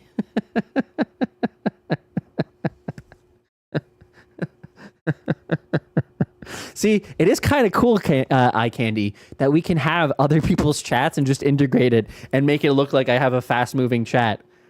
Like, imagine if I put up a YouTube video and I just have Asmongold's chat. That's probably bad. I just have Hassan's chat in the background. People would be so confused. But I could, like, if I added like a Miskiff chat, it probably works for anything, right? Like, you can just say just random shit and it probably works. Chat, I am going to be going to the store. Kind of works.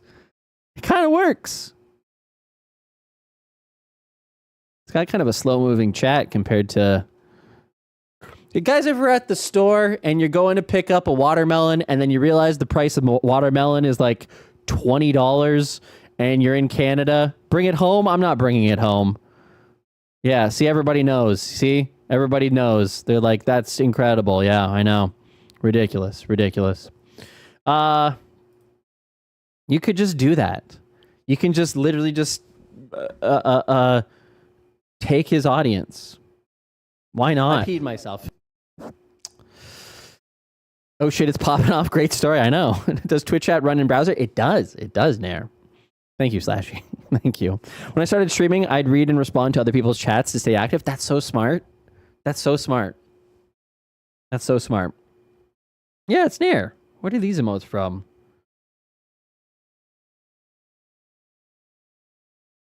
Nursey? And has browser doc. You guys don't need to know about my man, period. Okay. Okay. That's from today. Cool. Cool, cool, cool, cool, cool. Oh, Nurse Huckleberry. Love Nurse Huckleberry. All right, guys. We're going to wrap things up for today, though. Thank you all for being here. I really do appreciate it. Thanks so much for the people who are on YouTube. For anybody who is in the YouTube stream today, thank you so much for anybody. Yeah, that's actually pretty quick. YouTube stream today. Thank you so much for anybody. Wait a second. Yeah, that's actually pretty quick. YouTube stream 1, 2, 3, 4, 1, 5, 2, 4 seconds. 3, 4. That's not bad. 4 seconds. 4 seconds isn't so bad. That's not so bad. But thank you so much for all the people who are in the YouTube chat. Make sure to click subscribe and follow and the like button. And if you want to, there'll be a VOD of this up on YouTube for anybody who wants to watch. There's a bunch of ads in it. If you want to help me farm ad revenue, just watch it on repeat. Feed the algorithm. Goodbye, YouTube.